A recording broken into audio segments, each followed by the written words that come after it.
monkey, monkey.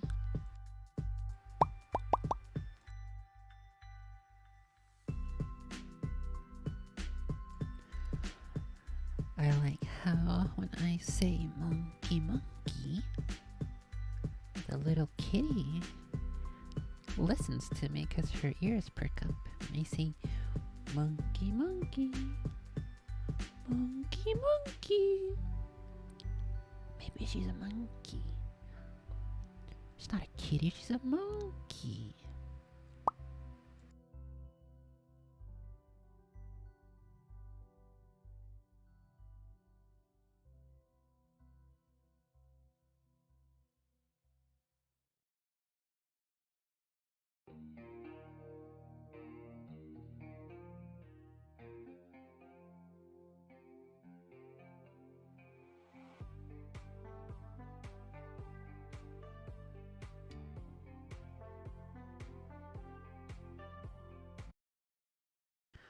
Okay, okie dokie.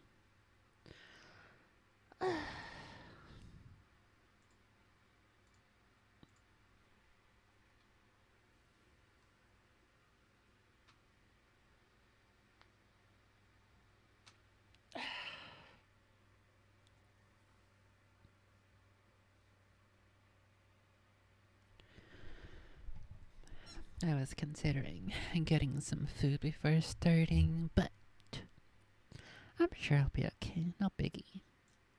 I will totally not be complaining about being super duper hungry wungy in a couple of minutes. We will be okay. Not a big deal. Whatsoever. Whatsoever.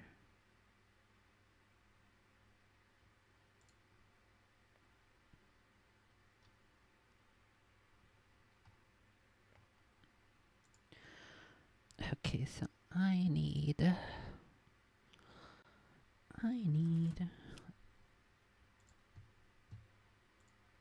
Oh wait, I should change this background into something else.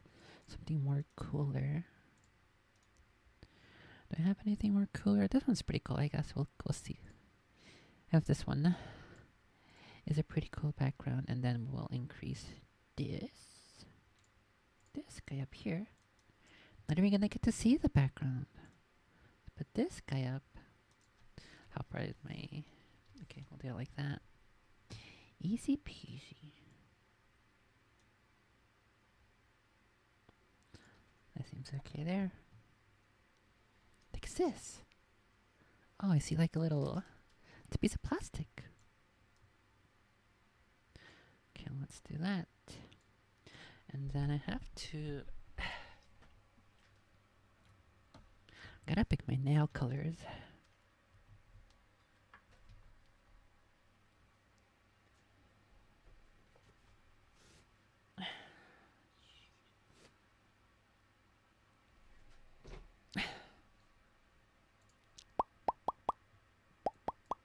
I guess I could put on the music for this real quick as I'm dealing with the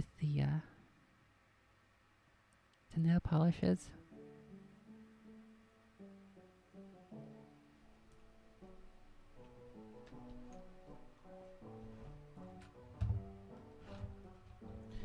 Okay, so I have a cool blue one that I want to use. This is the Halo one. I don't want to use this one. It's not dark enough, I don't think, for what I'm trying to go for. Go for it, huh? I'm definitely going to be using red, that's for sure.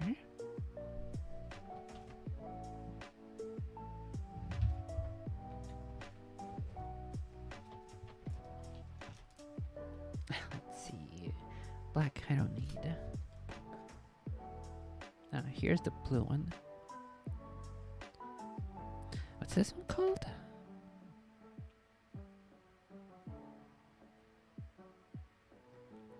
I'm pretty sure this is the one I'm thinking of. I believe. I'm fairly certain. Unless I magically received a free blue nail polish some other time, which one I didn't notice. Anyway, it's this one, the blue one. I like this blue one. Super cool. It's got kind of like a slight glitter to it, but not really. Not really sure what to consider it. I thought of like using this sort of glitter stuff for the stars, but I don't think I'm gonna do that. Because depending on how the light hits it, it may look black or orange. I don't need orange. What the heck? Ew, look at this. Ew. Looks like food coloring. I don't need orange. Where the heck is my other one?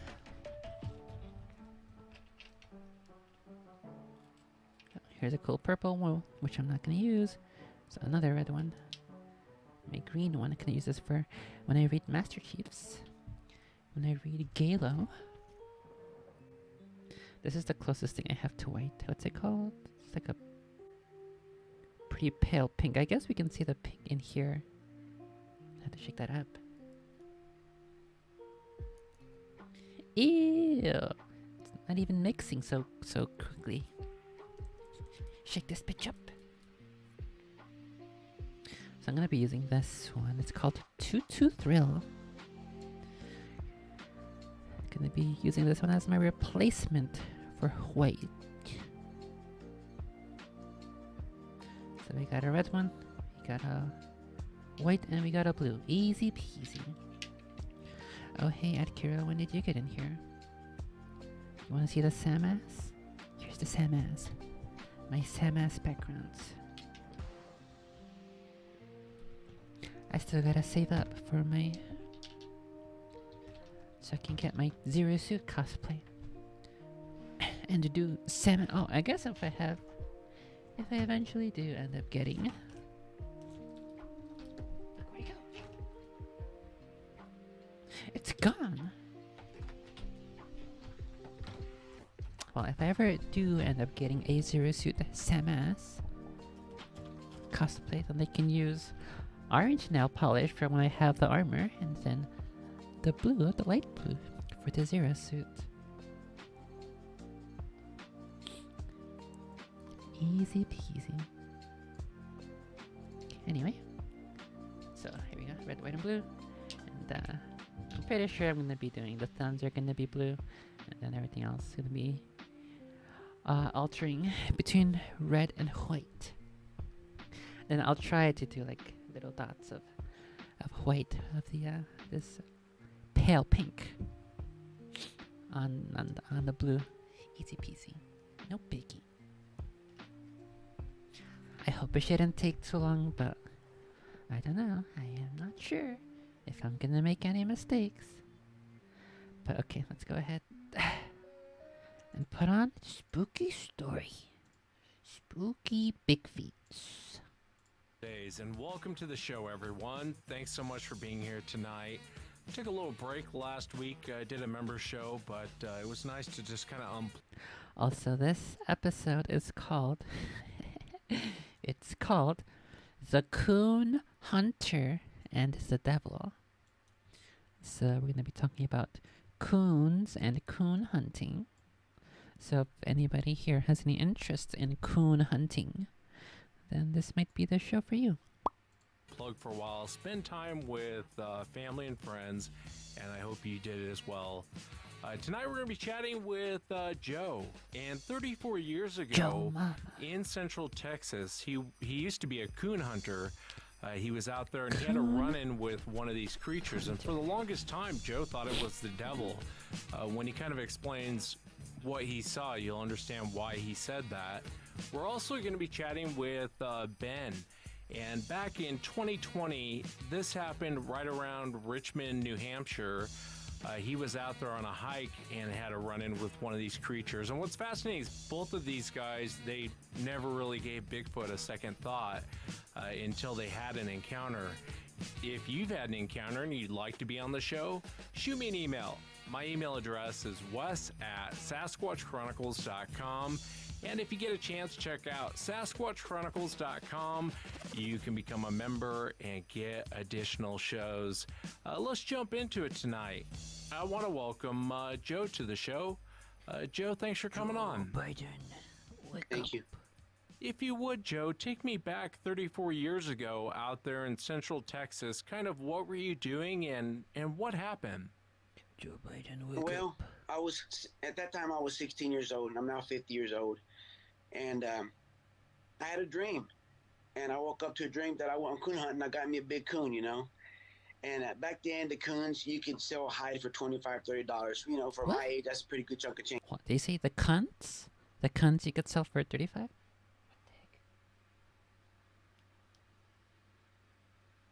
Alright, we just walked in here, so spooked. What happened? Uh-oh. It might be a monster. I'll be right back. What happened, Arby? Is there a monster?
No monsters that I saw.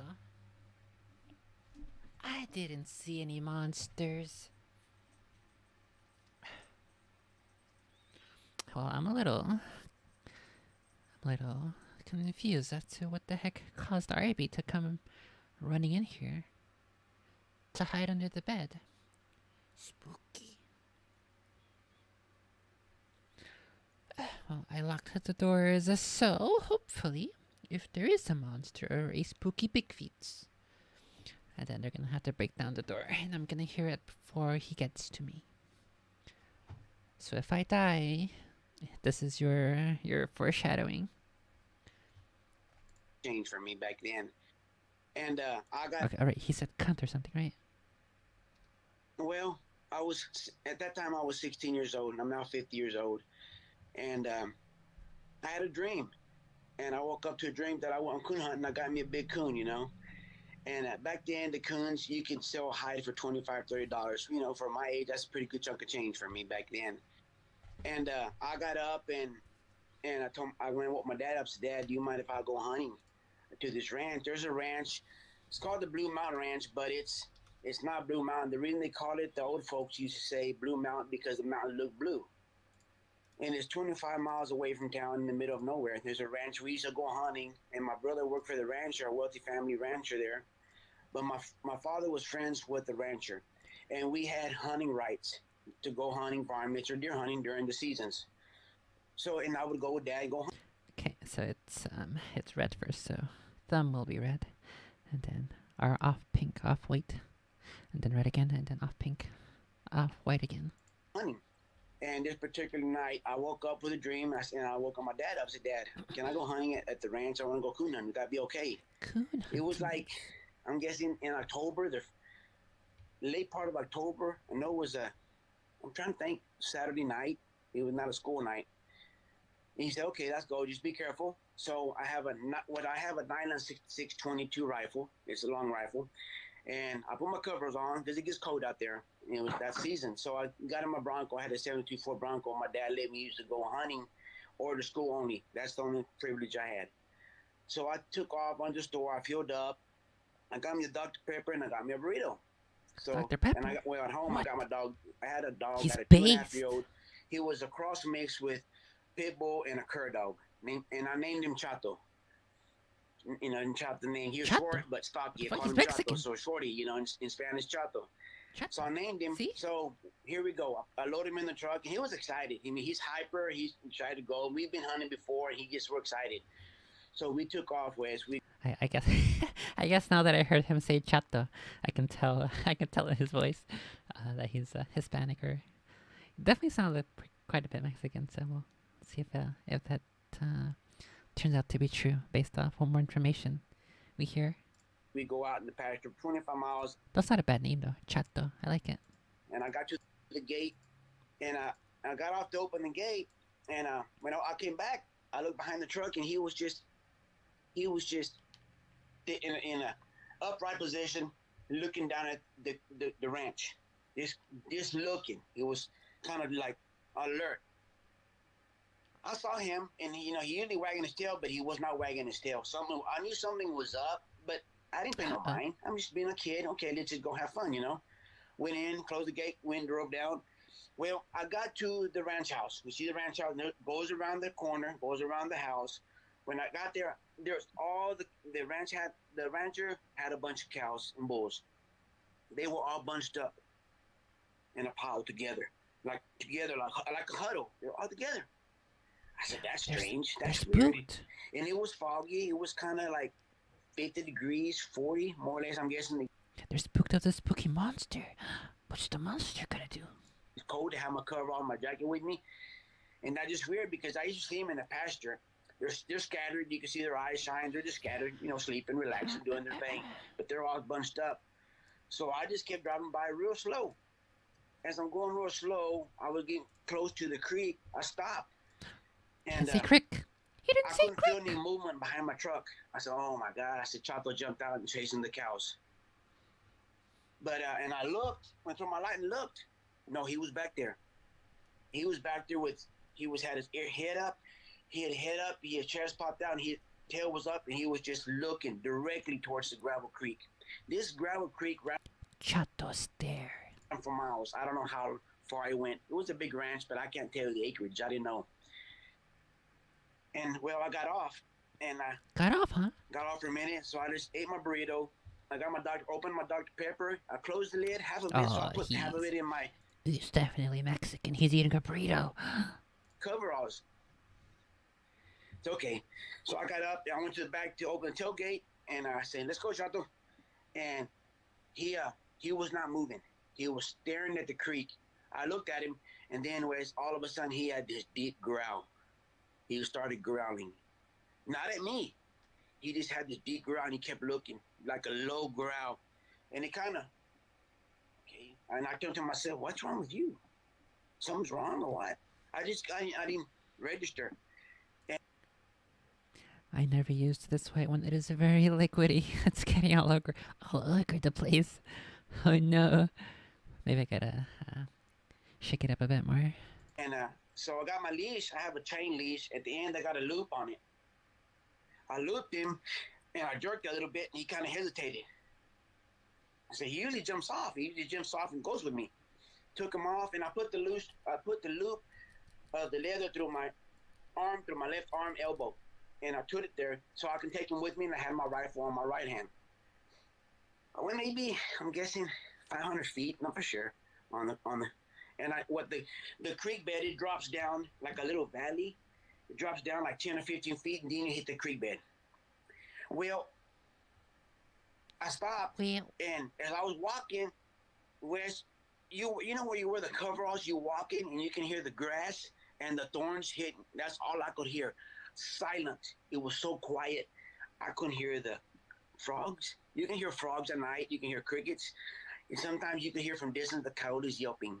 Not a sound. There was no moon. It was just split dark. And I could see, and I couldn't see very far. My light is those little 6-volt batteries back then. You put the positive and the negative cable to the cable, and you tighten it, and you put it aside, and you have this little lamp you can fold up, and you have a little switch, left and right switch. So I would turn it on, and I couldn't see much, but it would give me enough to see a little eye shine, in the tree line. I went down the creek.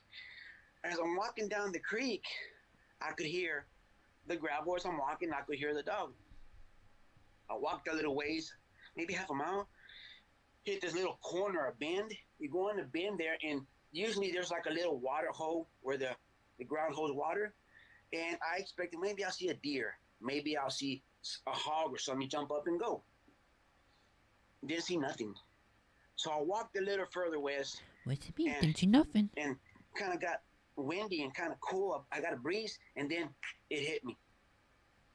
I got a horrible smell, a smell that, and I have a weak stomach, so I wanted to gag, and I moved up faster. I ran up the creek, and I tried to win me. I could feel jerking, but I was pulling him to get away from that smell. I didn't want it. It was making me gag, and I passed the smell, and finally got my breath. And I got and look, and I just looking around, scanning. So I started walking, and when I started walking, I heard like a thump, Bunk, and I walked, I heard another thump, bunk. and I said, you know The what? spooky monster. Maybe I woke up a bull, spooked the, when you're in the pasture, you spook a bull, and it gets up and moves. That's what I thought I heard. Wait, is he saying a bull or a boar? Let's go back a little bit. Try to catch that word properly. Where the heck is my YouTube tab? Here we go. You know what?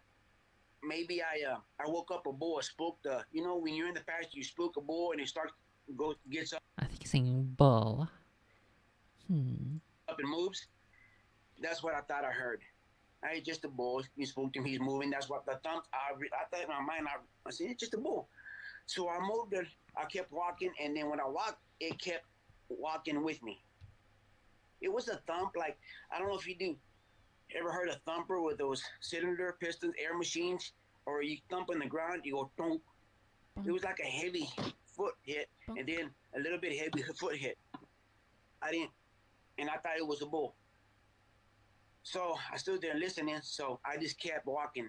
And I kept the dog, I kept feeling Chato tugging, and he started whining. At this time, whining, when he gets excited, when he wants to whine, he gets excited, he wants to go. He wants to take off and whatever it is. No, Oh no, if I not, let him go, he's gonna go find a skunk or not a this deer. time. He's done that before. A porcupine, they had to pull a bunch of porcupines out of his face. And I didn't want to do that, And then I walked, and then I heard, pow, a loud break. It's like if you grab a limb on a tree trunk and you snap it and break it. I heard a loud break, and I stopped. And I said, you know what? I want to let Chato go. And if there's a bull, he'll run him off. Well, I turned around my lamp to my left where I had him, and Wes, he was choking himself. He was backing up, crawling, jerking back with his head choking, and his tail was under his belly. He was just trying to get away. And I looked at him. It kind of gave me the creep, and I grabbed to pull him towards me. When I grabbed, he jerked away from me, and Wes, he took off on me. And I got this leery feeling. This is not good.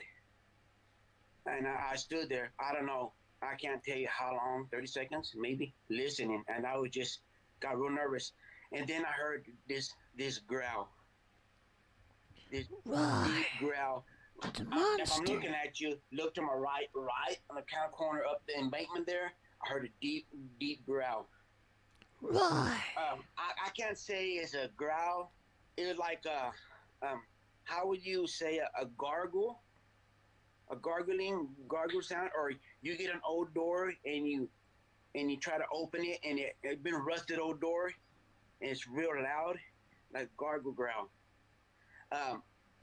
It's not a dog growl. Automatically, my mind registered a mountain lion. I said, I'm fixing to be jumped by a mountain lion. Jumped. I didn't know what to do. I said, and then I looked. I said, I'm gonna look. I'm gonna face it, whatever it is. I'm gonna look. From distance, I saw the tree line. My headlamp's on, and my headlamp was pointed up because I'm looking at the tree line. So I had to bring it down a little bit to look down, bring my head down. And as I looked down, I saw these red eye shines. I mean, it was big red eye shine. I'm guaranteeing you, if you look at a cow from distance, but these were red and big eyes, red eye looked at me. But I could not make out. It was too far. And I'm trying to focus. And then out of the blue, right there and then, a horrible scream down the creek from me, a horrible scream. It's just a scream I So can't explain awful. to you. It goes In all my over the mind, place. a Look mountain at lion. this So shit. this cat circling around. I thought it was an eye. When I saw the eye sign, to me, it was an owl. It was high up in the air, an owl. So, but when I heard the scream, I looked to my left. I couldn't see nothing. And that scream freaked me out. I said, this cat circling me. And I only had a 22. So here, I'm taking my 22 off safety because I didn't have a clue. And then I didn't have a clue. I think it'd be pretty cool if at some point I could do a bit more. Um, I had the tools to do proper like nail art, so I could do like half of the nail is red and then the other half is white, and then that'd be a little bit more cooler. But for now, this will do for a little bit. The worst part is though, I always use my hands for everything, so the polish doesn't always last very long at all. Maybe I should just wear gloves all the time. The only time I don't wear gloves is when I want to show off the nail colors. Maybe that'll be my new strategy. The new strategy going forward. I don't know if this tutu thrill is way too runny, way too liquidy. I don't know if I'm gonna be doing the star thingy that I said I was gonna do here on the blue. I think I'll just leave it like this. Get a second coat in a little bit once this dries off. I don't know. We will see. We will see. And then on my right again, on my right side, I heard the sound thumping, like it was whatever it was coming to me. I could hear it a little bit louder, hear vibration. And when I turned to my right and I looked up, it was looking at me. I saw this huge, the eyes, and I went down and I saw this huge human figure. Huge. I don't know if you've seen, He's doing big feet stare. Is what you he's open doing. the double door freezer wide, and I saw a head, the door, and I couldn't make the silhouette or the human figure out. I just saw a head and come down, big body, and then I could see the leg figures. And I looked, and instantly came to me. I saw this is the freaking devil. I thought, now Bigfoot. I didn't know about Bigfoot. I had no clue. I didn't even know what that was or existed. I said, "Oh my God, this is a demonic, the freaking devil." I said, "Why? I mean, why is this happening to me?" And I panicked, got A demonic freaking devil. scared, and I would imagine. He said he was like 50 now, and this happened when he was like 16. So he would probably been raised by some sort of Hispanic parent or parents who are quite religious. So I would we'll see if he brings that up and if that's part of how he came to his conclusion and the kind of information that he used at the time to figure out how to behave and how to act accordingly in the situation. and all I remember, I used to know where the devil has horns and has hoof like a horse, and I just glanced real quick. I thought I could see the horns, and I saw it, and just all I could see was big eyes and a huge body. So, Wes, at that time, all I could think of, hey, drop the gun, put my head down, and I closed my eyes. I didn't want to see it no more. Whatever it was looking at me, or whatever it was, and I knew at the time, this thing was whatever it was going to kill me. I was waiting for the blow. I was waiting for it just to grab me. I couldn't move. I just panicked and I went into a fright, and all I could think of in my mind is pull my head down, and I started saying the Lord's Prayer, Psalms 23. That's what I And would I do too. started, Wait, what is Psalm 23? I don't think I'm familiar with that off the top of my head. Psalm 23. Let's see. The psalm describes the Lord as a shepherd. Oh, okay. Who leads the psalmist to green pastures, still waters, and restores their soul. Is this the one that even through the valley of shadow of death, I shall not want? Is that this one? I don't think it is. Oh, it is. It is. My brain is so massive. See, like this is how you know I'm actually religious and I'm not pretending. I know. Let's see. It says. That's actually. This is probably the first line that would come to mind too. Let's see. King James version. Psalm 23. The Lord. Let me kill the camera real quick. The Lord is my shepherd; I shall not want. He maketh me to lie down in green pastures. He leadeth me beside the still waters. He restoreth my soul. He leadeth me in the path of righteousness for his name's sake. Yea, though I walk through the valley of the shadow of death, I will fear no evil, for thou art with me. Thy rod and thy staff, they comfort me. Thou preparest a table before me in the presence of mine enemies. Thou anointest my head with oil. My cup runneth over. Surely goodness and mercy shall follow me all the days of my life, and I will dwell in the house of the Lord forever. That is definitely a good. I'll save this one for now because I do need to keep this one in the back of my hand to pull it out from my holster, my religious holster, when the moment arises. Saying it, I started saying it and just started praying. And I started praying and saying the Lord's Prayer. And I knew I was gonna die. It terrified me inside. I felt this cold feeling, and I couldn't move. It's like I had 300 pounds on me or somebody on me. I couldn't move. I couldn't back up. I couldn't do nothing. And I just kept saying that prayer real low. Never looked up. And I started backing up, Rest. I backed up, and I started backing up a little bit, and I'm just praying. Well, all I can say and all I can remember is I walked up to my truck, the Jeep, my Bronco. I walked up to the Bronco. I can't tell you how I left from there and I walked to the Bronco. I don't know how I got there. All I know is I got there, I opened the truck, got in the truck, I took off, and I was just, I was a mess. I was messed up, and I didn't know what to think. I was just terrified. I just wanted to get out of there.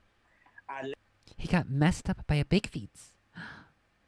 That's not the kind of story you want to tell when you recount it later to your buddies and to your dad.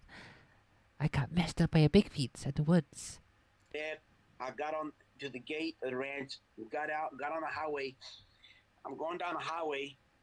I'll give it a quarter mile, and then I saw something, and it was Chato. He was running.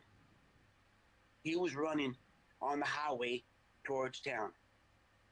And I stopped and I yelled at him, and he heard me, and I put over to the side. He ran and jumped in, laid down on the passenger floorboard.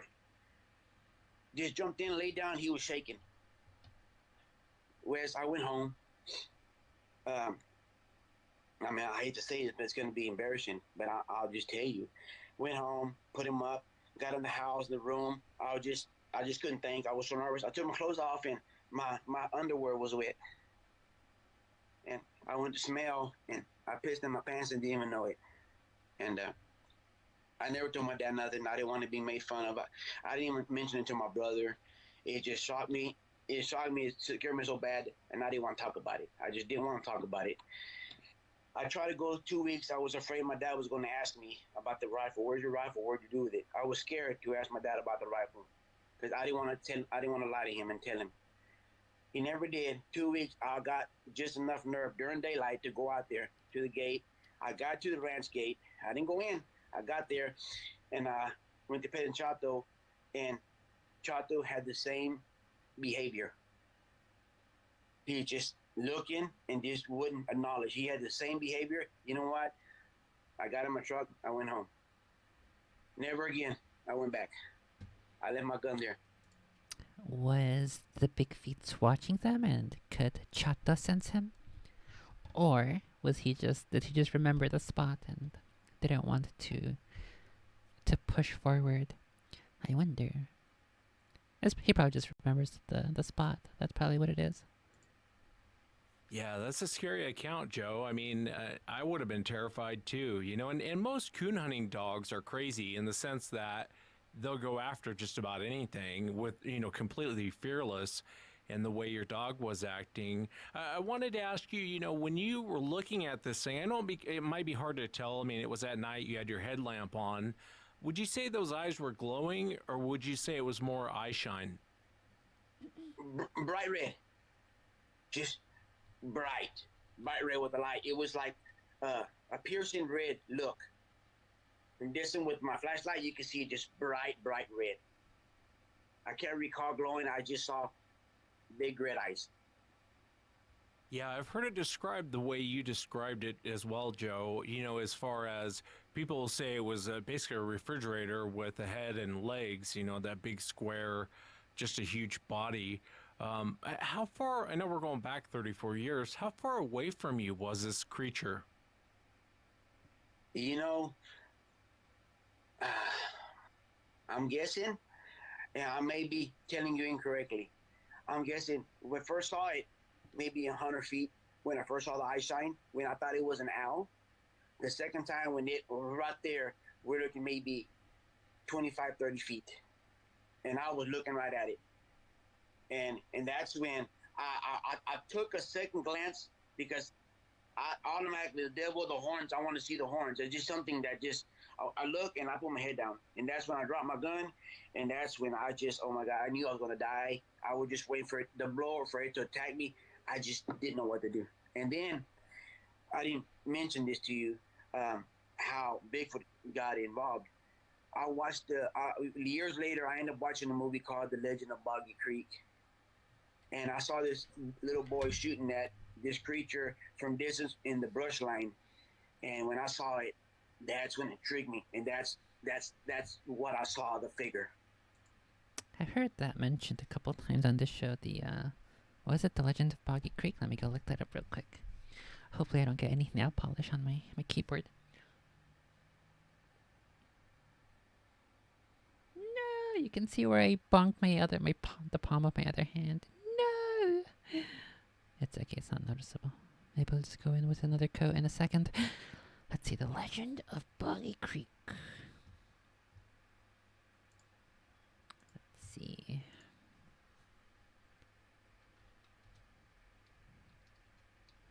I'm assuming it's like just like a horror movie from the 60s or 70s or something. Legend of Boogie Creek. Take off one of those O's. Legend of Wood Boogers. Legend of Boggy Creek. Let's see. Get the book in here. Let's take down the camera real quick so we can read. The Legend of Boggy Creek, 1972. Is a 1972 American docudrama horror. Oh, it's a docudrama. Okay. About the folk monster, a Bigfoot-type creature that reportedly has been seen in and around Folk, Arkansas since the 1940s. The film mixes staged interviews with some local residents who claim they have encountered the creature. It is 5.2 out of 10 on IMDb and 44% on Rotten Tomatoes. It's a spooky monster. Film mixes stage interviews who encountered the creature along with reenactments of the encounters. The film's director and producer Charles B. Pierce was an advertising salesman who convinced a local trucking company to invest in the film and hired locals, mainly high school students, to help complete it. The film was made on a $160,000 budget and was released theatrically on August 8, 1972. After Pierce's daughter Pamela Pierce Barcelo acquired the rights to The Legend of Boggy Creek, a remastered version of the film premiered in 2019. Whoa, that's cool. I'll check that one out for sure. The Legend of Boggy Creek. I'll make it like maybe I'll do a Discord watch party, or I'll just watch it on my own time. That's pretty cool. I think I have heard of this even out. What the heck? Even outside of the context of this show, from time to time.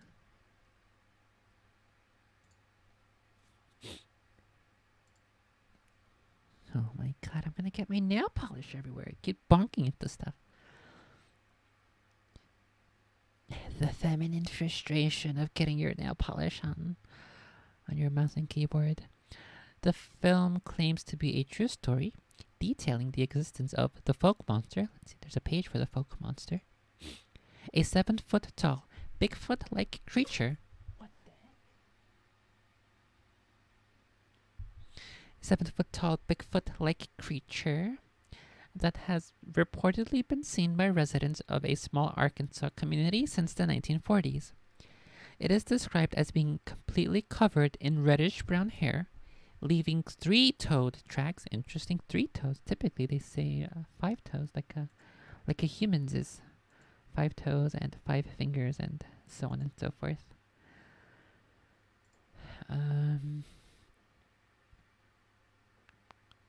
and having a foul odor. He's the high school football captain who hasn't taken a shower yet.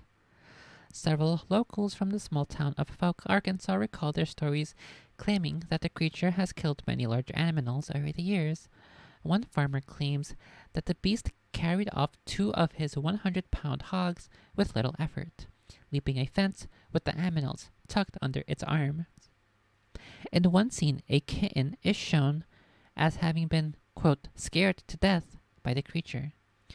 The narrator informs the audience that, while people have shot at the creature in the past, it has always managed to escape. In another sequence, hunters attempted to pursue the creature with dogs, but the dogs refused to give chase. A police constable states that while driving home one night, the creature suddenly ran across the road in front of his car. In a later sequence, culled from the actual newspaper accounts inspiring the film, the creature is shown menacing a family in a remote country house. After being fired upon, the creature attacks, sending one family member to the hospital. The creature was never captured, and it is said to still walk the swamps, of southern Arkansas to this day. Yeah, this seems super cool. I'll definitely check this one out. Hopefully it's better than than this other one I saw called Into the 400. I thought that one was going to be a bit more, let's say, a little bit more both professional in terms of how it presented itself as a documentary, as well as a bit more interesting, rather than just dudes walking around the woods with their cameras, pointing all over the place, saying, "Look at the big feet! Look at the big feet! Whoa! I brought this apple here yesterday, and now somebody took a bite out of it. It's a big feet!" See, in Arkansas folklore, the folk monster, also known as the Boggy Creek Monster and the Swamp Stalker, is purported to be an ape-like creature similar to descriptions of Bigfoot that was allegedly sighted in a rural town of Fouke, Arkansas during the early 1970s.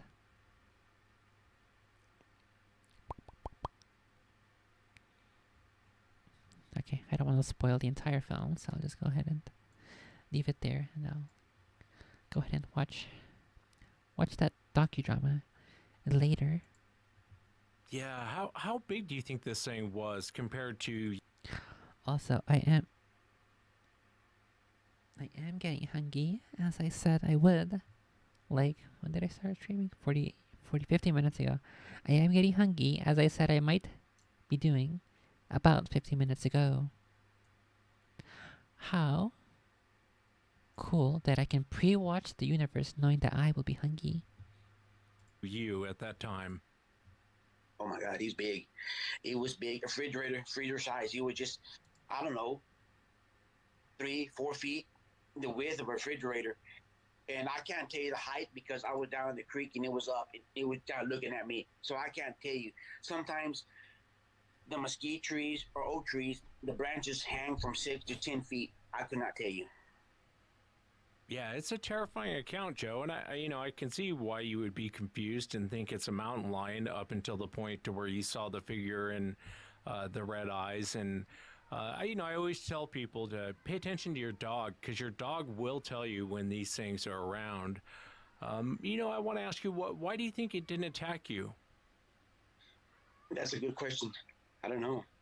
I just started praying, and maybe I wasn't a threat. Maybe, I don't know. I just prayed. I knew I was going to get attacked. I knew. What happened? What, is the horny back again? And also, yes, definitely paying attention to your aminos is a great way to make sure you are using your resources properly. They are quite adept at indicating when you should be paying attention at things. Cause that's how I discovered that we had the little mousey. Cause I saw Arby's digging around under the couch, and now we got him, ladies and gentlemen. We got him.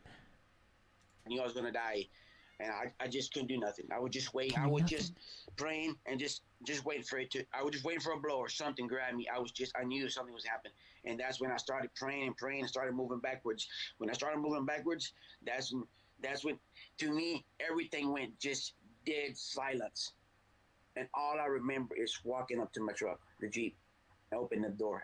I can't remember how I got there. Yeah, you're in shock. You're in complete shock at that point. And I don't blame you. I mean, it's nothing to be embarrassed about. I probably would have pissed myself too.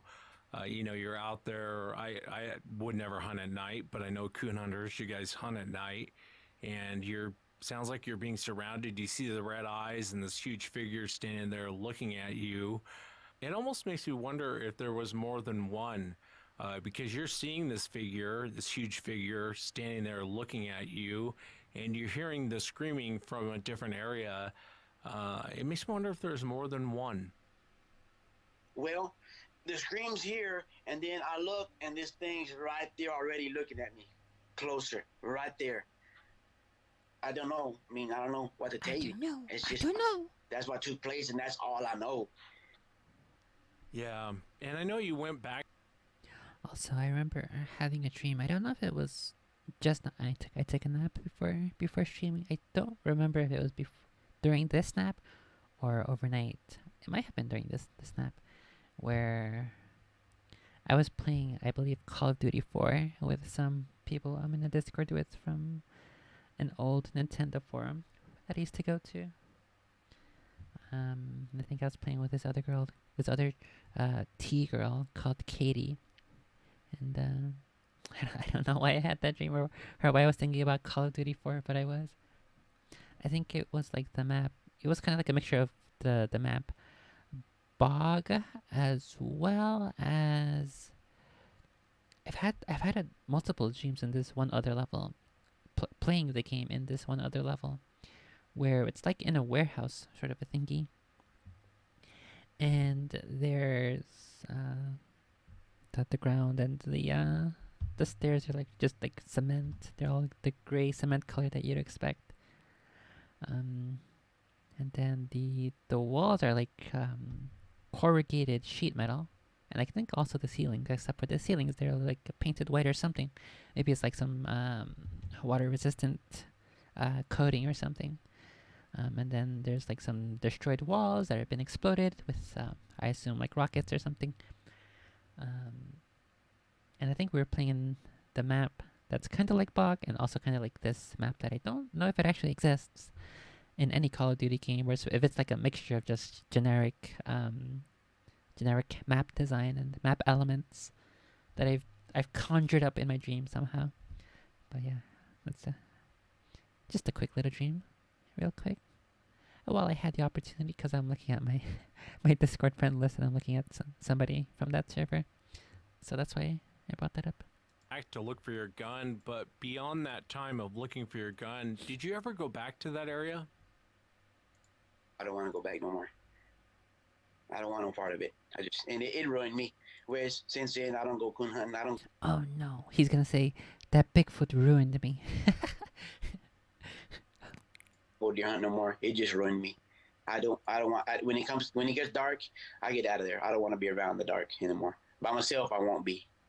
And they can invite me and all that. I just don't. When it comes to the dark, I don't want to go out there no more. Unless I just have to. With other people around, something like that, yes, I will. But by myself, you won't catch me out there no more. I just don't. I completely lost going hunting or doing anything anymore. I get it. I definitely get it. It's one of those things, Joe. It's amazing to me how these creatures react in different situations, and this is just my opinion from interviewing a multitude of eyewitnesses. What's strange is you'll find with fishermen, it's almost more aggressive. They're way more aggressive, it seems like, with fishermen, with hunters, what they'll do, same behavior you're describing what happened to you, but it's more of an intimidation. They're trying to scare you. They're trying to make you leave. But generally, they're not going to throw rocks, or especially if you're armed. It's very strange because you'll hear a fisherman, and these creatures will come out, bluff charge them, throw rocks at them, almost torment them. They're not quite so ballsy with hunters. It's more of intimidation, making you scared, making you want to leave. I know you kind of dropped your gun, put your head down, and started praying. It sounds like your prayers were answered that day. I hope so. I'm here. Except for my dog to leave me hanging dry, but I'm here. I mean, maybe somebody's watching over me and got me through it. Yeah, and I know this happened to you 34 years ago, and it still bothers you to this day, and I know you still struggle with it. And to be honest with you, I think most people who've had an encounter, it still bothers them. It's one of those things that you just can't wrap your head around, and you can't quite get out of your mind. I want to ask you, what do you think? And I ask everyone, what do they think Sasquatch is? And there's obviously no wrong answer. But what are your thoughts, Joe? Honestly, to tell you the truth, what I thought at the time was the devil, a loose devil. What else can I tell you? That's all I knew. A demonic devil. Yeah, at that time, that's what I would have thought too. What are your thoughts now? What do you think it is now? Well, if the way I saw it and what I'm thinking, maybe I got intrigued by Bigfoot. That's now that I'm older and I've seen and I've watched and I've learned. That's I think, and I saw the human figure. I had an encounter with it, but I can't tell you. I saw the face, hair, nothing. Just saw the figure and the eyes looking right at me, and I saw the body. Yeah, I think based on your description, its behavior, I think that you ran into one of these creatures too, no doubt. One question I want to ask you about the smell. How would you describe that smell? To me, the best I can describe Wes is an old man that has been in a nursing home. Cause Mom used to work in a nursing home. An old man that pooped in his pants and a wet goat that urinated himself and mixed together. Just a horrible smell, and it made me gag. I can't say it was death because I smelled dead deer, dead animals. I smelled fresh blood of a deer killed, cows. No, it's just something that I don't know. It's a unique smell. I can't place it. Yeah, that's how a lot of eyewitnesses describe it. Just think of like the worst smell possible. It's almost burning your eyes. It stinks so bad. I would say the majority of eyewitnesses describe it that way. Not always. There is a small portion that, they'll say, well, it just stunk. It just, but I wasn't gagging from it. But a lot of eyewitnesses say that they do gag from that smell. And to be honest with you, Joe, there's a lot of coon hunters that run into these things, especially at night. There's a lot of hunters that run into these things. And I would have probably reacted the exact same way you did. Your 22 isn't going to help you out at that point. You're just kind of at its mercy. And not remembering how you got back to your truck, I think that's just shock setting in. But I can't say that I would have reacted any different. Well, my reason behind calling you Wes is just maybe you'll give me an explanation, or maybe you could help me give me some kind of closure. Because to this day, it bothers me. It still eats at me. Yeah, I think based on what happened to you, Joe, I think you absolutely ran into one of these creatures, and I don't think it was alone. And that's just my opinion. From you hearing the screaming and the different vocalizations, and then you see the creature in a different spot, and they generally don't run around by themselves. You'll see one, and there's usually one or two nearby. They seem to travel in groups, and especially at night. And again, a lot of this is just my opinion based on eyewitness testimony, but I think they do a lot of their hunting at night, and I would have done the exact same thing you did, Joe. I think in most situations with these creatures, they generally don't attack unless you provoke an attack. They're going to intimidate you. They're going to scare you. They're going to do everything they can to make you leave. And that's probably why the one came out and they saw him. It was intimidation, trying to get you to leave. But they, again, I don't think that they'll attack you unless you provoke an attack. If you had a shot or something like that, we may not be speaking today. But I know it's an encounter that's bothered you all of these years, and I know you were nervous about coming on, and I really appreciate you taking the time to come on and share with us what happened to you. This fucking No, Christmas no, music. thank you. What He's gonna get me copy striked. Okay, well, I think that was the end of that story. He's got another guest here, but I think maybe I'll go get a snack real quick. Or maybe, actually, you know what? No, because I gotta let these dry, and if I go into the kitchen and start touching things, I'm gonna get red, white, and blue colors on all the dishes, and that's gonna be a pain in the ass to clean, so I guess we'll just go ahead. We will deal with the hunger. The things I do for you guys. were you doing, and walk us into what happened? It was April of 2020, and I was geocaching. Some people may know what that is, some may not. Basically, it's an excuse to get out and fresh air. It gives you something to do while you're there. Kind of more importantly, pertaining to my story, part of it is keeping an eye open for other people, because what you're supposed to do is find a package at certain GPS locations, and it's supposed to be secret. Whether it is or not, that's not important. But the point is, you kind of keep an eye out for other people because you don't want non-players to know where the secret is, I guess. So my point is, yeah, I was keeping my eyes open while I was there. Nonetheless, when I got to the parking lot, there was nobody there. It was just myself. It was at I am definitely going to have to do this middle one again. Over here is like a little spot on the left. Gonna get another coat there as well as the pink. It's that thing where your non-dominant hand has the worst go at it with nail polish. Why is that gotta happen? Why can't my nails just be perfect without any effort? What the heck? Town Forest. It's called the Widow Gauge Town Forest. It has a circle loop trail, and the NET, the New England Trail, runs through the property as well. The New England Trail, you can also call it the Metacomet Monadnock Trail. That's more in the northern portions, but as far as I understand, they're interchangeable. The New England Trail runs from the Connecticut border up to southern New Hampshire, to Mount Monadnock in southern New Hampshire. So that runs through the property. I head in, I'm going, it's a nice place, whatever. It's very early spring. There isn't any greenery on the trees. I don't even think the ferns were coming up yet. And it was a nice place. It was mature beech, trees, old sugar maples, nice old sugar maples. I was enjoying my time.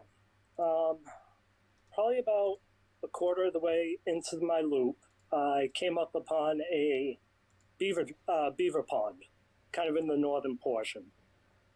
And when I came up I didn't know it was there. I was coming up a rise on the property.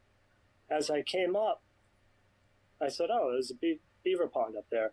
As soon as I said it, some ducks took off. Spooked them like they do. Gave me a quick fright. That was it. I poked around a little bit more, check it out, see if there's anything else in the pond. Nothing. And I moved on. At this point in the trail where that beaver pond is, the NET trail enters the property. So for a very brief portion, the Widow Gauge Trail and the NET Trail share the same walking path. I moved on off of the shared path back onto the Widow Gauge Trail. I was looking for one of those geocaches. And I was keeping my eyes open, but before or after I got there, I started hearing voices. I just figured it was people coming up behind me. The voices were behind me. I figured they were coming up behind me. Honestly, the first thing I thought was it was those ducks again. I thought they had come back. It's early for nesting time, but I would say it's nesting time for them. And when they come back or they're in any numbers, they kind of murmur to one another. I thought it might have been the ducks I was hearing because I couldn't make out what they were saying. I just heard voices. Regardless, I didn't see anybody. I moved on. I like his accent. I can tell he's definitely northeastern, like you mentioned, the northeastern trail. Regardless. The next portion of the trail goes up the highest portion, the highest part of the property. It's a hill. I don't know if anybody out of Massachusetts would call it high. It's only about 900 feet up. It's not too strenuous to say the least. But I got up there and I was catching my breath, looking around, investigating some, going off trail, not far by any means. Okay, so I guess real quick, I'll say that while I do like this blue, nail polish, the handle here is a little too small. It's kind of a little bit difficult to grip. You can see here in comparison to the other two. It's like it's just ever so small enough, ever so slightly shorter than what you would expect typically of a nail polish brush. That you gotta be ever so slightly different dexterity when using it. And so I think that's kind of it's not a huge problem, obviously, but it's just a little thing you gotta adjust to. While I was there, I heard an owl. I heard a barred owl, which, in my experience anyway, I don't typically hear. It surprised me. But the thing that surprised me was as soon as I heard it, I said, this is somebody imitating a barred owl. I immediately, my brain knew it was somebody imitating a barred owl. I knew it wasn't an owl. An owl has a very breathy voice, if I can put it that way. If you hear mourning doves, their call is very, very from the lungs. You know, you can hear it. This was crisp. This was like this was a person. This was like a human. It was crisp. It was sharp, just like we would do it. Anybody who isn't a professional, I guess.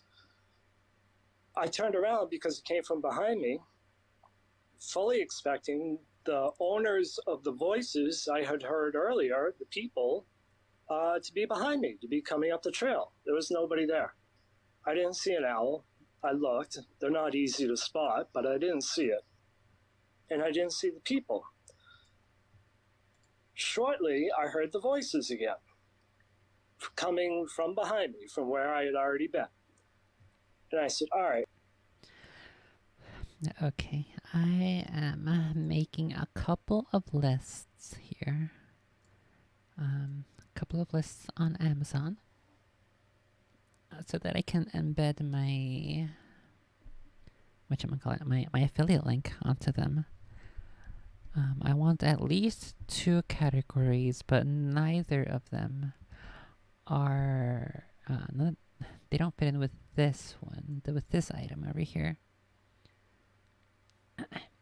This one is it's a kitty toy where you put the little foods inside of it, and then they can play with it. Cause it's pretty cool. If the kitty knows how it works, then it works out. But otherwise, they can either struggle with it or they just bonk it. Like RP just like nudges it ever so slightly until, cause the opening here is close to the ground. He just nudges it, and a little bit of his yummy foods comes out. So one of the categories that I was gonna do is like yummy snacks and candies, and then the other one is like either computer stuff or photography stuff. I guess I could like combine those two, the computers or technology stuff, I'll call it, and then I'll have a separate candy one. But I'm not sure where I would put this one. The kitty foods. I don't think I have two. I think I have this and maybe one of those kitty scratchers that you bounce up to the corner of a 90-degree angle on a wall or a chair, and then I think those are the only two kitty thingies that I have in mind. So I'll see. I'll keep this one in mind, and then I'll decide later whereabouts to put it. Because right now I don't really have a clear idea where it would go or how many lists I'm gonna have. Ideally, I don't want too many lists. Ideally, I'd have like one list, and then I can tag them into separate categories within that list. So we will see if that's something I can do. They got to be coming. They got to, they have to be coming soon because I can hear them. I don't hear very well. I hear well enough, but if I'm hearing voices in the woods, I fully expect to be able to see somebody, and soon. And there was nobody. And like I said, I farted around a little bit up there, so it's kind of wasting time, but kind of in anticipation of seeing these people coming, and nobody did. I didn't know. Wow, he wanted to see people coming, but he missed out. That's why he's angry. I think I'll save my Amazon stuff on my explanations until after this episode. But I will be building my list, so I will discuss later why I am suggesting and recommending certain products. But for now, that'll just be what's happening on screen while we listen to this spooky story. Anything about the subject at this point. Nothing like. He said the meme, the subject. I am a curious spectator into this subject. I do now. I didn't know this was, I guess you could say, repeatable behavior from these animals. The Sasquatch, I mean. That hadn't even crossed my mind. So anyway, I didn't see anybody. I said, all right, well, I'm not going to hang around, I'm not intending on making friends. I'm going to keep going. So I did. I came down the hill, found another geocache. I don't believe I heard the voices coming behind me. And then again, I wasn't waiting for them. And I didn't hear the owl again either. So I just assumed, all right, if it's anything, it's people on the NET trail. They diverted for whatever reasons to the top of this hill, thinking, hey, maybe there's a view, maybe there's a picnic spot. I don't know. Turned around and continued on their way. That's all I could figure. And I really didn't waste too much time thinking about it. It was confusing, but What? I'm looking at my orders on Amazon for 2023, and there's not one single order. I haven't ordered anything off of Amazon this whole entire year. What the heck? We're already past the halfway mark. We're in the 7th out of 12 months, and I haven't gotten one single thing off Amazon? What? Like I said, I didn't hear the voices when I got down the hill, so I didn't give it much more thought. I continued on the trail, and it came out to a nice clearing where an old cellar hole was. I assume where the widow Gage used to live. It was a nice little property. It overlooked another beaver dam, pond, a separate beaver pond than from the first one I came across. That one was uphill. It was a nice property. I spent some time walking around. There was old glass, old metal. I took my time. There were old sugar maples again, beautiful carcasses of old sugar maples. The thing about this position, this property, there was good sight lines all around. Like I said, it was a nice property. It was on a little rise. There was an older cart road that ran through it. It's kind of annoying when you purchase the product, but it is no longer on Amazon, and so it's a little difficult to to recommend an alternative because you haven't used them yet. But I guess that's only a problem if you have if you're trying to be ethical, and if you're not, then you can just recommend another alternative without actually having used that specific version with that specific product from that specific vendor or manufacturer or so on. Sometimes it's hard trying to be a moral person, you know. It ran north, which you could follow, and there was a second cart road which ran perpendicular to the first. So this cellar hole was at the corner of the two roads. The one that ran perpendicular disappeared into the woods, like they do. Importantly, before it disappeared, it passed a low-lying area where a stream came down the hill into the beaver dam. I keep saying beaver dam, into the pond. This being springtime, and we had a good spring. It was a wet spring, and we had some snow.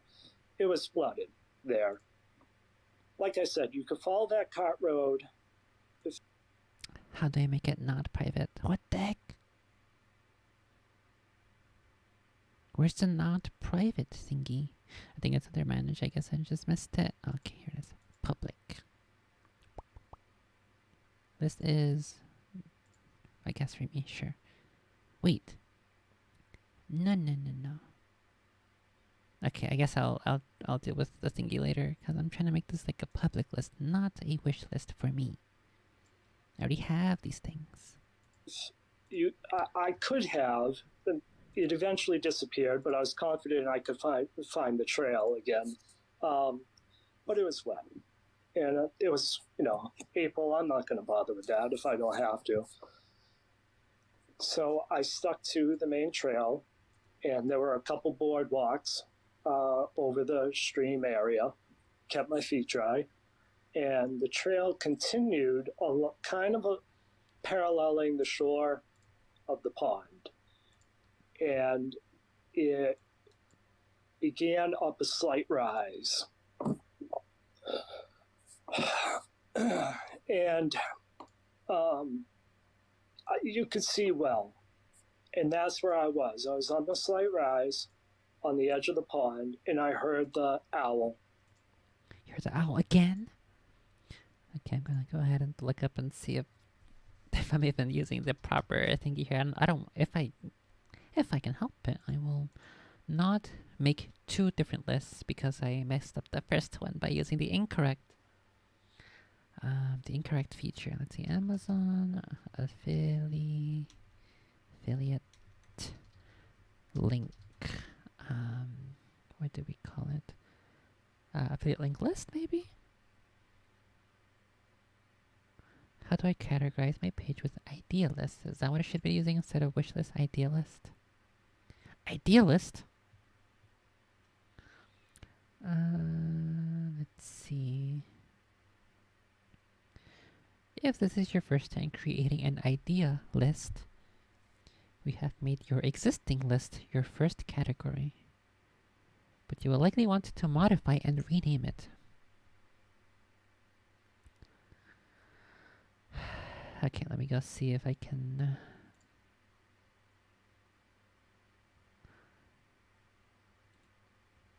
if I can make an idea list. Did I do that on purpose? Idea list, and see if...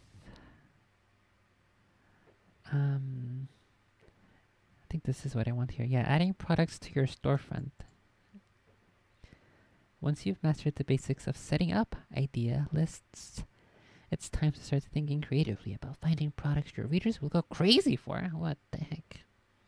This is written for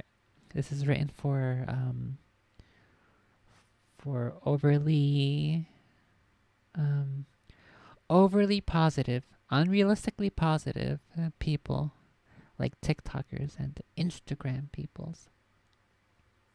These are the same kinds of people who write applications for work.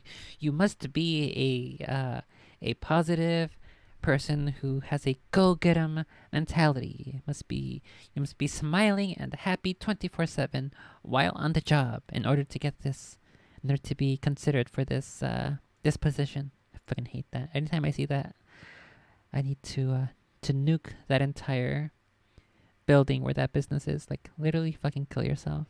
No, I'm not gonna do that. And I'm not gonna pretend either. You're gonna have to deal with my monotony and my reserved my reserved demeanor. I'm not gonna pretend to be happy. Let's see. Finding products that your readers will go crazy for, and organizing them into navigable idea lists. Once you started with the idea list, is to add one place to start with idea list is to add all the products you recommended in the past on your website or blog. After that, take a look at your associate report. Okay, so I guess we'll go have a look-see, poke and prod around at the idea list. Let's see if that's any my list. Pretty cool things.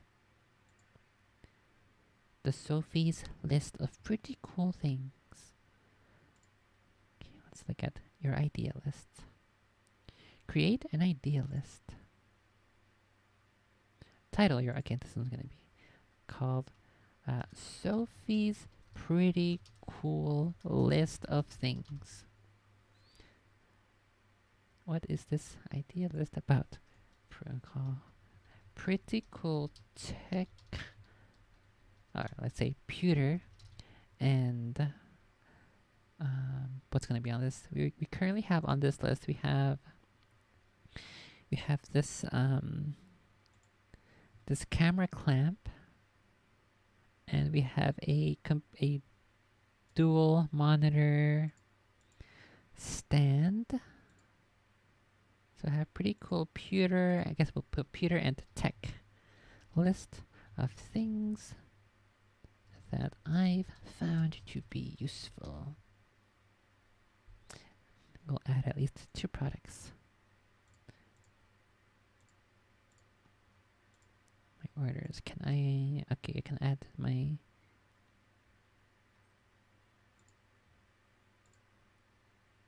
That's pretty weird that.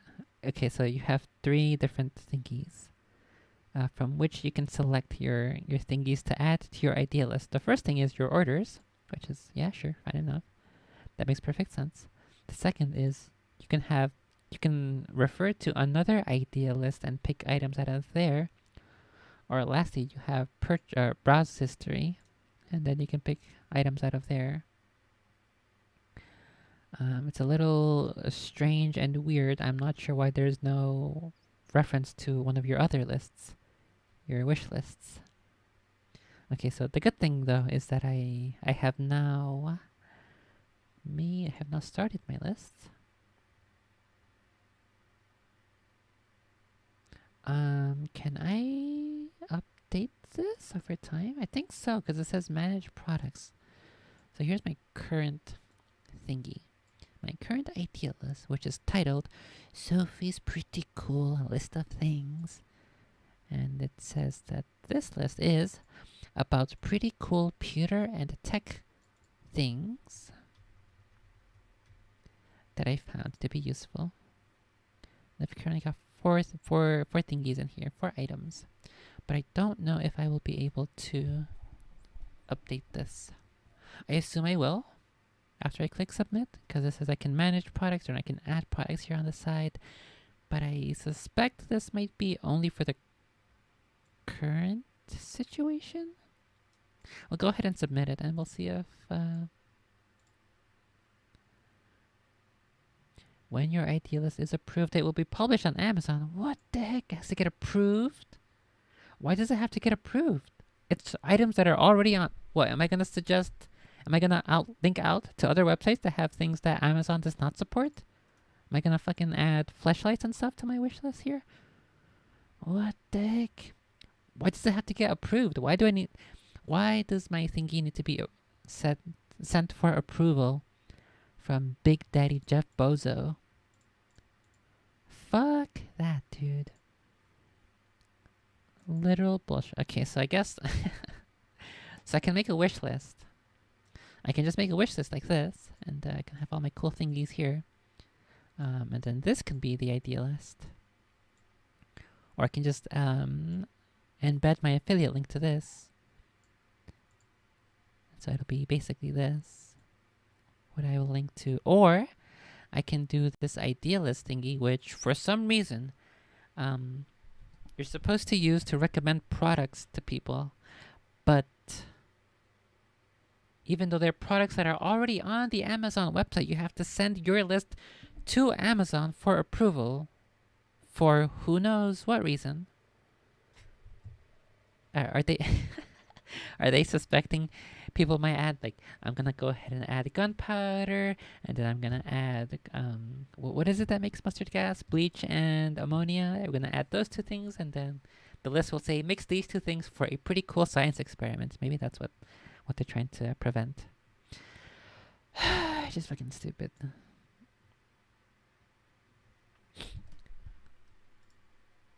Okay, so if I click, wait, no.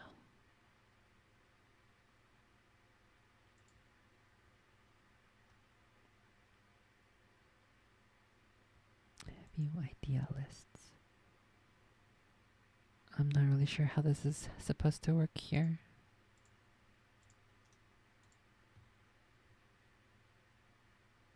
Or was it already approved? Is that why? Let me check my email. Oh, hey, Ad, the cat watches. When did you get in here? Gotta type in. I think it's all lowercase, right? Stare bear? Yeah, stare bear. All lowercase. Stare bear. At. Oh, no. Exclamation point. Hey. I don't think this ended up working. At the cat. What the cat watches.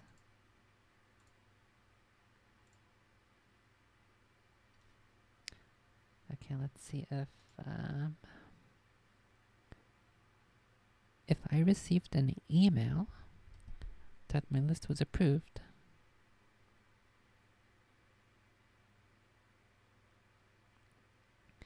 No, I don't have anything here yet.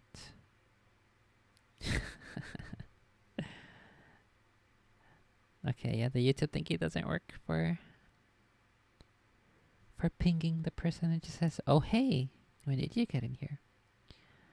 What's up, Ad? The cat watches. What have you been up to?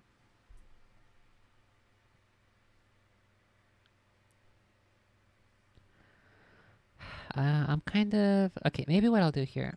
Let me pull up my camera. Maybe what I'll do here is on one of my thingies, I think on the right one, I will do the glitter here. And we'll just count that as the stars. I don't know, we'll see. But I'll do that in a bit. After we finish watching this, listening to this spooky story. Again. And this time, there was no doubt in my mind that it was a person, because I'm going to sound like a fool now, but there's no way to barn owls, when they call, they hoo, hoo, hoo, hoo, hoo, hoo. And then this thing went, Yahoo! What? He's fucking... The Big Feets is trying to be Mario. What the heck? He was trying to compete against Chris Pratt for his voice, for the role, for the voice acting in the Mario movie. What the heck? We gotta go back and hear that again. This tab here. Barn owls, when they call, they hoo, hoo, hoo, hoo, hoo, hoo. And then this... Okay. We need to have a three-way competition between Chris Pratt, this guy, and then the Big Feet who he's imitating, who's trying to voice act as Mario. Thing went, Yahoo! Like Tarzan, like Captain Caveman. It was, in my mind, undoubtedly a person. undoubtedly, fooling around, imitating an owl. I think to myself, aha, I knew there were people. I knew it was someone on top of the hill imitating an owl. And I turned to see back where I had come from, because that's where the noise took me. And when I turned to look, I looked down. The noise took me down, not up in the trees. Owls typically sit up low in the trees, not up high. It didn't take me to that level in the trees. The noise took me to the ground. And I turned and looked. Okay, maybe what I'll do is I will have a list for things to have at home. So I can add this soap here. I like this soap. This is a pretty good soaps. Soapses. Maybe that's what I'll do. I'll make a soupses. Make the soaps, the Hebe Cleanse soaps. It's the soapses that doctors use in hospitals. I guess I'll add this one, and then the soapses dispenser for this soaps here.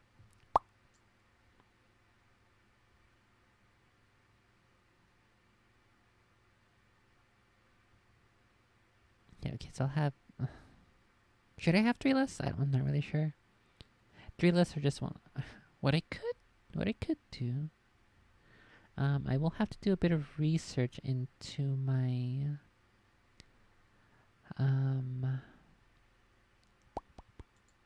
to how my site will work with this stuff, but what I might do is I could set up 3 different lists. One of them will be home stuff, which will include this soap as well as the kitty stuff.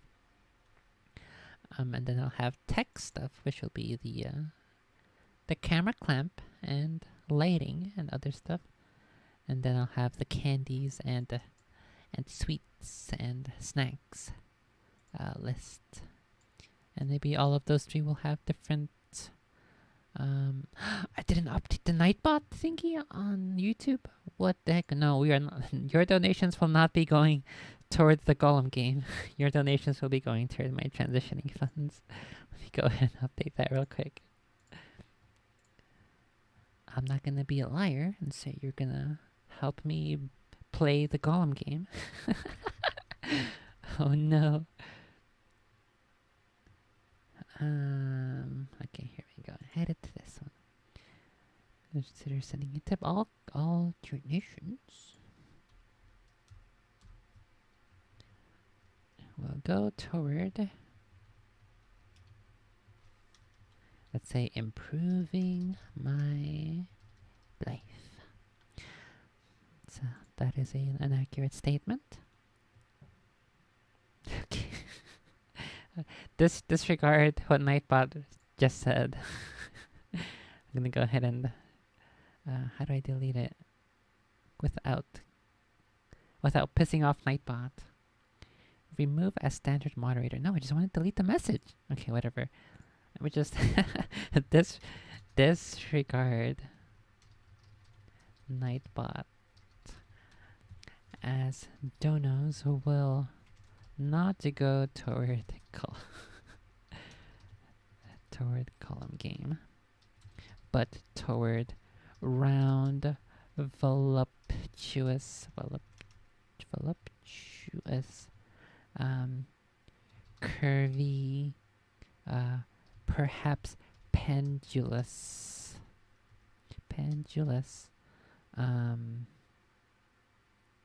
what should we call it? Enhancements. Okay, there. Now everybody knows that.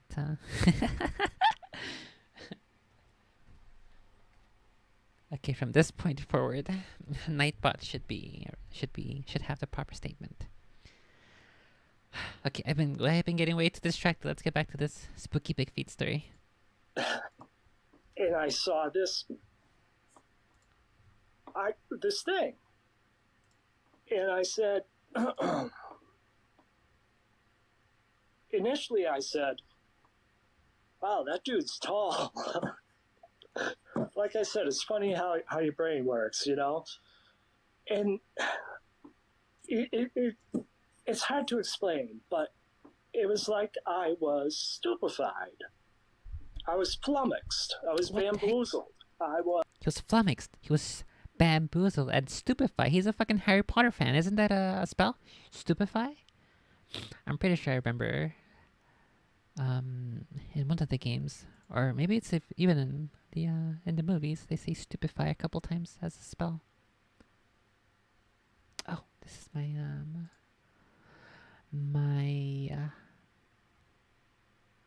UPS. I recommend this UPS. I have had no issues with this UPS.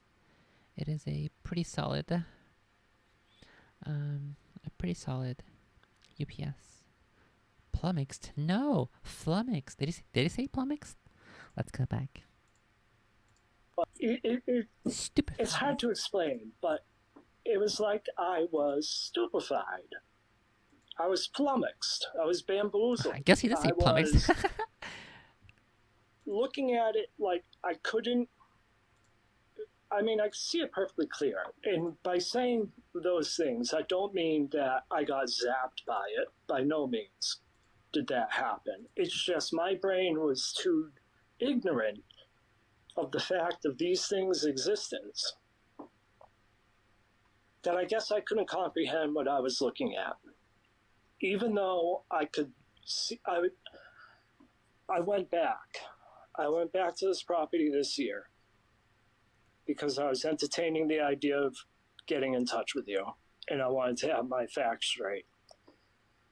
And I eyeballed it, and I would wager to say I was about 40 yards away from it. That's my best guess. 40 to 50 yards, no more than 50. And I had clear sight line. I had a clear view of it. There were trees, but not enough to hide this thing. Back to looking at it, what it was in the process of doing was, it's kind of hard to explain. It was turning to its left. I could see its right arm and it kind of the right side of its body. It was turning and going down to the ground, all in. Oh no. There's a MAGA hat in my Amazon purchase list. February 4th, 2020. Make America Great Again. Donald Trump 2016 campaign hat. Black. Is this still here? Oh, wait a second. The one that I got isn't here. It's just the regular red hat. And then the black hat is a different hat. This isn't the one I got. This is not the one pictured in my list, in my purchase history. My MAGA. In one motion, all in one, just turning and down to the ground. And I don't mean crouching. It wasn't squatting. It was like going down and reaching out with that right arm to kind of go down flat. And which is odd because, like I already explained, that area where it was the flooded area. It was just confusing because why would a person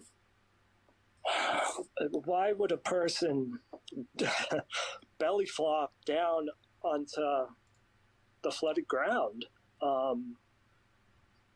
It was confusing. And like I said, I knew it wasn't a person. Yet my brain was working to try and make it be a person in my head. I was trying to rationalize it. I said, oh, he's all in black.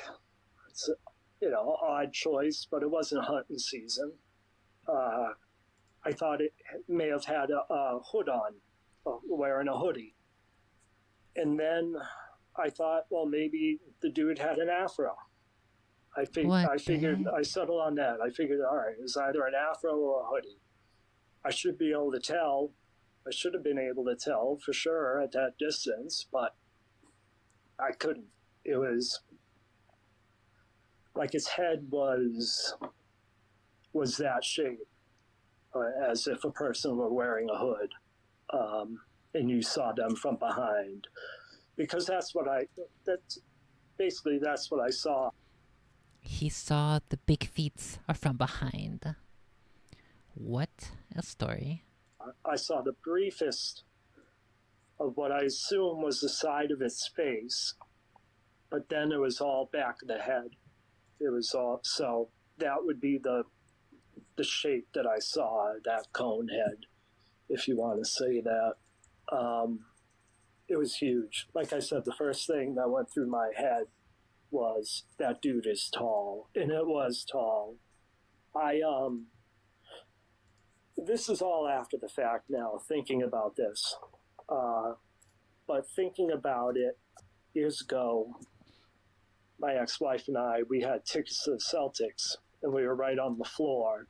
And at halftime, they walked right by us. And those guys were tall, those guys, every last one of them was tall. And that's who this thing reminded me of. Oh, actually, I like this one too. I got this as well. It shows now my idea list, and it looks like I can now add thingies to my idea list. I suspect that means that they have different colors. Oh yeah, I got this one, the jet black one. I think it's this color though. Ew, it's a rainbow color. Let me check my email now and see if they approved my idea list. That doesn't say anything here in my emails about anything. I don't know. But yeah, these are good. Let me go. It says here I can add stuff to my idea list, so let's go see if anything's changed over there. Tall basketball player. It wasn't bulky. It wasn't, 4 feet at the shoulders. It wasn't 5 feet at the shoulders. It was lean. And by that, I don't mean sickly. I mean, maybe like a LeBron. That's the way I picture LeBron James. He's not overpowering in his size. I'm sure he is if you were to meet him in person, but he's not like a Rob Gronkowski, like a pro tight end, And that's What? He's a tight end? another reason why I think my head was trying to convince me it was a person. But something it did in its movement stuck in my brain, and that's when it was reaching its. Okay, so this is what it looks like if you view my list. It just says that it's from Amazon account, so I guess that means it's still not.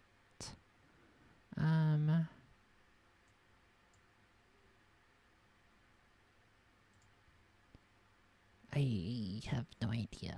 How the fuck does this work? Why is it so stupid?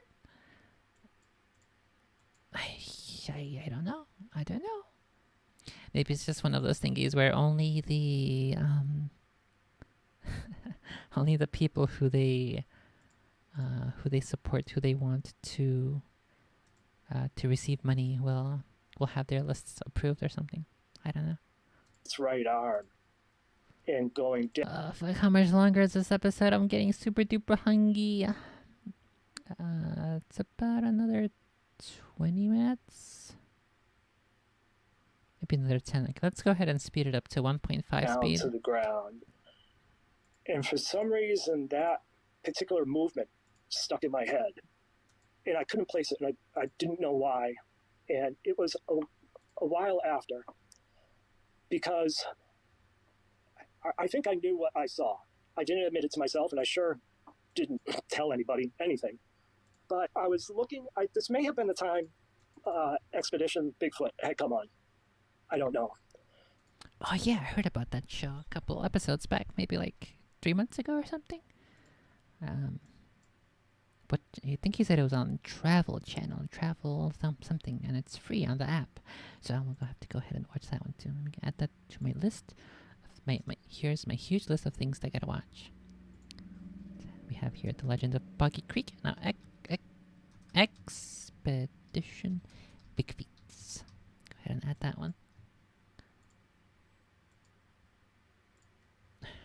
I was looking for new entertainment for myself, and one way or another, I found your show, and that was a relief. That was a relief. That was very helpful. And through your show, I learned of all the other shows out there about the subject.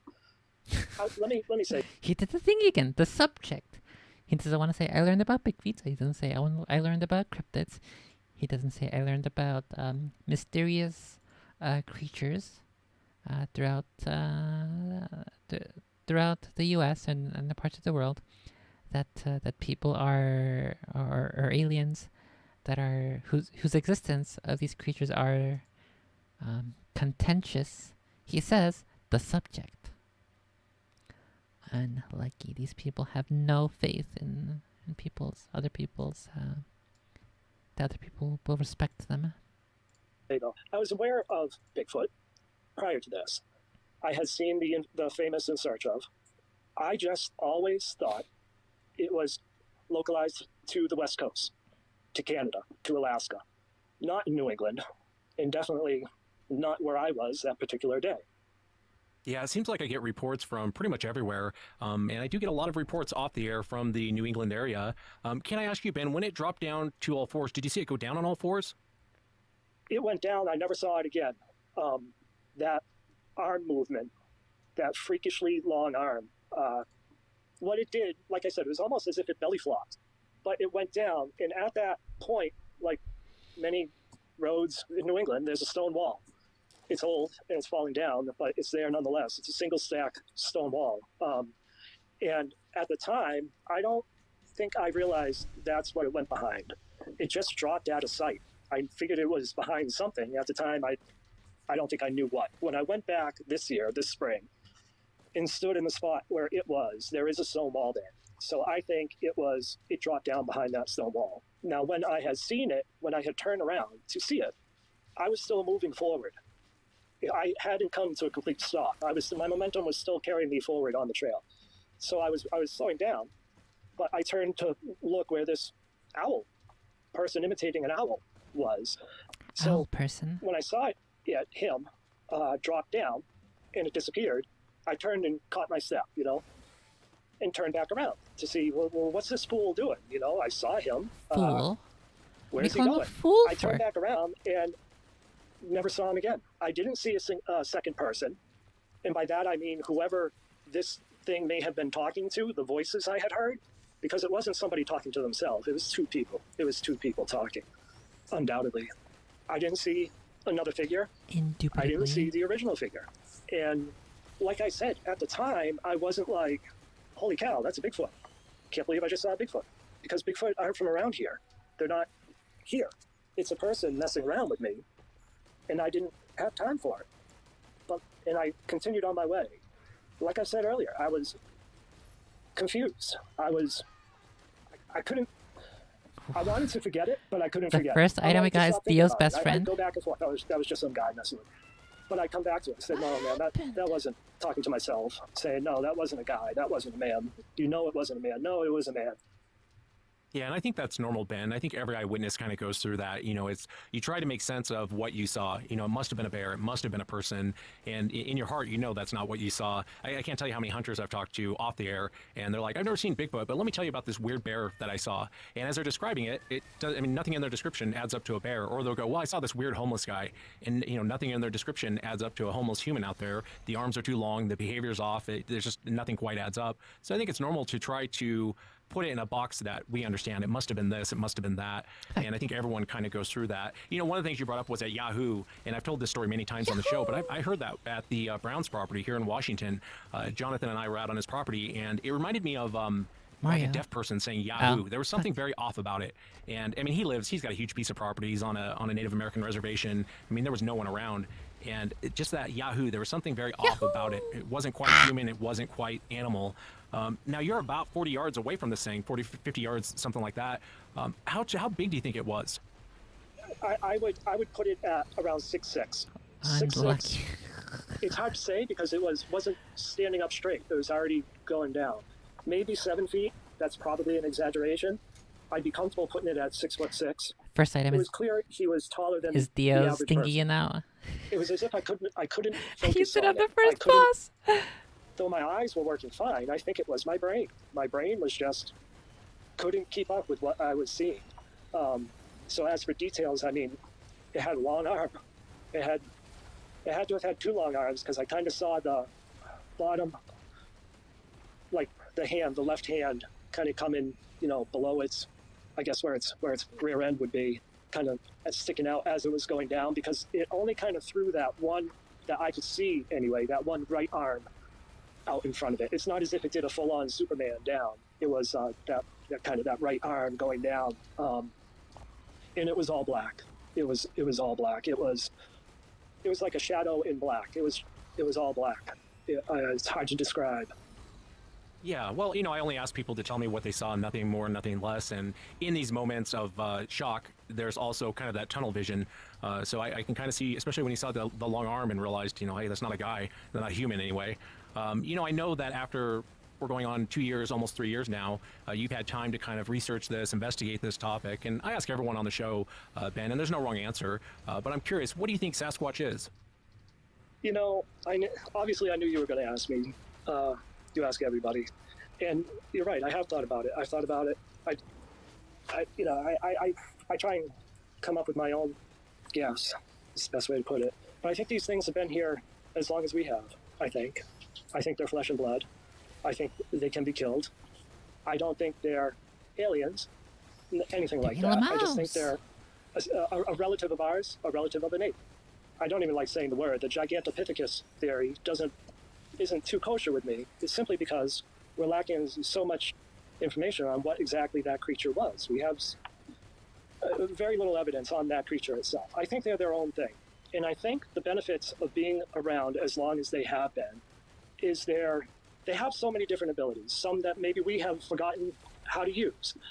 I'm not into the whole woo, but I think there's something to it. And I think you'd be a fool not to think that way because there's just too many reports indicating that there's something unnatural with these things. I think they're masters of their environment. They can communicate. Does that mean they have culture? The definition of culture? I don't know. It appears they have family units. Why wouldn't there be? If they're a relative of ours, I don't see any reason why there couldn't be. They would win a gold medal in whatever event they chose to enter in the Olympics. They're freakish athletes. Yeah, I respect your answer, Ben. Do you think they are more human-like, or would you consider them more animal-like? I think it's its own thing, Les. I think it has different aspects of each. I think because now I'm only going on whatever reported behavior I've happened to learn, but it shows characteristics of each. It shows quick to anger, quick to be defensive, like an animal, but they show plenty of human qualities as well. They seem to know what a firearm is. They seem to be helpful. They seem to be curious. Like we said, they seem to have a language. I believe they have a language just based upon the investigations by, I don't know his name, but he's a linguist. I'm sure you're aware of who I'm talking about. But it's clear they have a language. At least that family unit that was recorded had a language. Are they all the same? Meaning the ones in Arizona are similar to the ones in Massachusetts? I don't think so. I think there are different dogs, right? A hot dog is different from my pit bull, but they're both dogs, right? But a hot dog doesn't look much like a pit bull. They have 4 legs and 2 ears, same typical body shape, but so doesn't a raccoon, but you can tell they're dogs, right? I think that's similar with these things. They may not look exactly the same, whereas mine was lean. Maybe the ones up in Alaska are just absolute behemoths. They're giants. But looking at them, oh, that's a Bigfoot. That's a Sasquatch. Yeah, I like your answer, Ben. I've kind of come to that conclusion too. I would say most of their behavior is very animalistic, but there is moments in encounters when people are talking about what happened to them.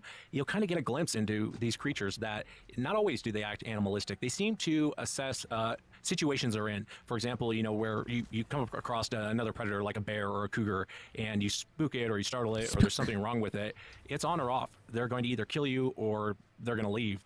There really is no in between. With these things, they seem to really, I don't know, I would say empathy, but more of they just seem to really assess the situation that they're in and kind of react where I guess they feel is appropriate. Is the only way I can say it. But it is fascinating. And, the other thing, too, Ben, I wanted to tell you, I talked to a lot of people in the New England area. We talked about this before we came on the air, and I get a ton of reports from there. But people from New England are very, very tough to get on the air, and I really appreciate you taking the time to come on. Well, of course, Wes. I thank you. I thank you for what you've done and what you're doing. It's been a big help, and like I said earlier to you, hopefully, maybe by speaking with you, maybe I won't be thinking about it as much as I have. I think it's a bit of a relief. Everybody says that, but they say it because it's true. It's a bit of relief. It's a bit of relief to be able to speak with you and get it off my chest. Thanks again, Ben. And that's it for tonight, everyone. Remember, if you've had an encounter, shoot me an email. My email address is wes@sasquatchchronicles.com. Oh, that's it. He didn't even say goodbye. What the heck? What is this rude? Who's this rude podcaster who doesn't say goodbye at the end of his episode? Now that I started playing, I just want to keep playing. I don't want to go get my foods, even though I'm still hungry.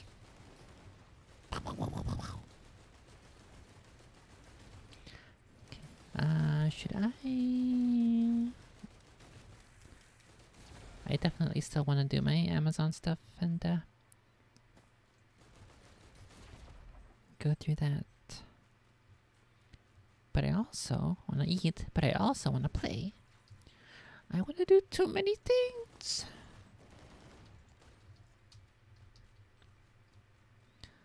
Why does everything cost so much money? It's fucking Biden inflation and risk of rain.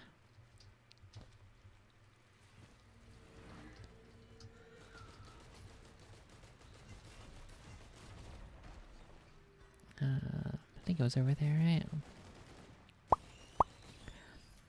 Bunky bunky. 116. Perfect. Another stealth kit. Oh my god, I'm gonna have 2 stealth kits and then 2 fuel cells.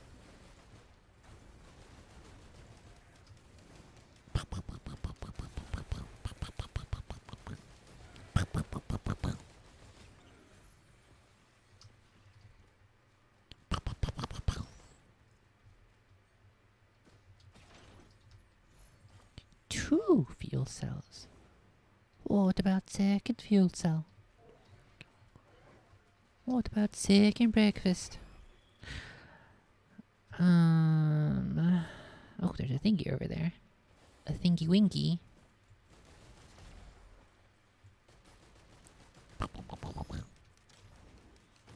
Ow. I don't know if I like this topaz shield. We'll grab this mystery item. Hopefully it's good.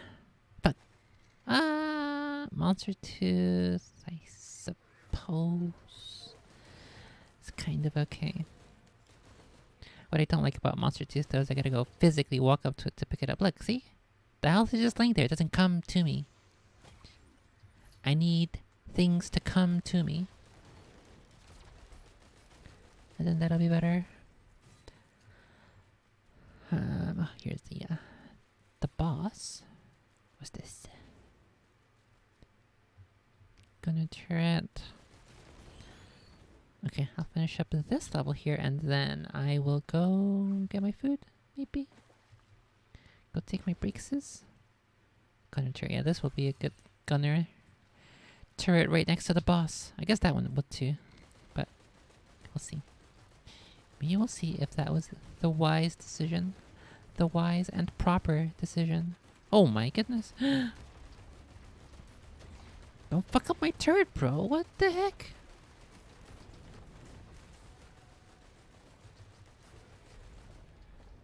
Is this one a queen bee? A stone? Another stone giant?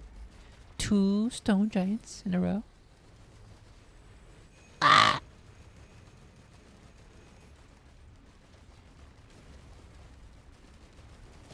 Oh my god, I'm actually gonna die.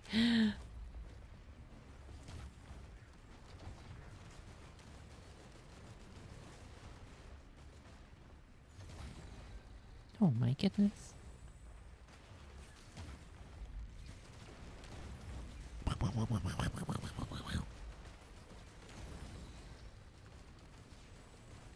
Jesus, dude. No!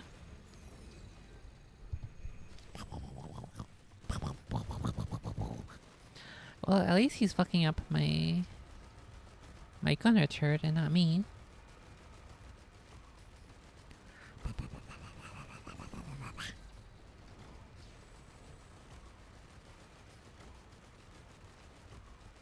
Okay, good. At least we lived to fight another day.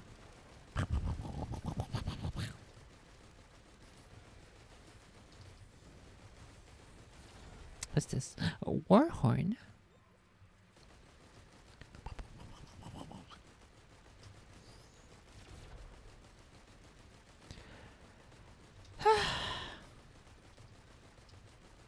Okay, I think what I'll do is I will get some food. I'm not sure if I'm gonna make hot dogs. I probably no. I'd have the hot dog buns are in the freezer. I'd have to thaw them out. Okay, maybe I'll get a. I will get a cereals, a yummy cereals, and then I will discuss my Amazon thingies while eating. A mukbang, Amazon affiliate link, suggested items stream for a little bit.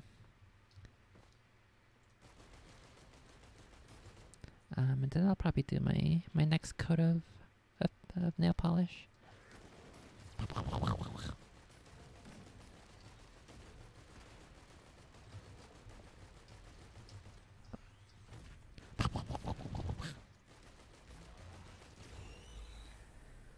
Phew. Okay, I'm gonna go ahead and take a break here, and I will be back in a couple of minutes, probably.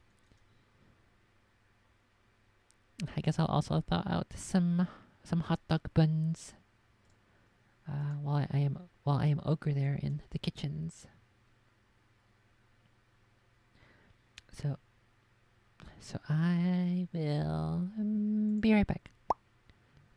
Try not to run into any spooky monsters while I am away. But if you do, take a picture.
I'm gonna keep eating here, and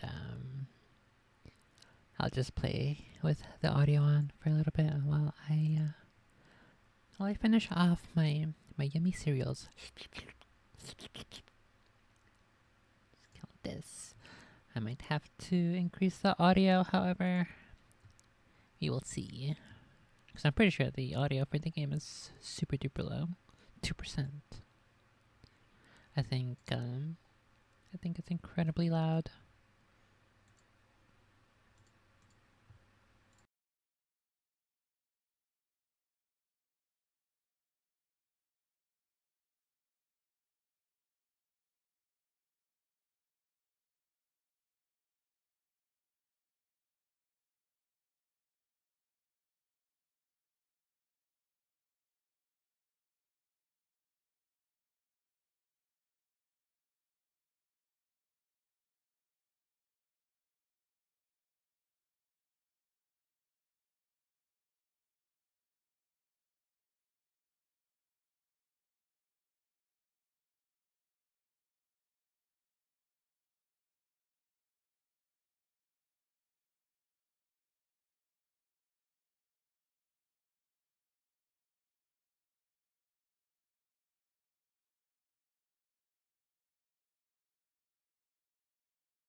it kind of feels like I have either either no damage whatsoever or very little damage.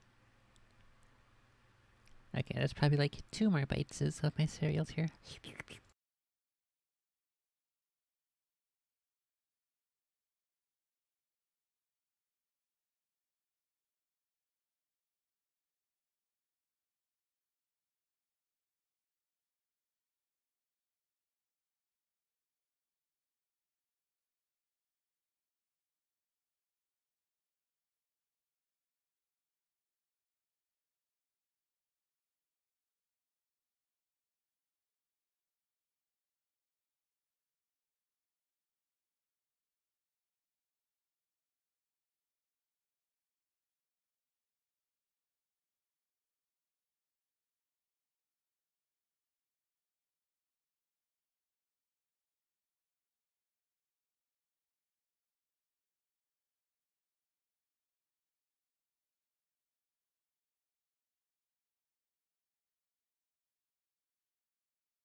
Okay, I think I'm probably gonna finish this run and then we'll continue with my other steps.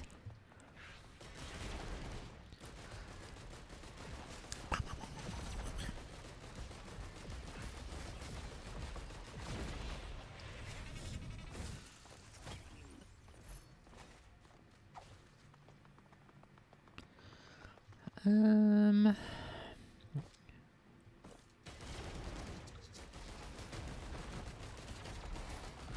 I always hate when I can't find the boss in this level. It's always super annoying when that happens.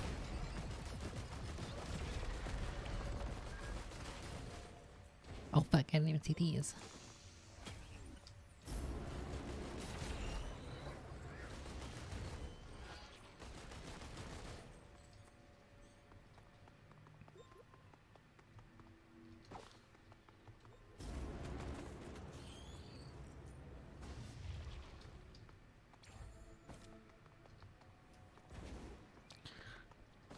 Oh wait, is that a syringe? Oh fuck, oh shit. I might be in luck here if that is a syringe machine. A syringe, 3D printer, and the energy drinks.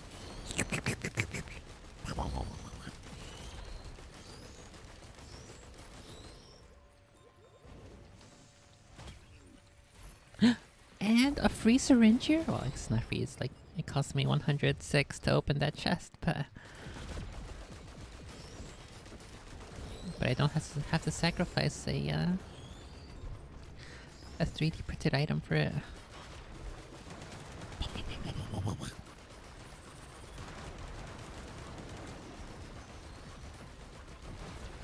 Ouchie. Like it hurts. It is a syringe. I think, wow, was there a 3D printer? Yeah, a scrap box. No, you stay over there. I think she's getting a little bit excited because of all the fireworks going on outside. I can't really hear them very well through my earphones, but when I take them off, I do definitely hear them. Meow.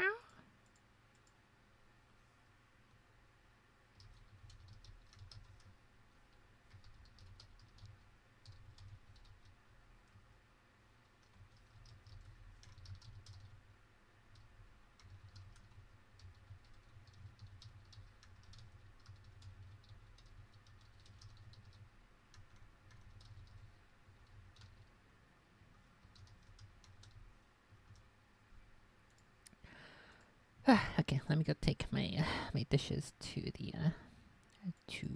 the chickens, and then we will continue with this run. Be back.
Okay, there was another video that was recommended to me, so we'll go ahead and start listening to that one. I'm not exactly sure what to expect, but I'm sure it would be okay.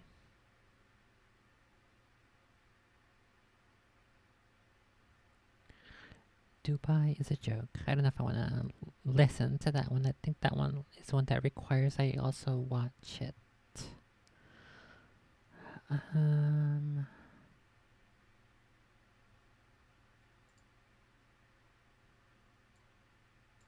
Oh, okay. There was another. This one I think is listenable.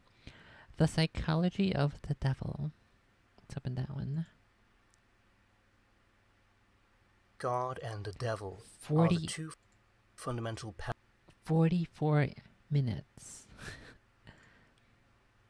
Not that I'm opposed.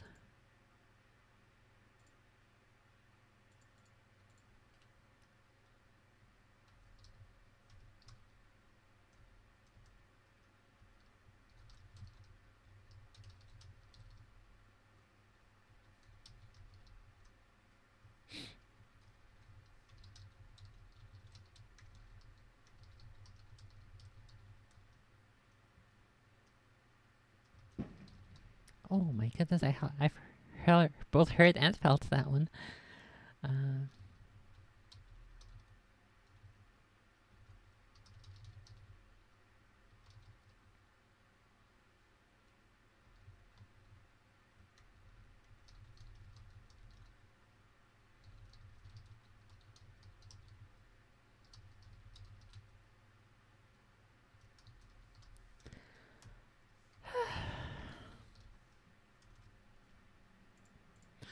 Okay.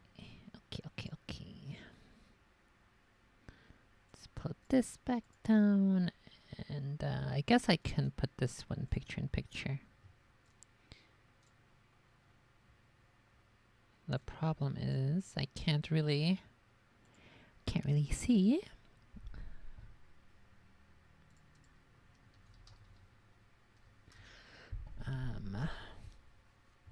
I can't really see right now while I'm in the pause menu. Where would be a good spot to put it?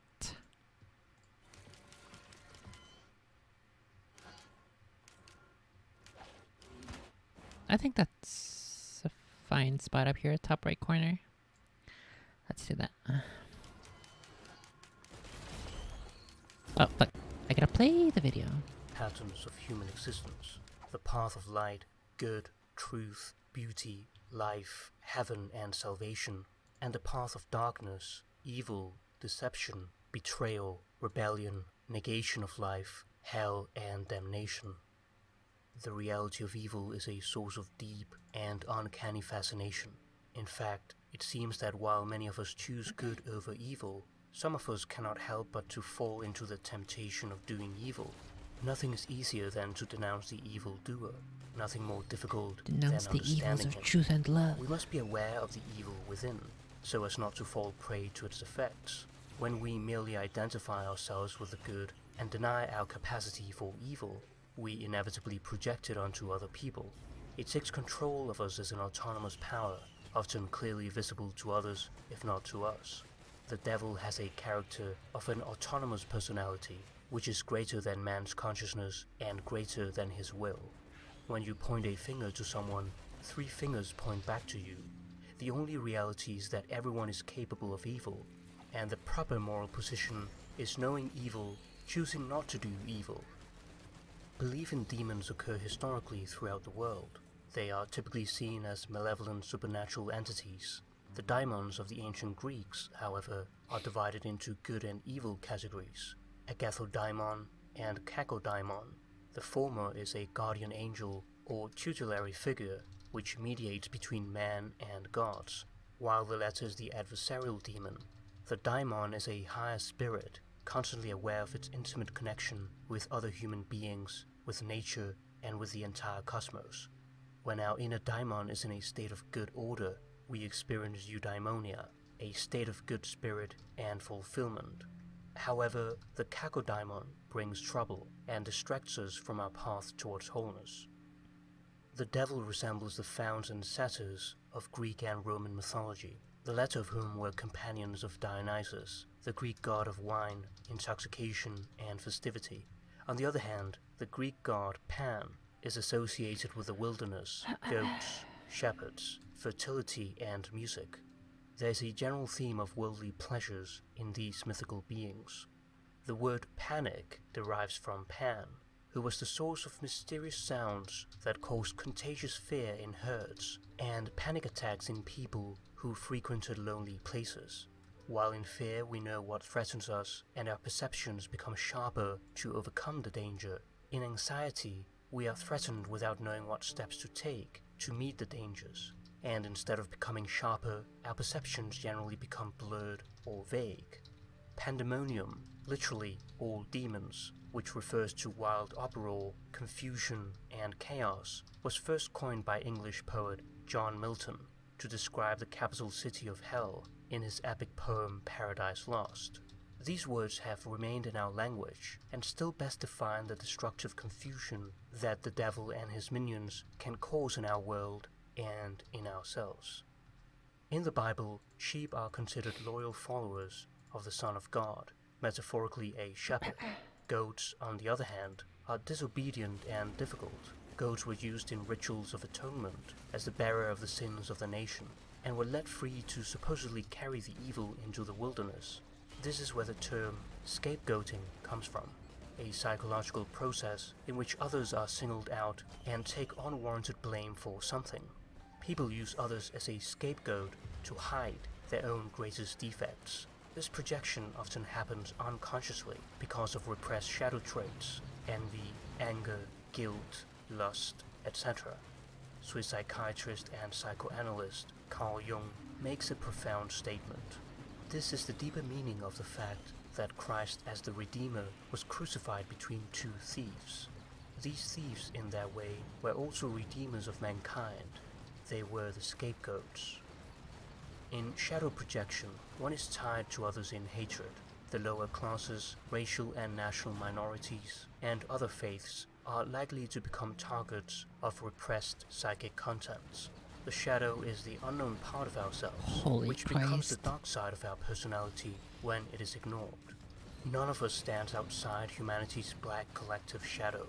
It is a truism of life that when negative aspects of ourselves are not recognized as belonging to us on the inside, they appear to act against us on What? the outside. To be accused of something you did not do. What? I just like literally randomly died for no reason.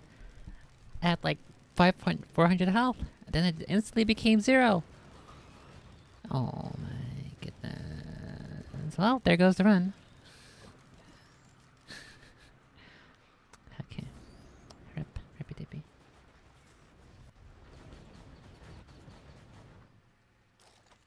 What's up, Patches? What happened? What's up, buddy?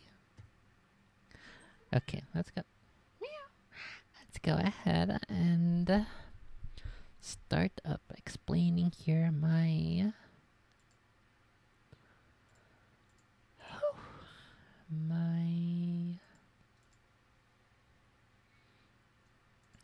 my pretty cool list of things.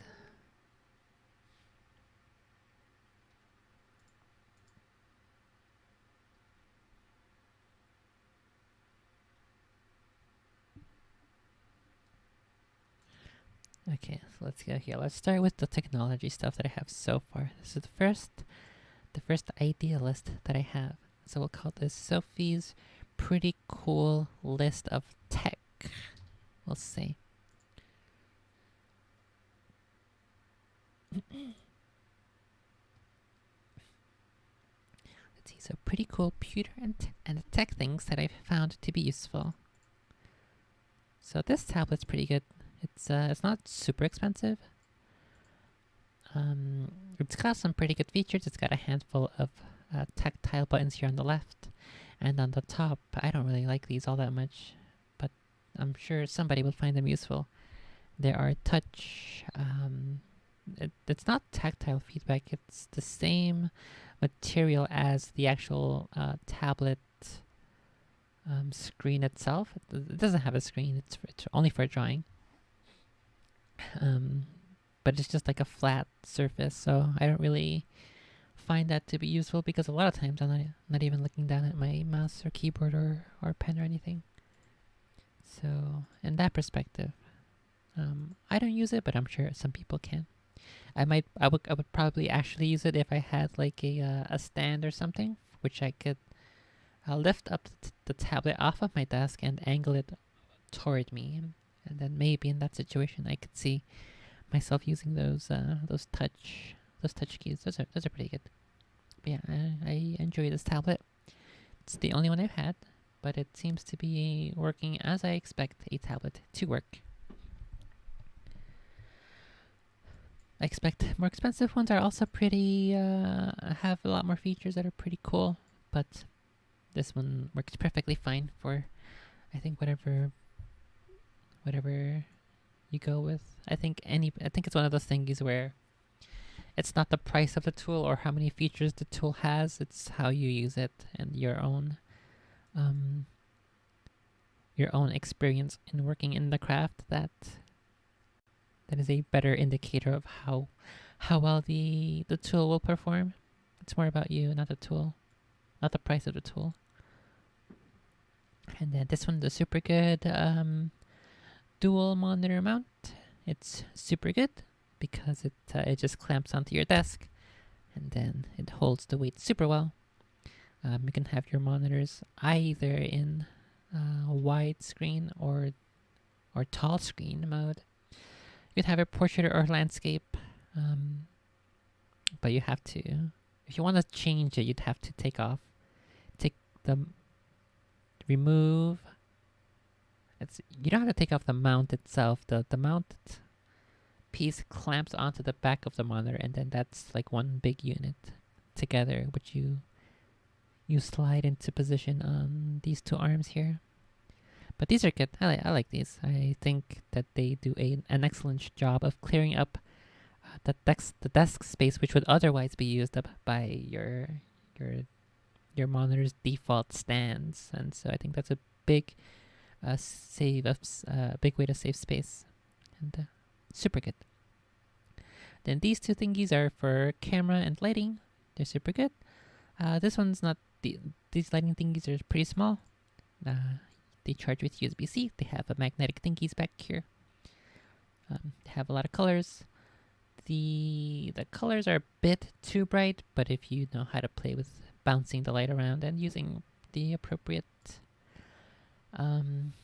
tools of the craft when it comes to lighting, then these are perfectly acceptable for basic thingies. And then these mounts, I wish I had gotten maybe another one or another two mounts, because these are super good.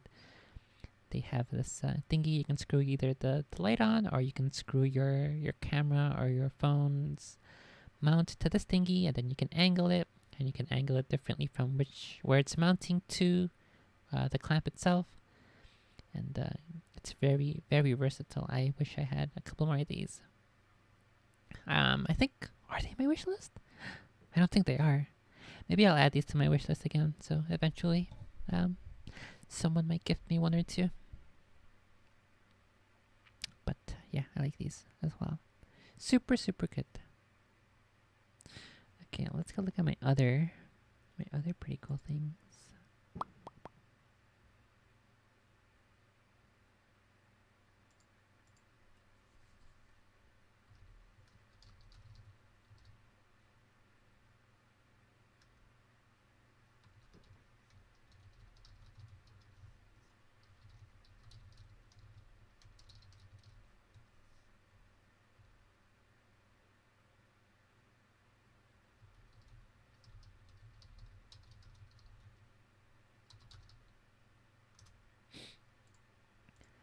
Let's see.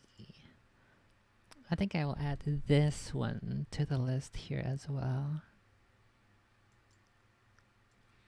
This is my carrying case, my pouch thingy for my Switch. I have this one, the navy one. It's super cool. It's just a pouch. It doesn't. Oh yeah, it's got a couple of spots here for games. And yeah, I don't really carry my Switch around all that much because I hardly ever go outside. But the few times that I have, it's been definitely nice to have it in here and then put this in my bag. So it doesn't the monitor doesn't get scratched up, or the surface of my Switch doesn't get scratched up by other stuff. I mean, I've never had any issues with the joysticks, the Joy-Con thingies being pushed in or stuck into a particular other direction. So we'll go ahead and add to this to Sophie's pretty cool list of tech. So yeah, that's cool. I recommend this one if you like a smooth material. It is not plastic. It is not. It's not. It's not. The material I'm thinking of is not plastic. It's something else, but it's not that material. That more other. It is not a Kydex sheath or holster for your Switch, but it's pretty soft material. I like it. This is the current mouse I'm using. I've had it for a couple of years now. It shows up there when I purchased it. 2020. So I've had this for July 3rd of 2020. Literally exactly 3 years ago. That's when I purchased this. I'm not going to scroll all the way up there and show you because then it'll show you my part of my address. I'm not going to show you that. But yeah, this is a recommendable mouse. I've had mouses that have died way sooner, where the left click or the right click double clicks or triple clicks, or sometimes it doesn't even register the click. I do, however, I think maybe 1 year ago, or maybe 2 years ago even, when I left click, it has this little squeaky sound. I can't really hear it super well while I have my earbuds in, but I think maybe that's part of the reason, because sometimes I don't have them on and I can definitely hear super clearly the little squeaky sound. But yeah, this is a fairly durable mouse, so I recommend that for this reason.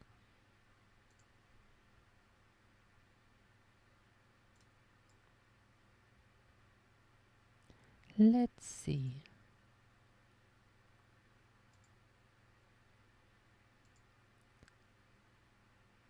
Let's see.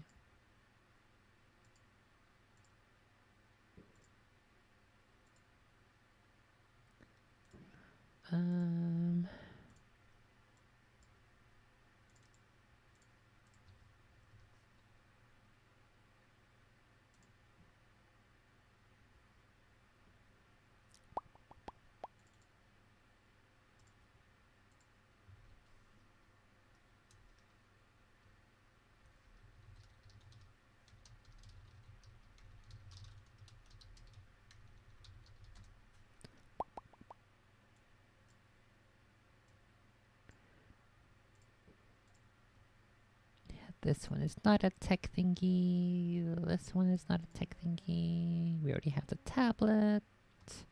This one's a candy. Candy. Too many candies.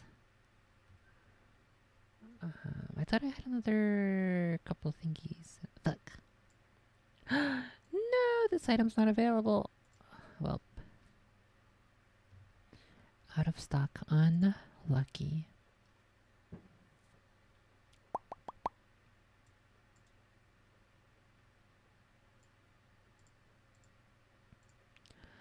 Okay, let's go look through my other stuffs here. If I can find more cool tech stuff. I have purchased some books from Amazon, but I don't think I'm gonna make a list for books. Maybe I could, but I don't. I guess I'll ask in the Discord server later on whether or not that's something that would, if you guys buy books from from Amazon? If so, then I'll make a separate list of for books that I recommend that I think are cool. If you wanna use my affiliate link for that, so we'll see in a bit.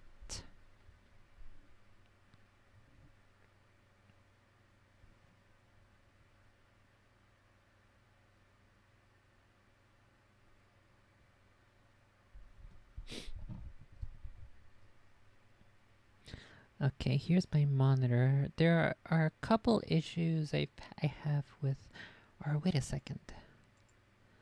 Okay, so my second, what is currently my second monitor used to be my primary monitor before I got this curved one that is my new primary monitor.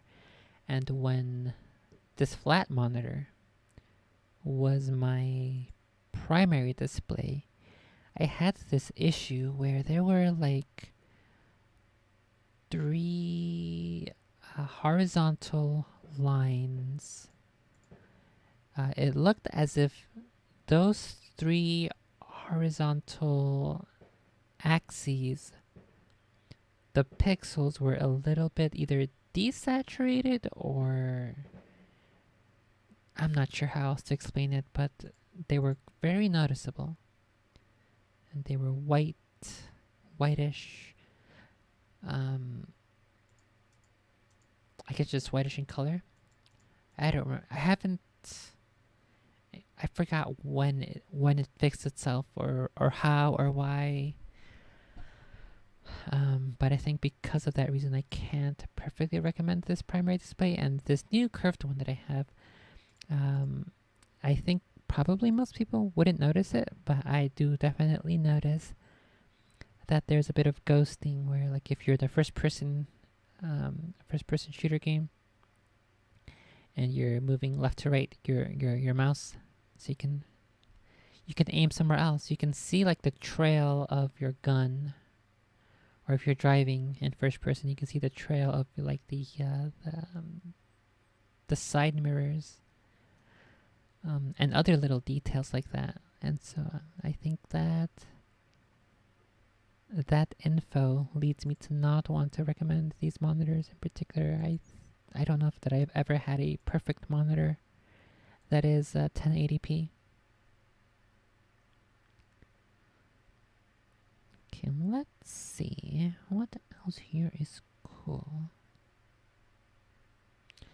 Ethernet cables. Got some mouses that also died. Fuck, dude, I do not buy a lot of stuff on Amazon, that's for sure.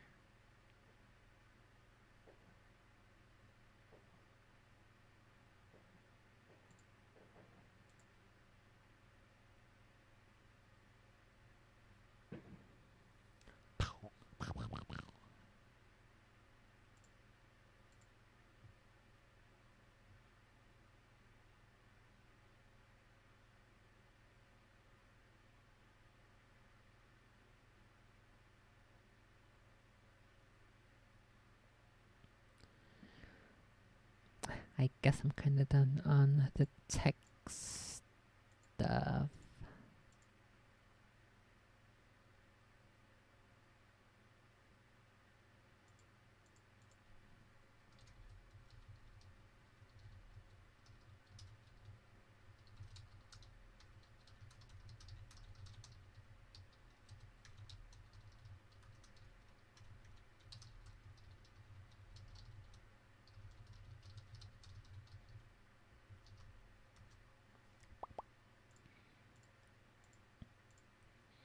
Should my laser trainer, should that be on tech or or house stuff? I think that'll go in the house stuff.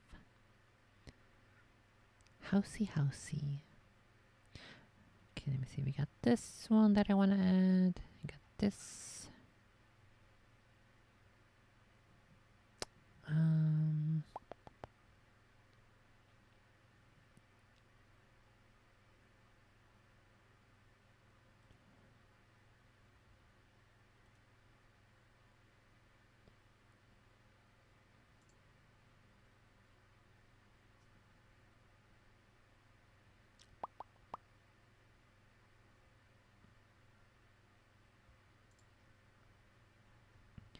Okay, I think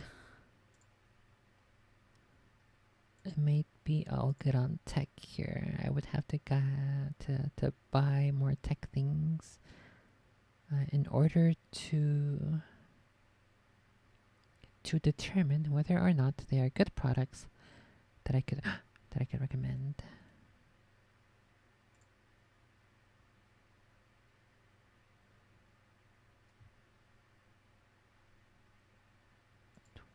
$2020.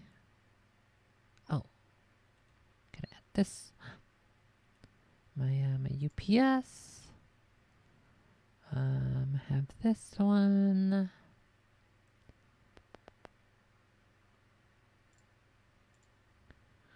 Anything else here that's good?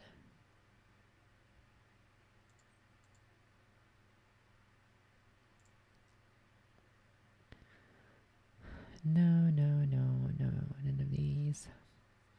I have some stuff here that I could make a list for, but I don't think anybody would buy them because you're all men, and this is for women's stuff. So I don't know if you guys would use them at all. Okay, well, I guess that's it for the tech stuff. Let's make my new list of, we will call it house items. Items that are useful to have around the house, starting with this one. This kitty corner self-scratching thingy. You just put it on the corner here of either a wall or a chair, 90 degrees, and then the kitties can scratch up against it, and it's super good. Patches likes using this. I think RB would probably use it too if it were a bit higher. I do have a second one that I need to set up, so maybe I'll do that at some point. But yeah, this one's good. Let me see if I need to make a different list. Create a list. Shopping list. No, let's make. Oh right, it's the stupid thingy. Okay, let's see. The idea list seems it's kind of annoying that oh wait, let's grab fuck.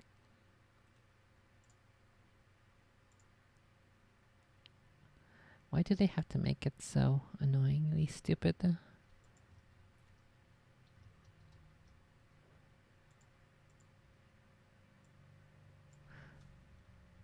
pretty cool tech list. And then this new one will be called Sophie's Pretty Cool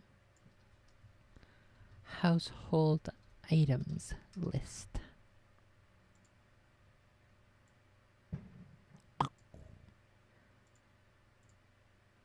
How does this work here? Browse history? Yeah, browse history seems to work. Or no, hang on, I'd have to. Fuck. Gotta open all of these again.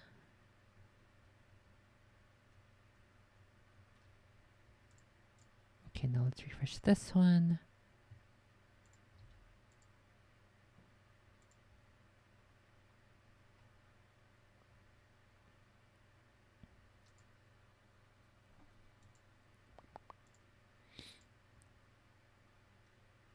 Okay, now this one I can pull up on screen here. Is there a way I can organize? Oh, yeah, okay, I can definitely move these around. So let's see, let's do the which of these is? Let me pull this up over here. The tech list. My 6th list of tech thingies. Let's see, the most useful to least useful. The mouse I use every day, basically, and then actually, I think I'll put the monitor mount first, and then the tablet, and then the camera stuffs. Okay, there's my cool list. Great way to save space. from what would otherwise be used up by the monitor stands. Let's get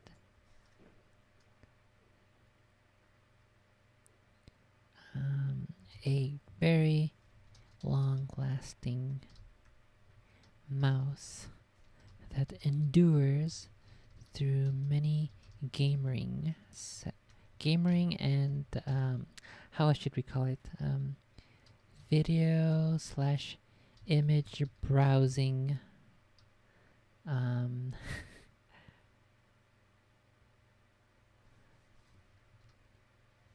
and many gaming and one-handed video browsing night, let's say.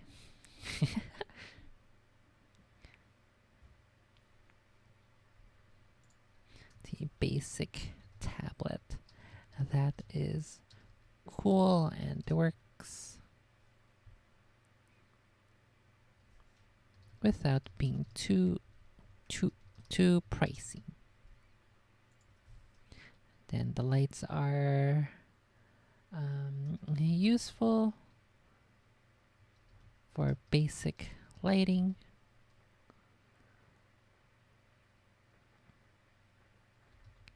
Small and easy to set up. I guess I'll put this one way early on. Amazing clamp for lights or cameras.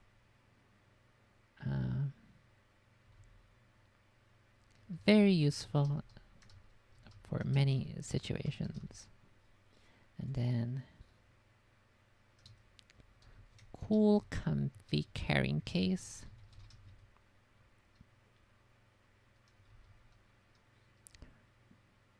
I guess it does collect hair, but I've never really used it all that much around the kitties.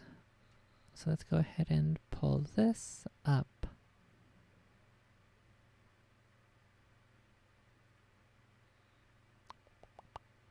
I still like this, I think. Okay, that is my pretty cool list of tech stuff. Phew.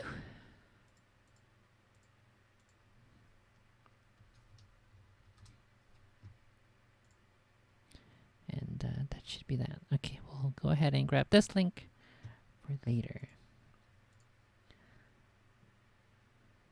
Let me open up my notepad. This is the tech link.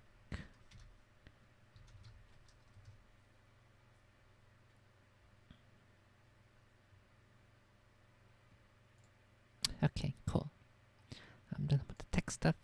Let's see. So this will be Sophie's pretty cool household items list. Listed. Phew.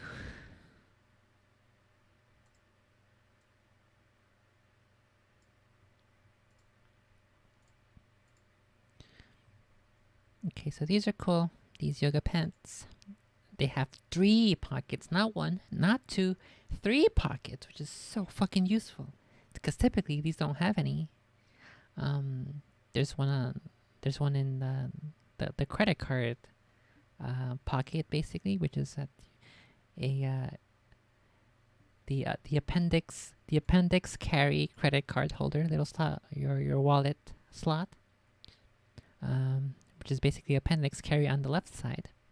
And then you have 2 pockets, one on the left, one on the right. Super cool. Then this 9mm laser bullet for dry fire practice. Super good. I highly recommend it for practicing. I need to use mine way more often, but my gun is dirty right now. I haven't cleaned it since I went to the range. Fuck, when was that? Like a month or 2 ago now. I fired like 50 rounds or something, and I still haven't cleaned it.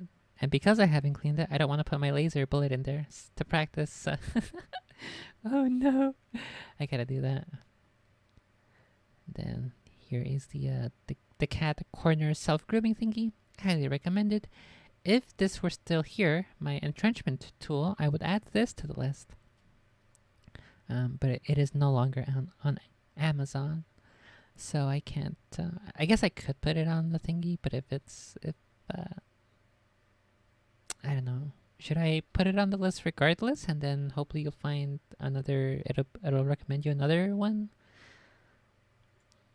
I'm not sure. Um, one issue with this though that I do have, even though it's not going to be on the list, but one issue in this model in particular is that as you're working with the ground and the soil, this tightening, not sure what that's called, but this thingy, it loosens up over time just from the friction and stuff. These resisted spans are super. I have not used mine in so long. I need to do that. Maybe that's part of the reason why my thighs have been getting as thick as in recent days, months and weeks. As thick as I think they did grow actually pretty sizably over time, but I've been neglecting them. I've been neglecting my thigh workouts with the resistance bands, so I will have to do that. This eyelash curler, it's pretty good. Yeah, I use it every time I do my eyelashes. This tweezer set has 4 tweezers. They're all super useful, except maybe the super pointy one, but I think that's probably better for splinters than for grooming your hairs, your eyebrows and stuffs. But I like these. Super good. This cuticle pusher, and then this little claw here to clean under your nails. Super fucking useful. It comes in so useful and so handy. Maca. Oh, gloves. Super useful gloves here for cleaning stuff like the kitty litter, for cleaning your gun. You don't want to get your hands dirty, or you don't want to get gunpowder and carbon all over your hands and in your fingers. That's super good.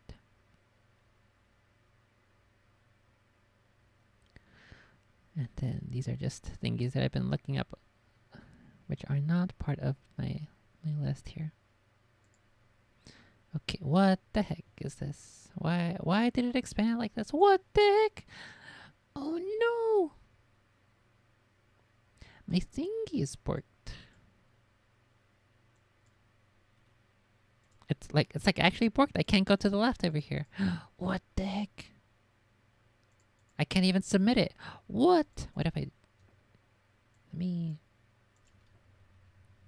I have to tab my way through all of this, I think.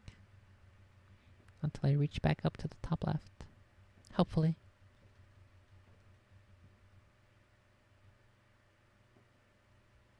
Nope, I can't. Oh, wait, maybe? Maybe?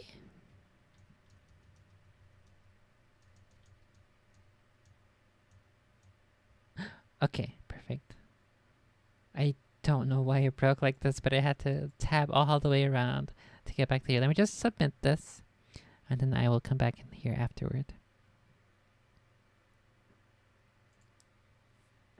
to fix it. When your idea list is approved, it will be published on Amazon.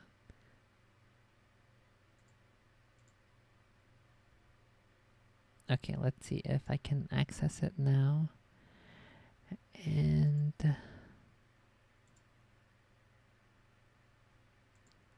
edit my stuff. Okay, good. This one's Sophie's pretty cool household items list.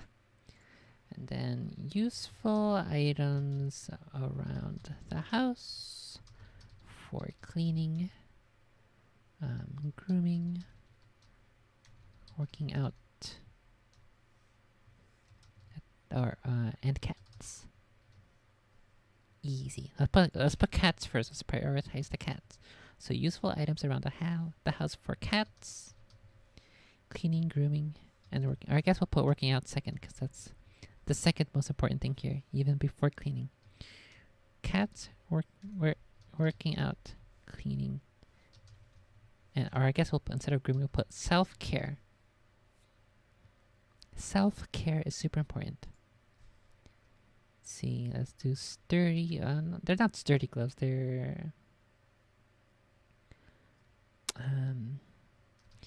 These gloves will keep your hands clean of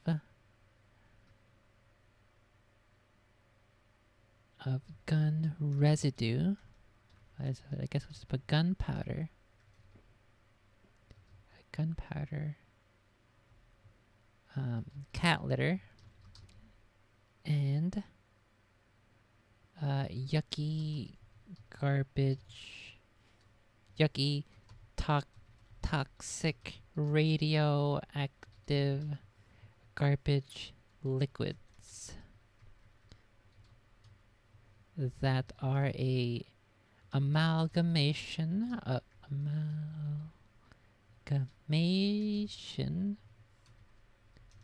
of all.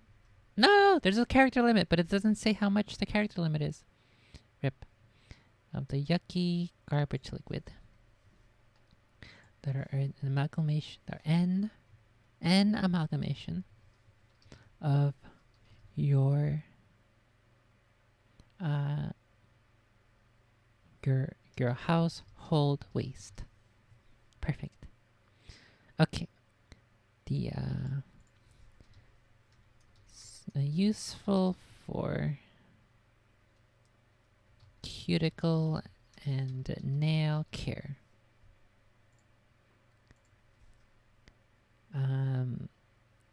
Hair removal. This is the tweezers. Hair removal. Oh fuck! This is the one that came with the mirror. That it's a magnify. I completely forgot that it came with a magnifying mirror. I haven't really used that all that much.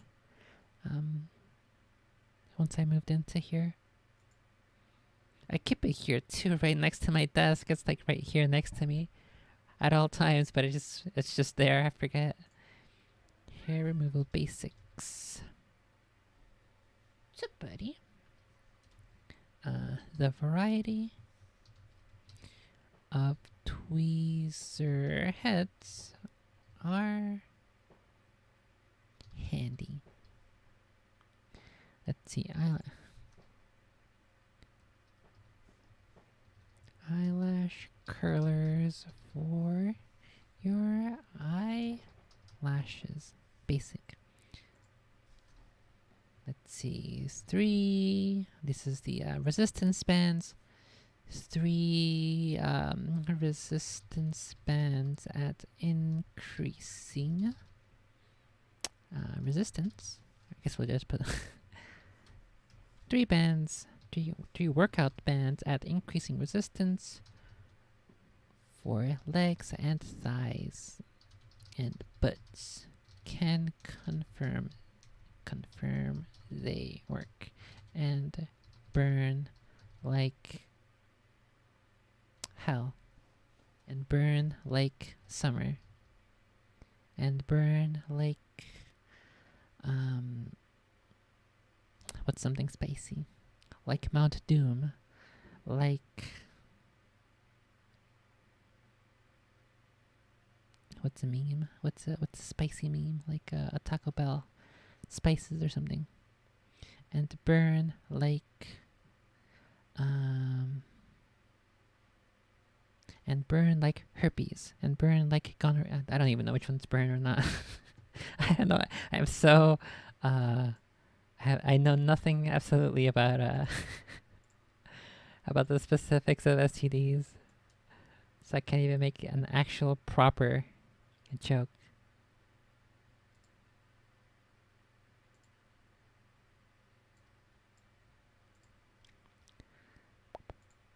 I guess I'll just put they work and burn your thighs. Let's see.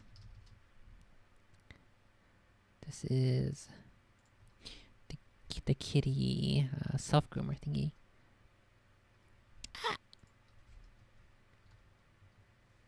Cats. I just put cats. That's it.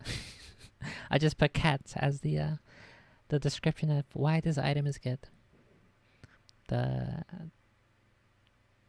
soft cat corner self groomer is useful because cats. In pink right now. Good for dry fire training when you don't want to spend your entire month's income on ammo to get a little practice. Then in parentheses I will put but actually go to the range. Fuck, I'm out of characters. Because I wanted to mention that you don't get the actual practice of the recoil. Oh my god.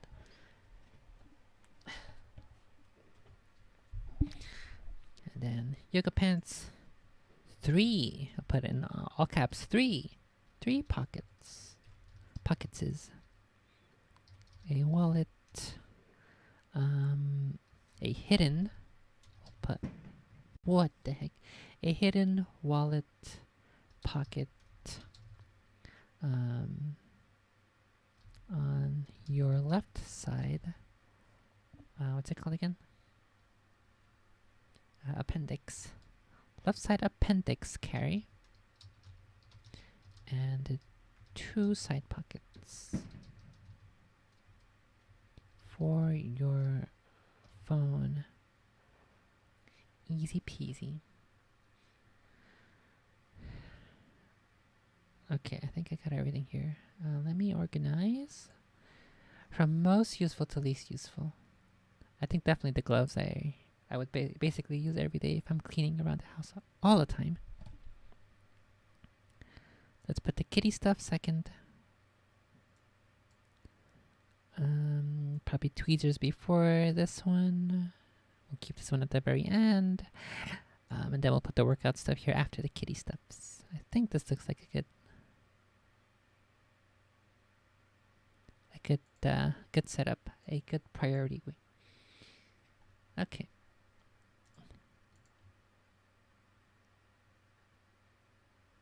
No, fuck! I held a tab too long that it passed my submit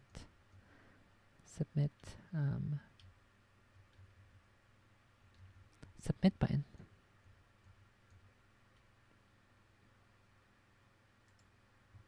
Okay, so this one is household items.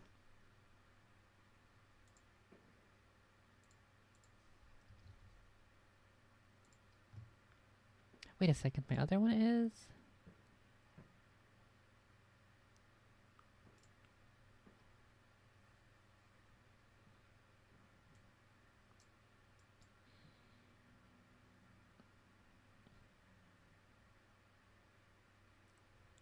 The fuck is this?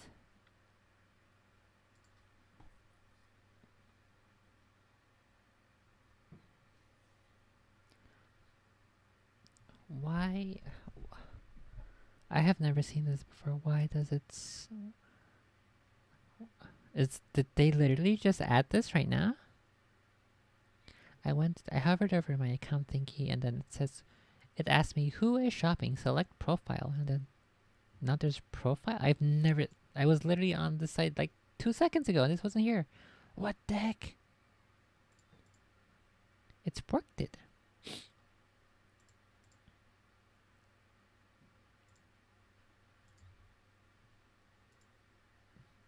Okay, let's see. So I have my tech link and my household items link.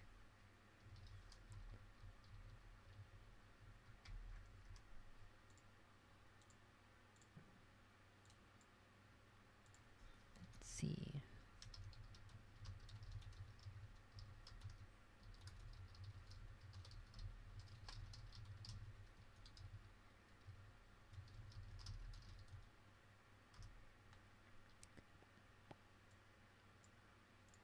The final list of things that I'm going to be doing for the time being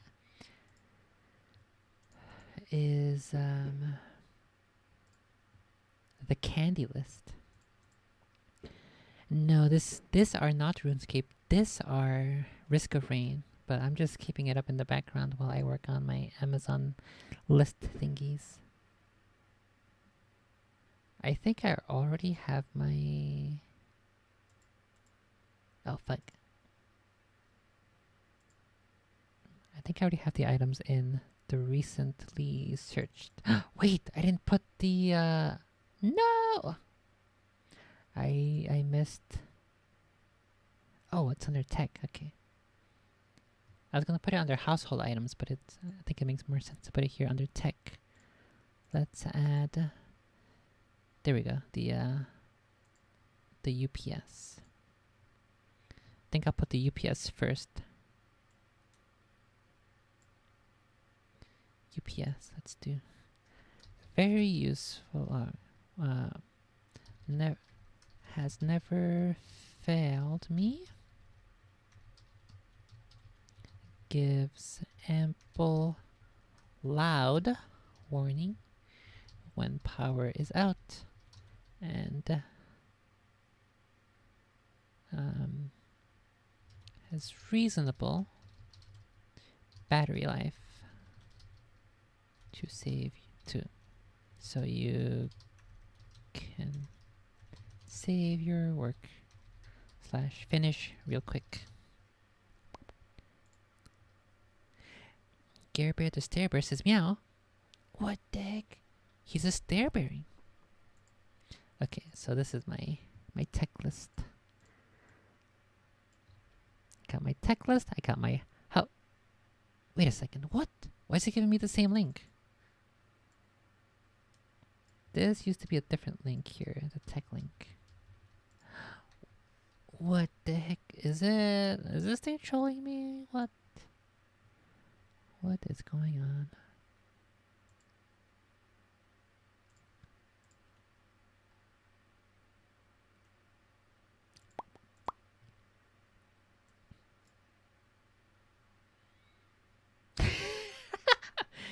When you were mimicking the gun sounds in Risk of Rain, it sounded like an echo because it was so similar.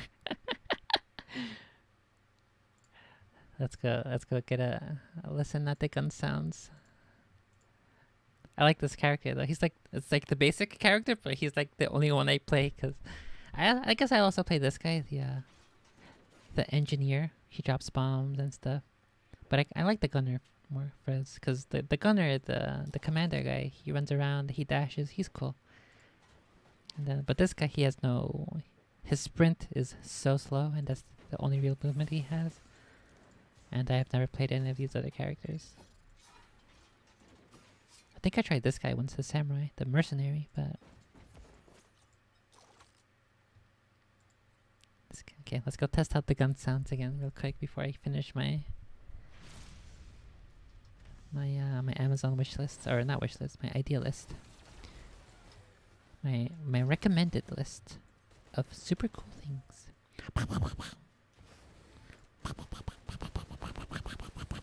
I guess it does sound pretty similar.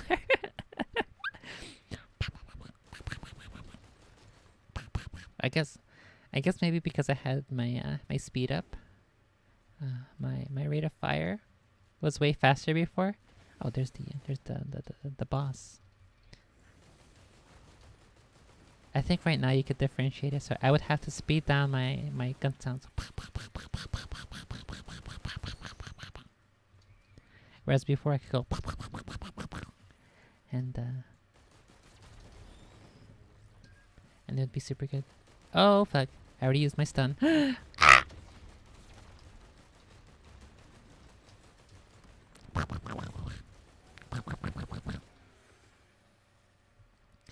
Bezos bust list? What the fuck is a bust list? Oh my god. It's another giant!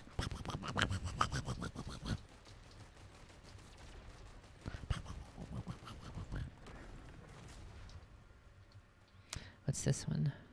A topaz shield. I don't like the topaz shield, honestly. It seems like a super weak item. I'm pretty sure it's actually useful, but I hardly ever acknowledge when it's useful to me.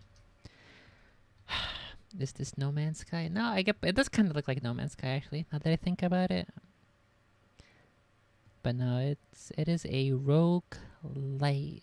I never understood the specifics between them. Let's go look it up.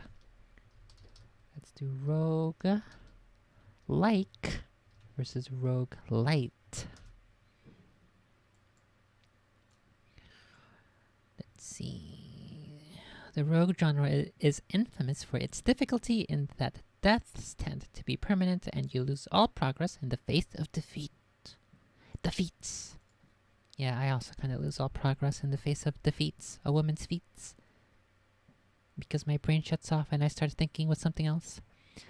This is a concept that roguelike games take to heart, which makes them difficult. Significantly more difficult than rogue... Fuck, where was it?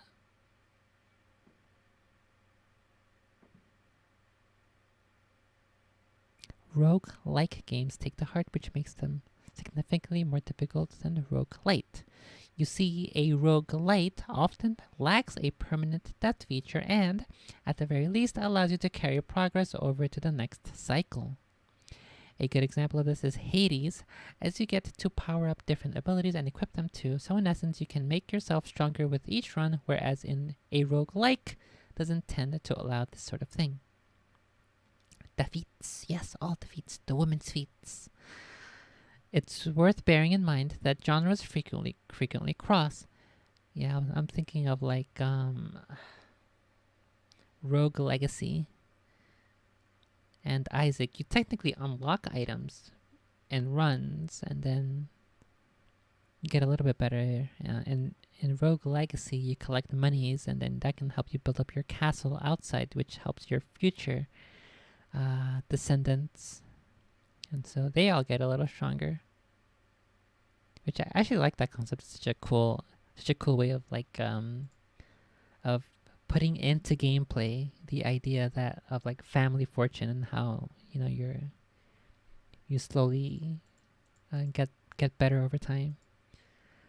You slowly pass down your traits, your benefits, your money. Bear in mind defeats.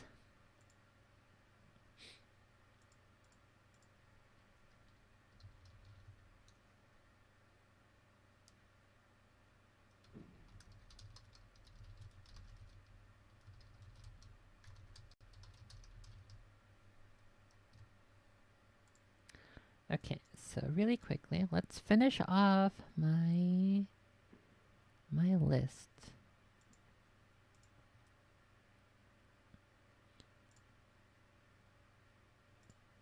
Okay, so here are my current lists. I have my pretty cool tech list and my pretty cool household items. Pass down the baby sword. Yeah,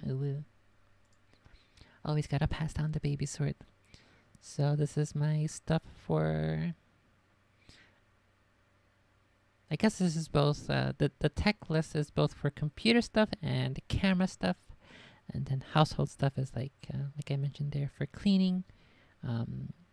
The only clothes here is the yoga pants with the 3 pockets. It's literally so fucking useful. The only other one that I have with pockets has 1 pocket, I think. None of them have the side pockets, which those make it super, super handy to have.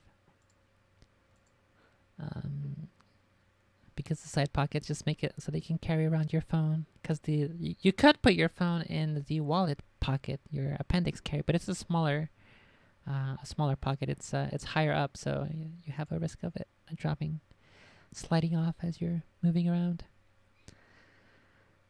Again, let me start this final list, which will be... This one will be called Sophie's. What's the other one's called? Sophie's Pretty Cool. So Sophie's Pretty Cool Candy and Snacks list. You can call me the Willy Wonka of spicy Mexican candy. Okay, let's go. Add my Oh fuck, I forgot to add soapses to my... The soaps is super duper important. Gotta add that real quick. No, not manage. I want to add. Add products. Oh no, it's doing that. Why does it have to be so stupid? I can't add... Look, it just keeps going. I can't add new things to my list because the ad... Okay, I had to tab all the way across here. Now I can add products. Okay, let's add the Hebe Cleanse, Hebe Cleanse soap dispenser, and the Hebe Cleanse refill. I think. Oh, I forgot to add this one. This one's also super important. Okay, I think now I have all the household item stuff. Okay. Okay, so this exercise is super good. Good for kitty exercise. Unless they have a massive brain, in which case they simply nudge the egg a smidge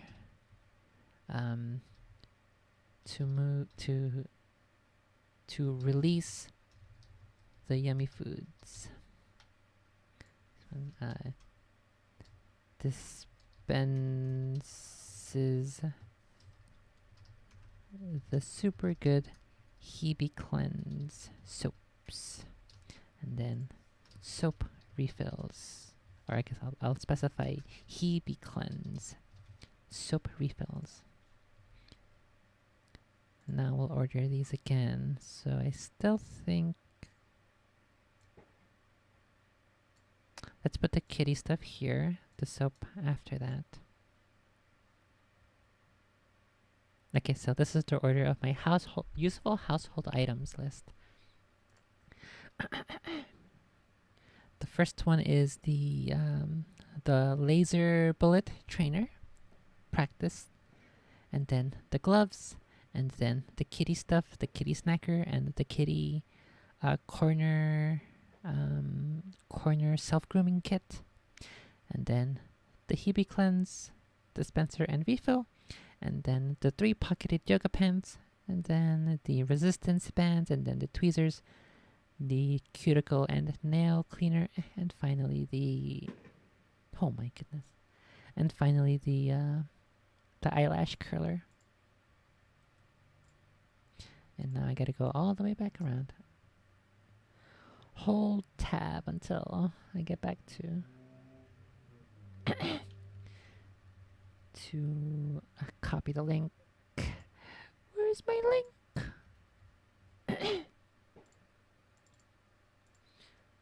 Okay, so this one is the household items. It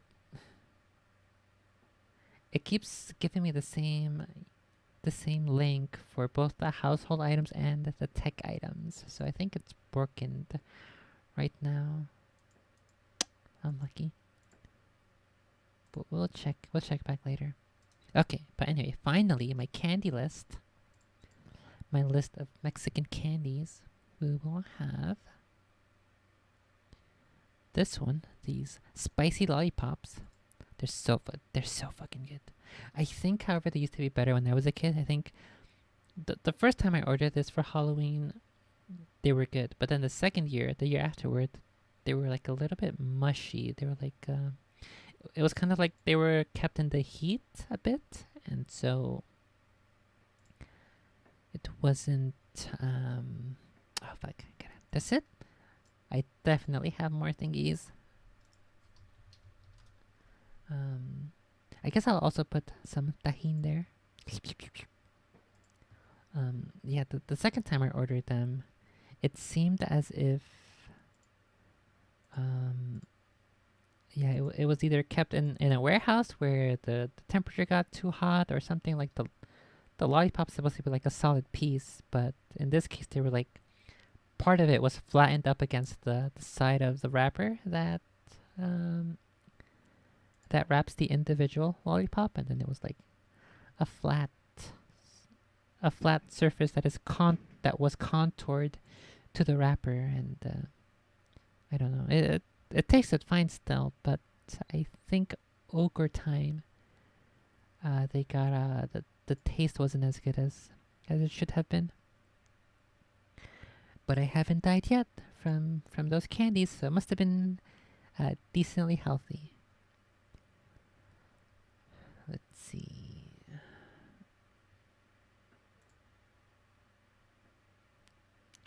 that's all the candies actually that are super duper good. In which case, let's go find.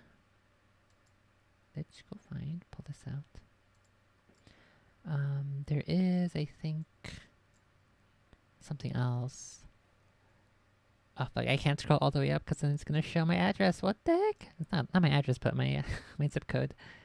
If I go into the typing thingy. What am I looking for? Candy, tahin. Let's put tahin. And also, I'm looking for what's it called? The pulparindo. That's what it is. Pulparindo. These ones, I like these. They're definitely not for everyone though.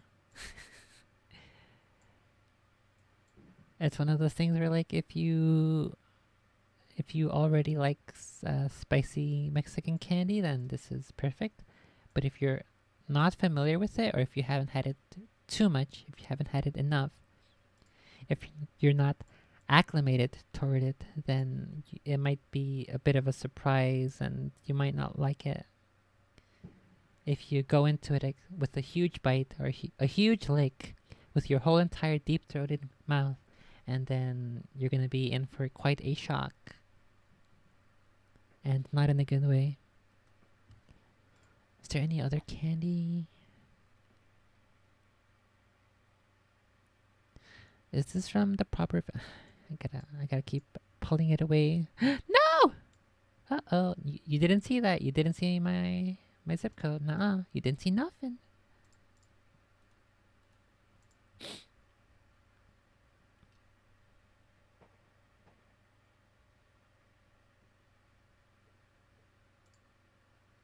I guess we'll just go... I guess we'll just go with this big one here. We'll add this one to the list. And then we'll add the tahin to the list. Let's see if I type in Mexican candy. Onto Amazon, see what else is good. Okay, here is all of the Mexican candies. I've had these before, but they're what they're intended. Didn't die, must be healthy. Yes. I said healthy enough. Okay. These are technically supposed to be used with a drink. So it's basically like a straw, and then around the straw it has some tamarindo stuff. I think you're supposed to use it with like I don't know if it's like an alcoholic beverage or just some other kind of beverage. The heck are these? Tijuas candies, spicy chamoy gushers, spicy fruit gushers, TikTok chamoy spicy candy. These are okay. They're like watermelon thingies, watermelon lollipops. But these are the super good ones. The mango and the elote spicy lollipops. Fuck, dude, I'm getting... I'm starting to salivate just from looking at these candies. Oh no. Oh no.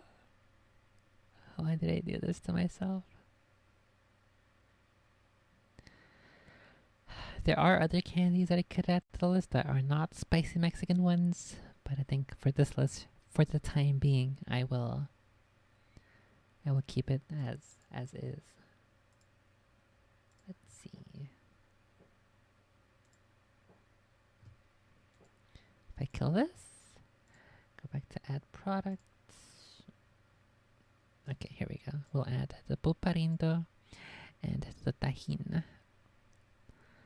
Although the tahin isn't really candy. It's still not really candy, but added to fruits. Fruits is like oranges, watermelons, mango, and you'll fall in love.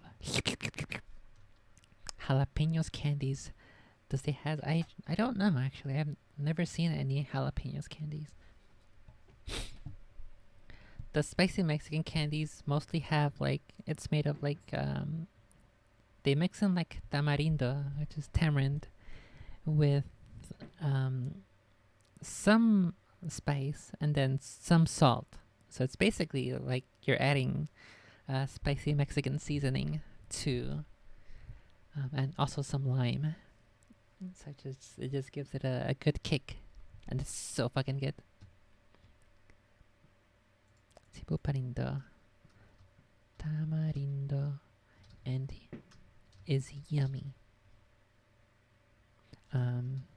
But not for everyone. Take a small bite first. This is another thingy. The chili powder. You can also add this onto thingies like tahin. It's more sugary though, like tahin, but more sweeter.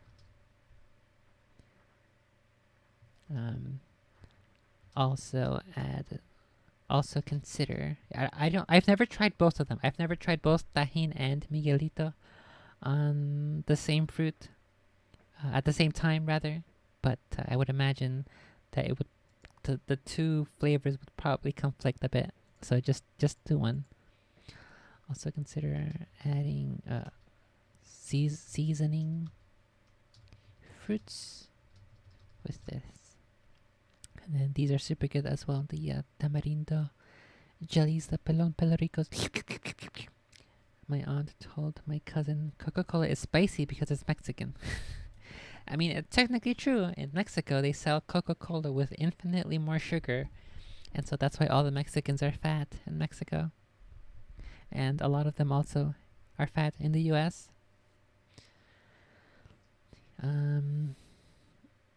Spicy, sweet, yummy.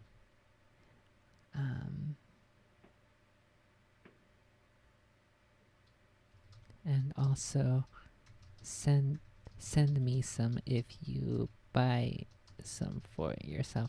Yum. Then the best lollipops in the world. If you disagree, you can go jump into Mount Doom. Okay, there. This is my perfect list of candies for the time being. I will add more. I guess I could add Takis too. But everybody already knows Takis, so you can already buy them basically anywhere. Okay, so this is Sophie's pretty cool candy and snacks list. Let's go ahead and submit this. Candy. Oh, okay, wait a second. I think I understand why all of my links are the same. It's because it has it's just my one page of all of my lists. Maybe that's why. Let's go see if that's the case.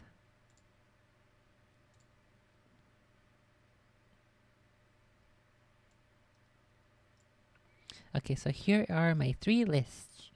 This is my candy list, my household items list, and then my cool tech list.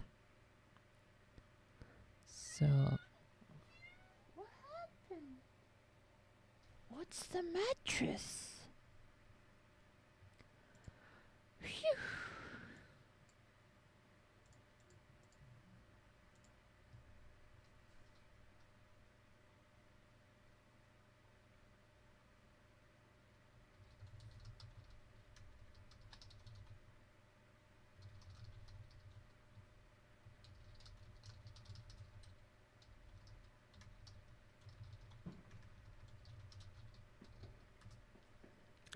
Okay, let's see. Is Coca-Cola being served at most restaurants and fast food places? Why most Americans are fat? It could be.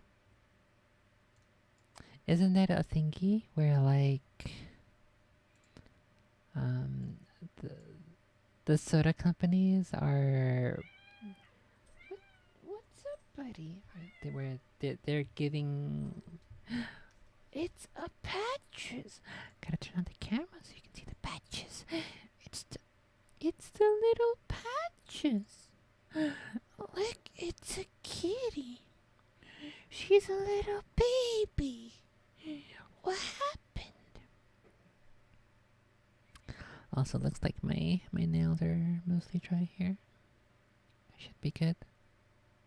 I do have to pass over, huh? Pass over to here again a little bit. You can't really see it because the light's too bright. Kill that. Now it's too dark. But yeah, I got my red, white, and blue going. Meow! Meow! Meow! I'm a cat! Meow! I'm a fucking cat!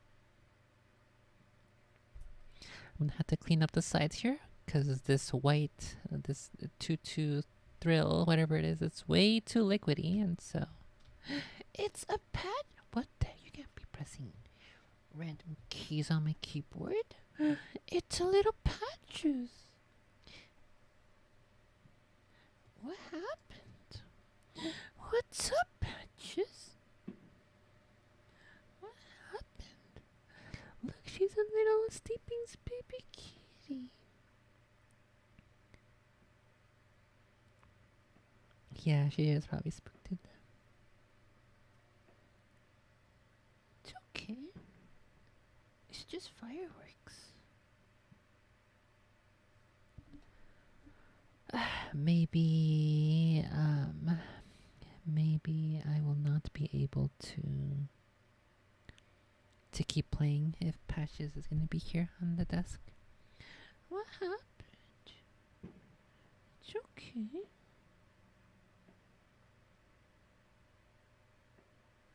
It's okay. My Brazilian friend noted that a Coke is cheaper than a bottle of water. Yes, it is. Which is part of the reason why it's all ogre to place. Why are you stretching like that? What happened? It's the baby. It's the baby Patches. She's a little baby.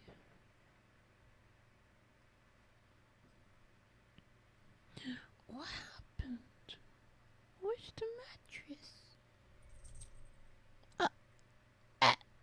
What's that? Coke is probably cheaper because they can afford to sell it at a lower price since they steal all the water. Hey man, water's free. It's a basic human right. What's up, buddy? What, Dad? You can't do that on stream. That's lewd. Somebody's gonna see you.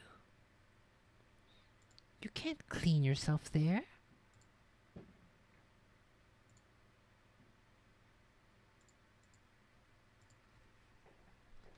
Let's see. Let me hide the screen here for a second while I do thingy. Maybe what I could do is I can just take the keyboard off here, put it on my lap, and then I can play. And then I can play. What's up, buddy? What's up, buddy?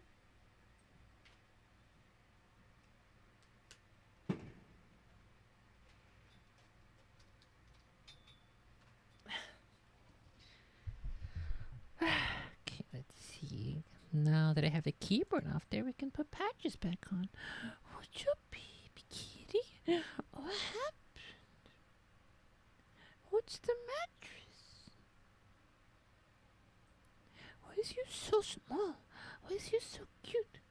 Where's your little baby?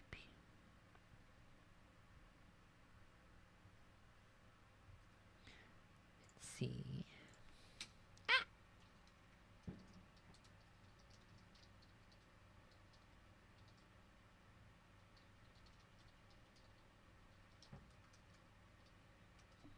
Let's see.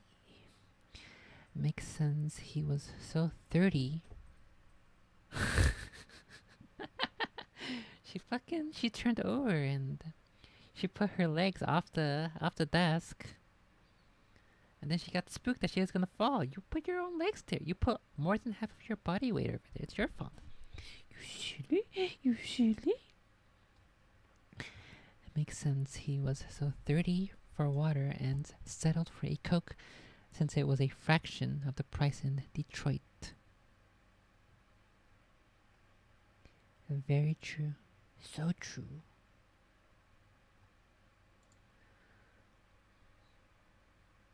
No. Don't smell the nail polish. What the heck? She's trying to get high off of my nail polish so she can try to avoid and ignore the super loud fireworks sound. Okay, well, here is my list. Now let me embed my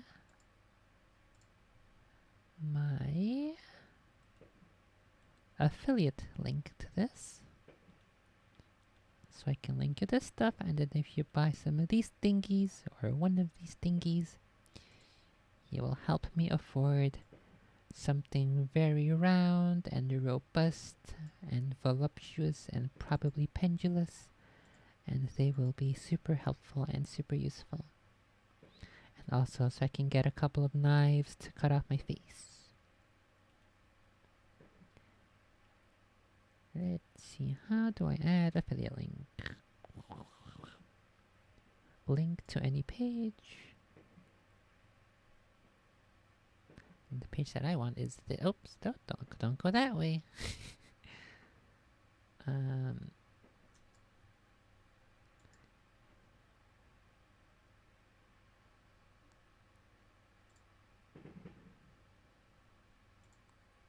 Should we tell your hands are on camera? What do you mean? What do you mean my hands are on camera?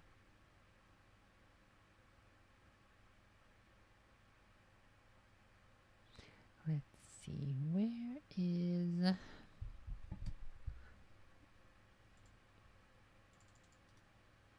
Can I...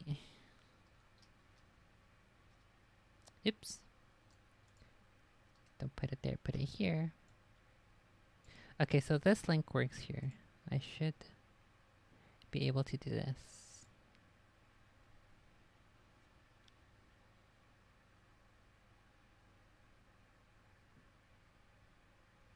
She's trying to sleeping. She's so small. She's a small little baby. She's a small little baby kitty. Okay, so this is the link I want here. Now,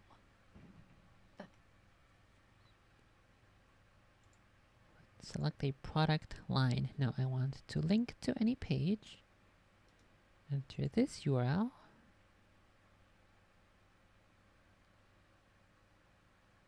She just wants she just wants to keep smelling my she's like sniffing my finger technically, but her nose is basically right where my nail polish is. Oh fuck. Let me see if this link works. Okay, this one works. Let's see, so I want this link, and the name of your link will be Sophie's Cool List. Okay, get the HTML, grab this.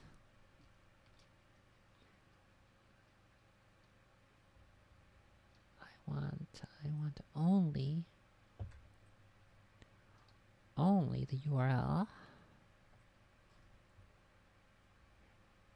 The link has the baby sword in it. What the heck? You threw the Pikachu off. Don't hit the Pikachu. He's a little baby. Well, she's awake again, so no, there is no small sleeping's baby ASMR right now.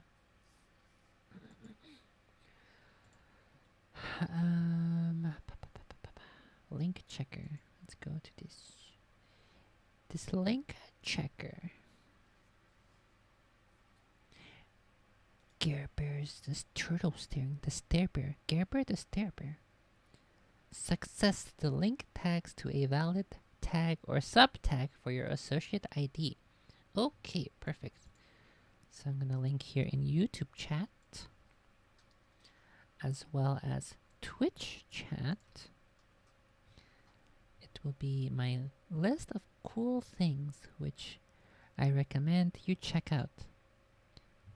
And or also purchase something off of my pretty cool list with my pretty cool link so that I can get a couple doubloons, a couple pennies, a couple of may I have some more, sir? And I will be ever so slightly closelier to affording some pretty cool surgeries.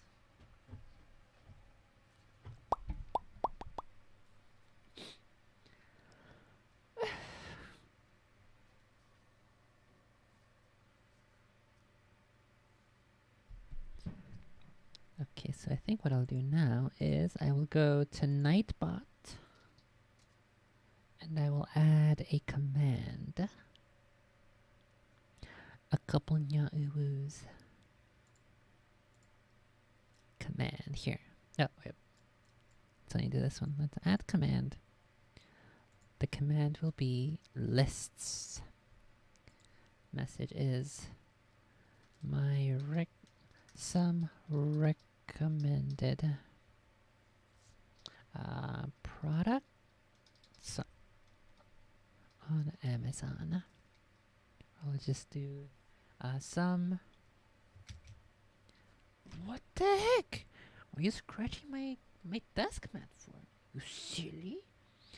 Some pretty cool. Let's do items.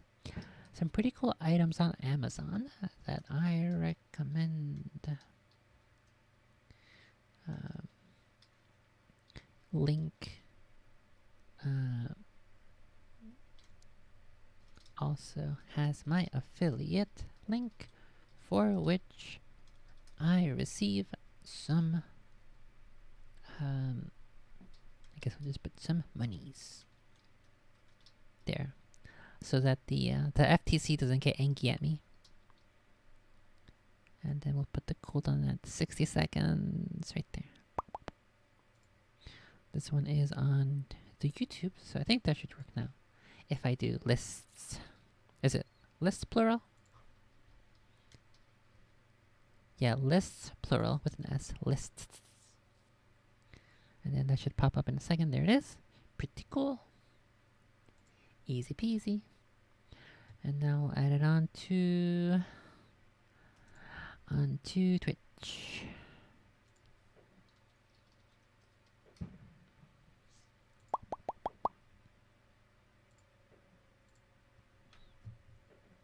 Okay, let's do this. Okay, we're done with Amazon for now.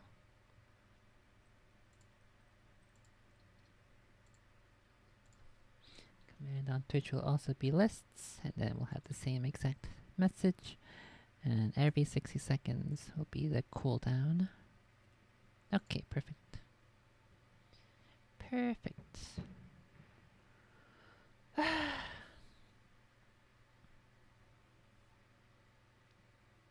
You feeling better now? Gonna go lay down into bed again? Starebird to werebears. Okay. Coolio.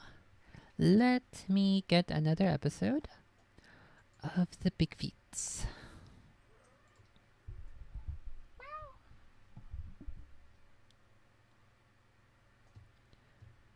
Where is the Big Feats?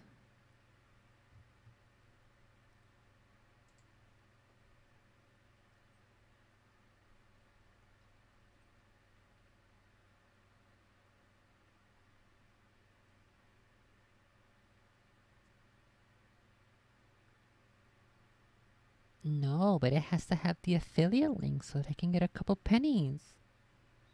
The point is, so I can afford my surgeries. Let's see. Where is the Big Beats? The Fig Beats.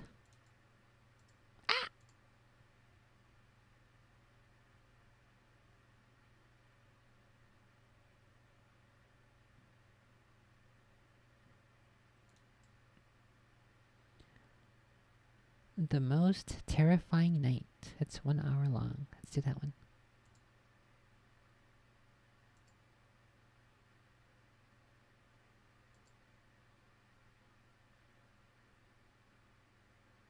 It's about 6'9", I don't know.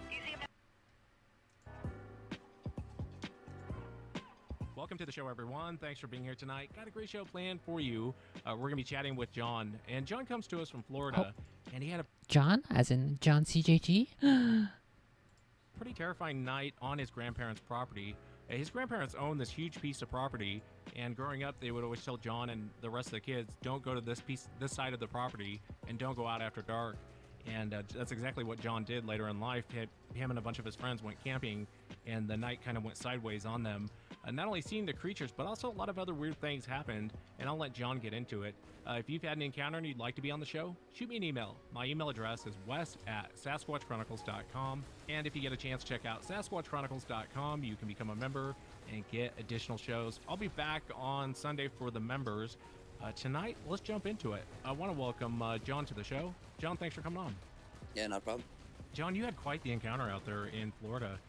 Probably definitely one of the more terrifying encounters. If you would you start from the very beginning, kind of tell us what you were doing and walk us through Oh what my happened? goodness. All right, so me and about 5 or 6 of my buddies decided we were going to go off on a camping trip at a piece of property that belongs to my family, and it's been in my family for like close to 80 years. And it's down in South Florida, close to the Everglades National Park. And so we packed everything up into our Jeeps and loaded up a couple of the ATVs and side-by-sides and made it a full trip out of it. We were going to spend about 2 or 3 days down there. And so we drove down there and got set up probably about 8 or 9 o'clock that morning. I think it was a Monday morning. We got there and set up on a Monday morning. It was right after COVID What hit, so the nobody was cookies? working, and we all just wanted to get out of the house. So we got set up and unloaded the ATVs and side-by-sides and headed off into the national park, and was just riding up and down some of the game trails. And we spent pretty much all day doing that, and got back in camp probably about 8 or 9 o'clock that evening. And we had set up dinner and everything and had that, and was about to start getting ready to head off into bed. And my buddy David, he comes walking back out of the woods and keeps kind of looking over his shoulder and acting really strange. So I asked him, I said, "Hey man, everything all right?" He's like, "Yeah, I don't have a good feeling about this spot that we're at. Maybe we should move a spot in the morning, or I'm going to head out in the morning." And so we were like, "Oh, all right, no problem." So we had all settled down into our tents, and we started hearing what I would describe as like a low hiss that like an alligator would make to kind of warn you to get out of their area. And about 15-20 minutes later, we started hearing the tree knocks. And by this point, I had already kind of stuck my head out the tent to kind of get a better He means the tree ear on it, to bonks. hear it a little bit better. And I'd say probably within an hour, we heard whooping noises coming from out of the woods. And I've never heard that noise on this piece of property. Like I said, I've been going to that property since I was a kid. So the worst thing that we were ever think about hearing or seeing out there was probably a little black bear or an alligator or a water moccasin or something like that. So we were used to seeing deer and everything out there. So to hear the whooping noises coming out was something that I had personally never heard before out there.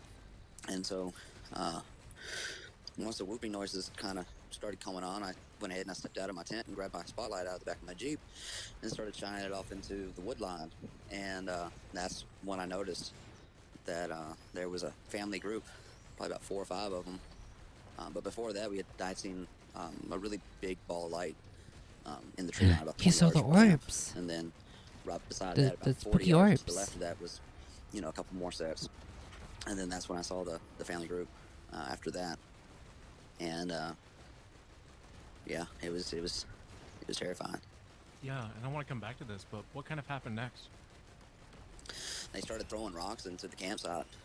One of them went into my friend David's tent, one of the rocks, and it knocked him in the head pretty good and knocked him out. Oh my god. He And bonked while him we were to taking care death? of him, the noises just kept getting louder and louder. And one of the dogs that we had with us was a Rottweiler. He was about 100 pounds, and he took off running into the woods and towards one of the smaller ones that were out there. There was, like I said, probably about 4 or 5 of them out there. And there were a couple that were over the 10-foot mark, and then there was maybe 2 or 3 that were about 6 foot, 6.5 feet tall. and dog started running after one of the smaller ones. One of the larger ones stepped up, grabbed the dog, He and just threw wants to it like it wasn't play. nothing. This dog weighed probably about 100 Wants to play pounds with the all day, no biggies. problem, you know. I think it was at that point we decided, okay, we need to kind of pack this up and get out of here as quickly as we can. Well, we couldn't get to our Jeeps because where the Jeeps were on the other side of the tree line, so they were between us and the Jeeps. And the only thing that we had close by were the ATVs, and we jumped onto them. Me and all my other friends, we loaded David up into the back of my ATV because I have a four door side by side, so we loaded him up into the back of my side by side, and we hauled butt out of there as quickly as we could. And we, like I said, we were right there up against the Everglades National Park. So we ran into the national park trying to get away, and we looked back, and they were just chasing us, you know, keeping up with us. We were going about 25, 30 miles an hour easy, and they were keeping up with us. They were so close that I saw one of them in the red hue of the light off the tail lights of the ATV, and they were making these weird, you know, low roars. I can't even describe it. I think the closest thing I can describe it to is maybe the No sound of roars. like a lion. They'll bark kind of, you know, to as a warning call, I think, or to call other lions to them. I don't know, but anyway, it was really really deep. You could feel it in your chest. It was reverberating in my chest. And like I said, I saw him, the one in the lights, and all I could do was pray that we could make it to Oh, the fuck. game trail that was just past the tree line in the national park. Once we got on that game trail, we were able to get after it a little bit faster. So then we were able to get out onto the main road and into town at that point. At what point did they back off? I think they chased us all the way up to the main road, and after that once we got to the main asphalt road, they kind of died down. We could still hear rocks hitting the asphalt behind us as we drove away. But you know, I think it was once we got out there that they kind of stopped. They went back into the national park at that point. Yeah, how's your friend doing? With he got hit in the head with a rock in the tent. Well, he had we took him to the hospital because you know he had a big old knot on the side of his head, and took him to the hospital. And the doctor did some tests and everything, said that he had a mild concussion, and they kept him there at the hospital for 2 or 3 days. His dog, we went back out there the next day to finish kind of getting all of our stuff together to, you know, pack up, and we got the dog, and the dog was dead. You know, he was like, They killed his he had been dog? picked up by the throat, so the trachea and all that, the bones and the muscle on the neck had all been crushed, like he had getting hit by a car or something, you know. So we loaded the dog up and brought him back and buried him over there at David's property. And to this day, David still won't go out in the woods. He won't even go camping, even if it's at like in Orlando. They have wildlife camp or nature camp or something. It's a Disney park, and you can go out there and camp, and he won't even go camping out there, even though it's a controlled environment. He absolutely refuses to go into the woods, and he's been hunting for years and years and years. He's 49, I'm 29, so you know he's 20 years older than I am. He absolutely refuses to go into the woods at all. Yeah, I can't blame the guy. Can't blame him at all. I mean, what a night. I want to ask you, what did you think of the whole topic of Bigfoot or Sasquatch prior to this crazy night that you had? Well, prior to the actual experiencing it, I had always been kind of on the fence about it. You know, I mean, we know so little about some of these national parks and what may reside in them that, you know, who's to say that there's not an ape-like humanoid creature living in the woods somewhere that we just haven't seen or haven't found. And then, you know, there's people out there who What say the that heck? there's an elemental I got two slows on that? aspect of these creatures, and that if they don't want to be seen, they won't let you see them. You know, I think I heard someone say on one of your shows before that it had like a cloaking ability or something like that. You know, so who's to say that, you know, these creatures don't exist? I think that was kind of my mindset before the experience. You know, I was kind of open to the idea, but I wasn't like, yeah, okay, Bigfoot truly exists. You know, Yeah, when you went back, was your camp disturbed at all, or had anything been the camp touched? was an absolute mess. The camp had pretty much been completely smashed over. We had tents, we had tables and chairs. We had you know, old-fashioned metal chairs that you'd have at like a Sunday school or something like that, that belonged to my grandparents. And these chairs were pretty sturdy. You know, even though they're temporary folding chairs and everything, they're pretty sturdy, and it takes a lot to break something like that. But we counted at least 3 of them that had been bent over and bended like completely over and crumpled like it was a piece of paper. Um, the tents were completely smashed. My Jeep had some pretty severe damage to the fender on the rear side. From I guess they either brushed up against it or hit it with something. I don't know, but it was pretty messed up when we got back out there the next day. Yeah, it took a lot to go out there the next day. Most people wouldn't go, you know? It was the most, aside from the actual experience of being there. I mean, the night that it happened, when I first saw the creatures in the woodline, I'll be honest with you, man, I urinated all over myself. I was scared. I thought for What sure the heck? that I was going That to either die or that's 2 guys in a row now who pissed themselves when they saw the big feet. They must be that spooky. or these things were going to tear us all apart and we were going to slowly be killed. I didn't know what to expect. And then whenever that dog went flying, that really creeped me out even more. But even like the next day when we got out there, it still had that feeling of like an ominous feeling, like I shouldn't be here. Why am I here? I need to get my stuff. I need to get out of here. I don't want to stay any longer than I absolutely have to. Obviously I want to clean up the campsite, clean up all the mess that we left, but I don't want to be here any longer than I absolutely have to. So I think out of all of us that came out there, I think most of the girls went back home. Like they caught a Greyhound bus in town and went home. They didn't want to go back out there at all. And us guys, we had to go out there and get the Jeeps and bring them out of the property. And we had to tow David's Jeep out of there as well, unload up all the gear that we had brought out there. Because we had originally, like I said, it was going to be a 2-day trip. And the first day was just pretty much going to be us riding around on the ATVs all day. And then the next couple of days, we're going to go out hunting. And a couple of the guys there were native Seminoles, so they can go out and hunting gator pretty much anytime they want to, if I understand correctly. I may be wrong, but during that time, Holy get Christ. us a couple alligators and have gator meat in the freezer and all that. But I think after that experience, most of us just wanted to get out of there as quickly as we could. Yeah, and who could blame you? I want to ask you, David was the one that was hit with the rock, right? Right, David was the one that got hit with the rock. And at the beginning, right before anything happened, David said he didn't like, or he was getting a bad feeling. Did he ever describe, why he was feeling that way, or, what was giving him that impression of, I need to leave? Well, see, like out there's a lot of different things, different animals and stuff that are out there, and they make a lot of racket. They make a lot of noise.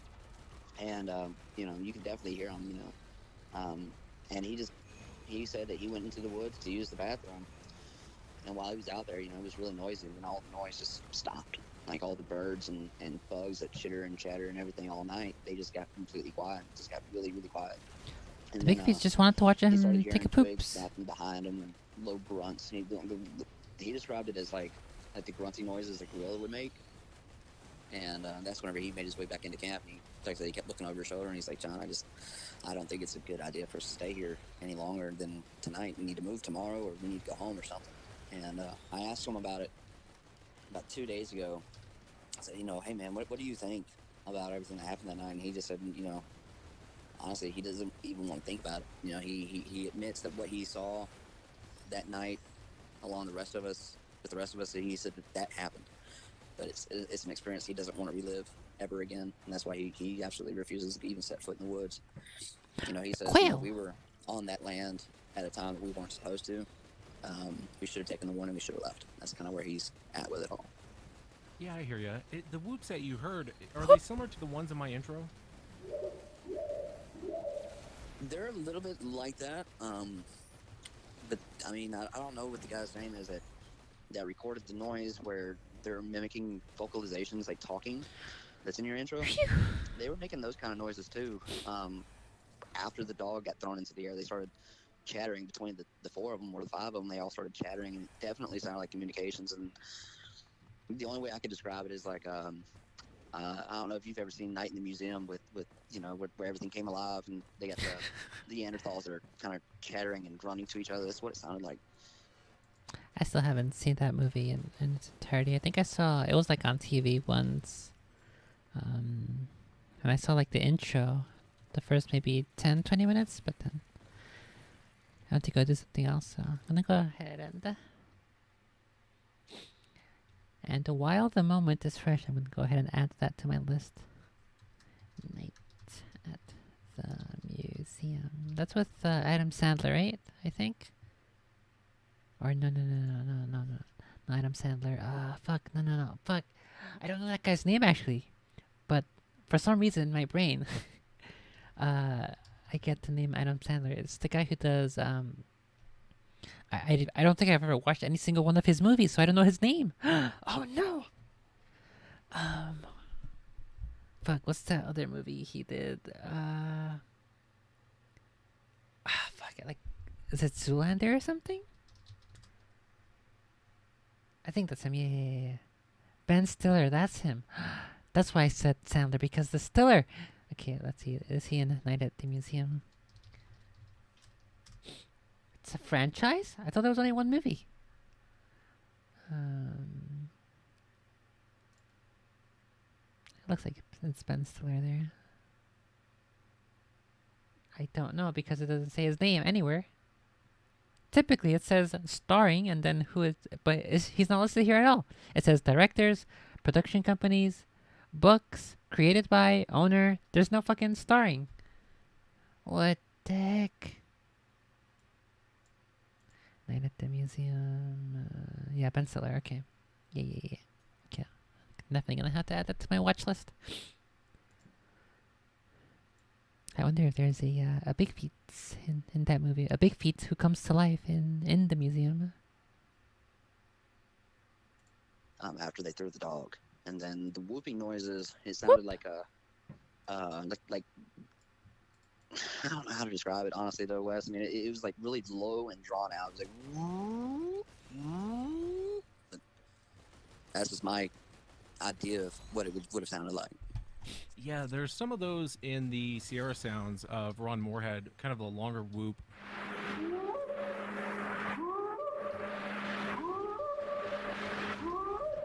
So that's more of what you heard is more of the longer, that long whoop.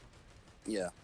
I want to ask you too, the other thing I find fascinating is, so you start hearing something out there and you see this ball of light. This is before you actually saw the creatures? Yeah, it was before I saw the creatures, and it was like a wispy kind of basketball-sized light. And it was more of a white orange light. So I thought maybe it was another hunter or something that was out there trespassing, another a poacher or something that was out there. And then that's when I noticed there was a couple more that was right behind it, about 40 yards to the left of that. And they were also very wispy, and they kept changing different colors between white and blue and green and orange and white and blue and green and orange, so back and forth. That's whenever the tree knocks started here happening, and we looked over, and there they were, standing on the road between us and the Jeeps. Yeah, so the going back to the lights, it wasn't one light. There was one big one and then several of them behind it. Is that what you're saying? Right. I'd say there was probably a total of 8 lights total. So there was one really big one that was about the size of a basketball, and then the other ones that were right behind it, they varied in sizes between the sizes of like a softball and a ping pong ball. Yeah, it's strange. I don't know what to make of the lights. It's weird that you ran into them, the lights, the exact same time with the creature. And it is something that, I do think there's something going on between the lights and these things, and I haven't been able to figure it out yet. Well, I mean, like it's my the grandparents, Miles who are dropping they them. live on that property. They still live there to this day, and they used to tell us as kids, don't ever for any reason go outside after night. It doesn't matter if you've left. If you locked one of the dogs outside and forgot about it, don't go out there. Leave the dog outside. It'll be okay on the porch. Leave it alone. Don't ever go out. And I asked my grandfather about it, my grandmother actually, about it, and she told us a story about a Seminole man that she had talked to years ago about warning her not to go out into the property at night. I guess the older man was a Seminole Indian as well, and he described to her a race of human-like creatures that lived in the woods and in the swamp that were elementals or something like that, and that they would defend their territory with everything that they had. He described a time where I guess a hunting party went out, and there was 6 or 7 of them that he was talking about that went out on a hunting party, and they encountered one of these creatures, and only 3 of them made it back. Now, I haven't been able to find anything written about this or heard another story like that from any of my friends that live in that area, so that's a one-off for me. But like I said, who's to say that didn't happen? I personally felt that if they wanted to, they could have probably torn my arms off and beat me over the head with them if they wanted to. These things were muscled like Arnold Schwarzenegger times 10. Okay, you could see the muscles rippling underneath the hair. You could see the calf muscles on these things were huge. They were like small tree trunks, the legs. So it was just, anyway, back to the story about my grandmother. She basically told us that there were things that lived in the woods that were better to be just left alone. My grandfather, he tells the story about the lights. He called it swamp gas. That the gas would raise up, and that if there was static electricity in the air, it would ignite the swamp gas, and the swamp gas would just kind of float around in wispy lights. But Swamp those lights that I gas. saw that night definitely had an intelligence about them, because it was like they were observing us through the woods. Yeah, did the lights make any sort of noise that you can remember? I can remember a very low hum, kind of like a woo kind of noise. You know, it's just a low hum. Is It's the best way I can describe it. the sound of the alien craft Yeah, hovering I over want to it. come back to your grandparents, but before we do that, so you are looking out of the tent now, and you're seeing several creatures. Can you describe them for the audience that's never seen one? Can you describe what you're looking at? Do all the creatures look the same, or do they look different? They all had different kind of. I mean, they all looked exactly. They looked different, but they were the same creature. That was very Wow, he's trying to say all big feet look the same. What the heck? obvious. Um, there was one that you could tell was definitely a male. You could tell because, obviously males look different than females in certain ways. And there was one that was definitely a female. Okay, I thought he was gonna say you can definitely tell he's a male because, well, gravity. And then he might say right now, you can definitely tell this one's a female because gravity made two of her things look quite pendulous. She was smaller than he was, but not by much. She was about 7.5, 8 feet tall, whereas the male was definitely, he was probably closer in the 11-foot range, 10.5, 11-foot range. And then there were probably 3 more smaller ones, and they were between 6.5 feet tall, and I think the shortest one was probably about 5'8", 5'5", something like that. They were about, I'd say probably about 10, 15 yards away from where I was at, so I can't give you exact measurements, but they had like a dreadlock style of matted hair all over their bodies. The male and female that I could see, they had pretty much bare chests, kind of like a low, not low, like a short amount of hair on their chest, but not quite enough to cover up all the skin. And they had really like a darkish blue kind of colored skin. Their heads were kind of conical. I mean, they weren't cone heads by no means, but they were definitely kind of rounded at the peak and wider at the jawline. And they had dark hair. I wouldn't say it was quite black, but it wasn't brown. It was just like a blue-black color. And they were muscled, like Arnold Schwarzenegger times 10, like I said before. The muscles on these things were just huge. The male, he looked like he had probably, I don't know, maybe like football-sized biceps. They were huge, bigger than any man I've ever seen. And they were kind of the arms were longer than the legs. So like the arms, their hands were dangling down past their knees almost, I'd say, which was odd. That's kind of, they're just huge, mean-looking creatures. The best way I can describe it. Were you able to see any facial features? Not really. I mean, the light, I didn't want to shine the light in their face because I didn't want to, kind of set off any kind of like charging or anything like that. I just wanted to, see where they were at. I didn't want to shine nothing in their eyes to piss them off or nothing. But whenever they chased us, the one that was closest to our ATV as we left, the only facial features I can make off of him was this pissed off, get the hell out of my space kind of look. He's angry. His lips were kind of curled back.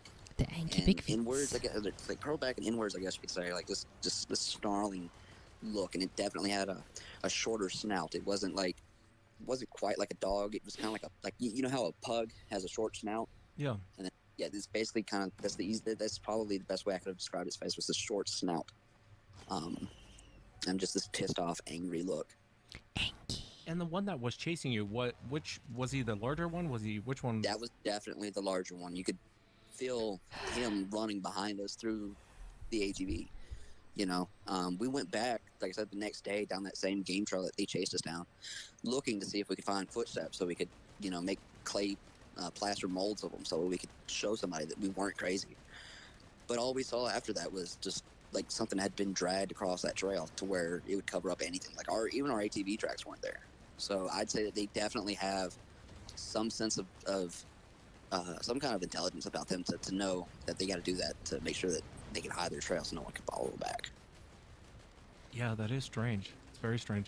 Let me ask you, when you're looking at them and they're all outside of your tent, are they in a stance of I don't know, this sounds ridiculous, but of wanting to fight, or are they just standing there?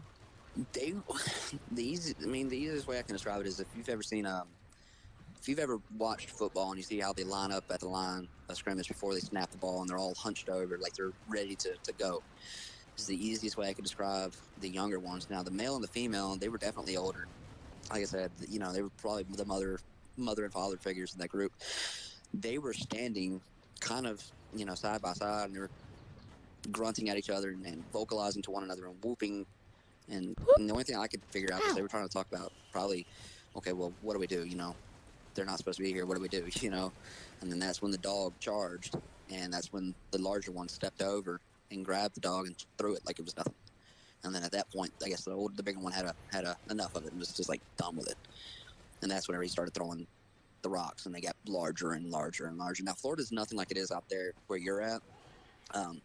Rocks in Florida, we have like sandstone. So, they get fairly big, but they're not like 40 or 50 pounds big. They're probably maybe at the most, maybe 4 or 5 pounds at the largest, if you're lucky. So they started throwing larger rocks, and definitely would have hurt you. Like I said, it gave David a concussion. I don't doubt, like I said before, I don't doubt that if they got a hold of us, they could have torn us apart. Them from them. It didn't. It wouldn't have even been a struggle,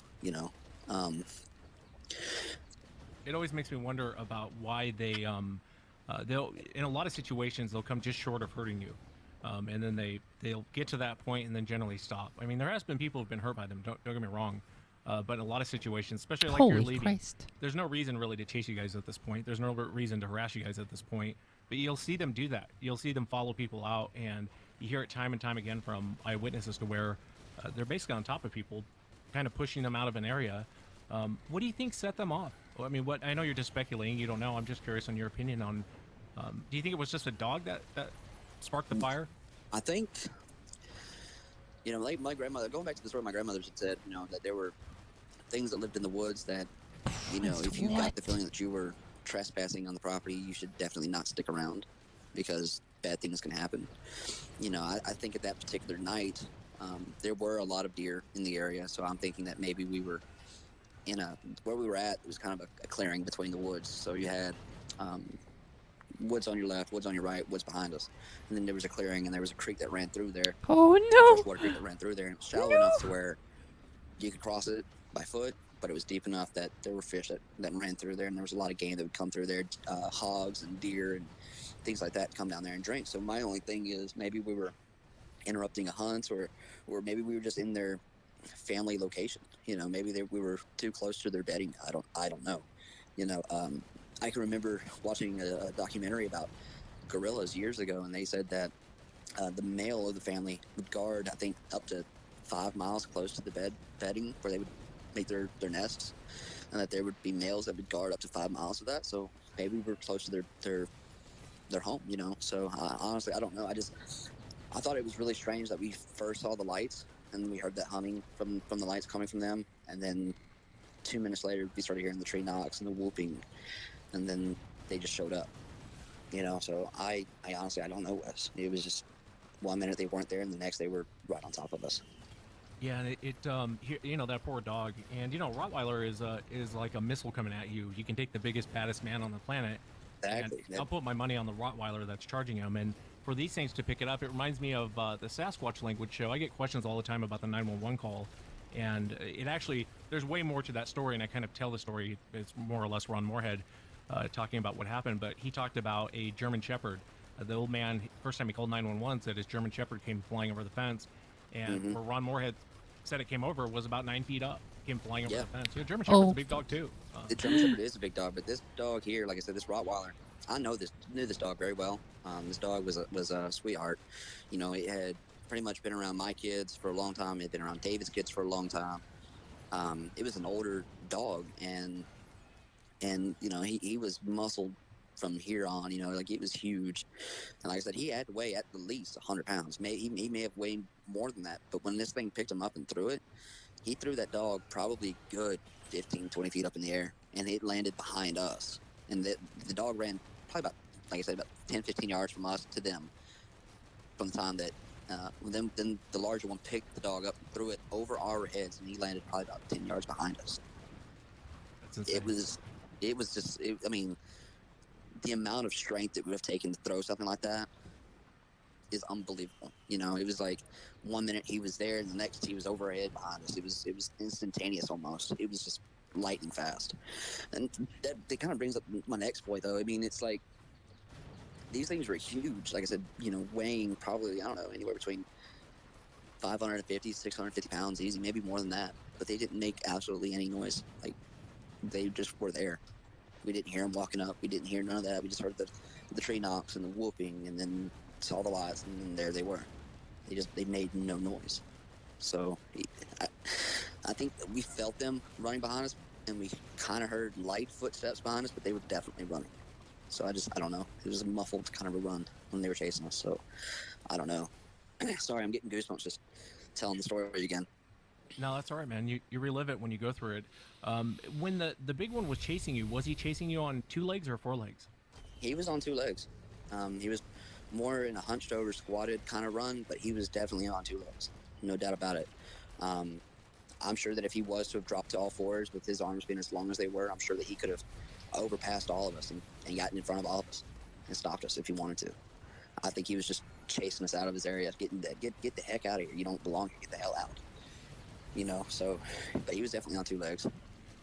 Yeah, there's a lot of situations where, you know, you speculate. Everything's speculation because we really don't know. But I always like to ask the person who was there, why do you think they didn't kill you? Because obviously he could catch you on that ATV if he really wanted to.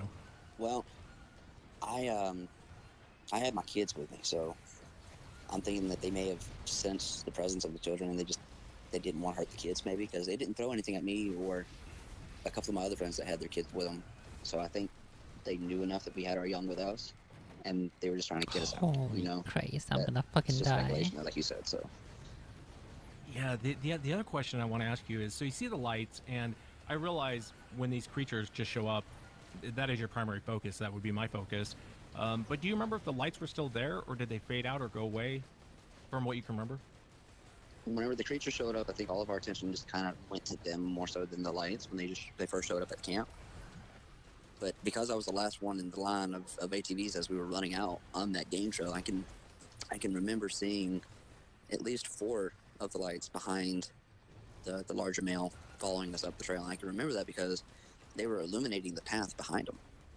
So it was like you could see the creature behind our ATV, and then behind that it was this bright light behind it, bright lights. So Maybe they're like a puppet. Whatever the bright light is the Elamao probably. That's what's actually controlling them, and that's why you always see, or not always, but typically, you can see the lights, the orbs that they keep talking about. Ah! And maybe the big feet are actually just like a puppet that they use to try to, because it looks so big and spooky and intimidating. I don't know. Kind of makes sense to me. it was kind of like, it wasn't like a spotlight bright, but it was kind of like a I'd say probably about like a dying flashlight kind of. You know how when a flashlight's dying, it kind of fades into that orangish color or low light ambient color. It's kind of what was behind them. So they were definitely, the lights were definitely following. Yeah, kind of that soft light. Mm. You know, it's strange, man. And I don't know what the lights are. Again, I've seen them, and I have no clue what they are. It's fascinating to me that, you know, during this encounter, there was also lights going on. A lot of times and I've said it a million times, but on people's property, when they claim to have these creatures running around the property, they'll also mention the lights. They'll go, oh, and by the way, I'm also seeing these weird balls of light fly around. And so it really makes you wonder what the heck those lights are. I mean, that's a hell of a night, man. And this is your grandparents' property, correct? That's my grandparents' property, yes. And did you ever go and talk to your grandparents about what you saw? I made mention to it to my grandfather, and he just kind of looked at me. He said, well, I warned you about going out at night. You kids know not to go out at night, so why would you have went into that part of the property knowing that we've never gone out there, and we've always told you to stay away from that area? Why would you go there? And then I kind of I brought up my map, and I was like, I never even killed that fucking thingy. I have no fucking damage. I have no syringes. That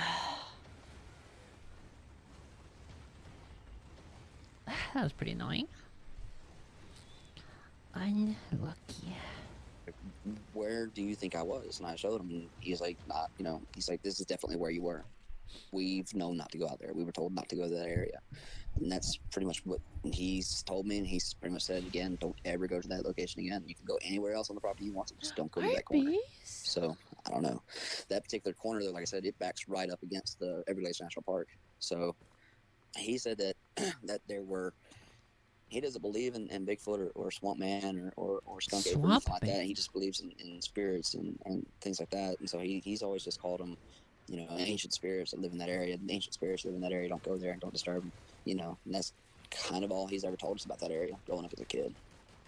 Yeah, I wonder why he would say that. Because, when we were first talking, I was thinking his grandparents must have seen them.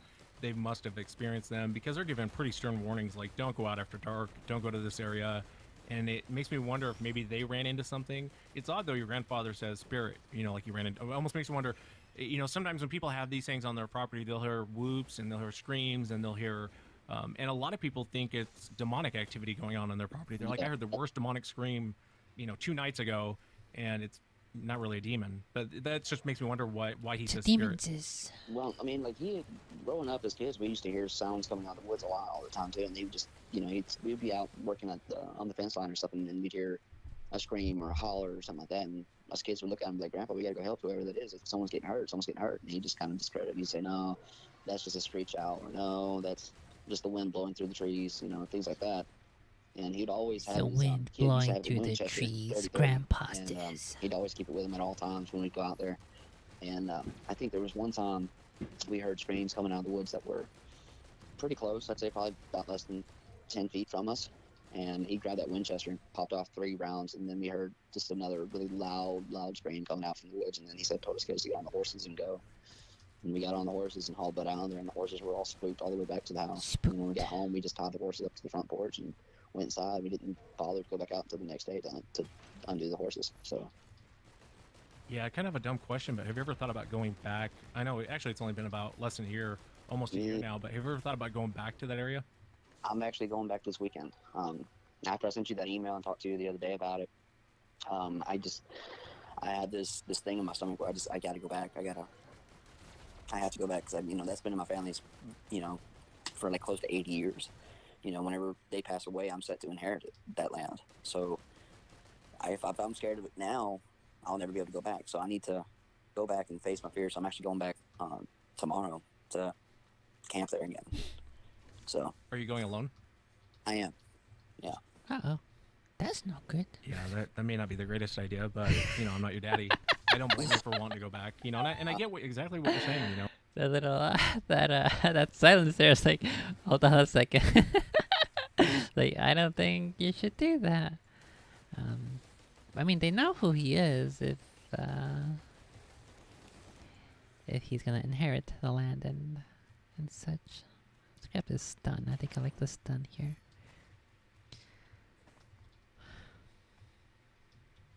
But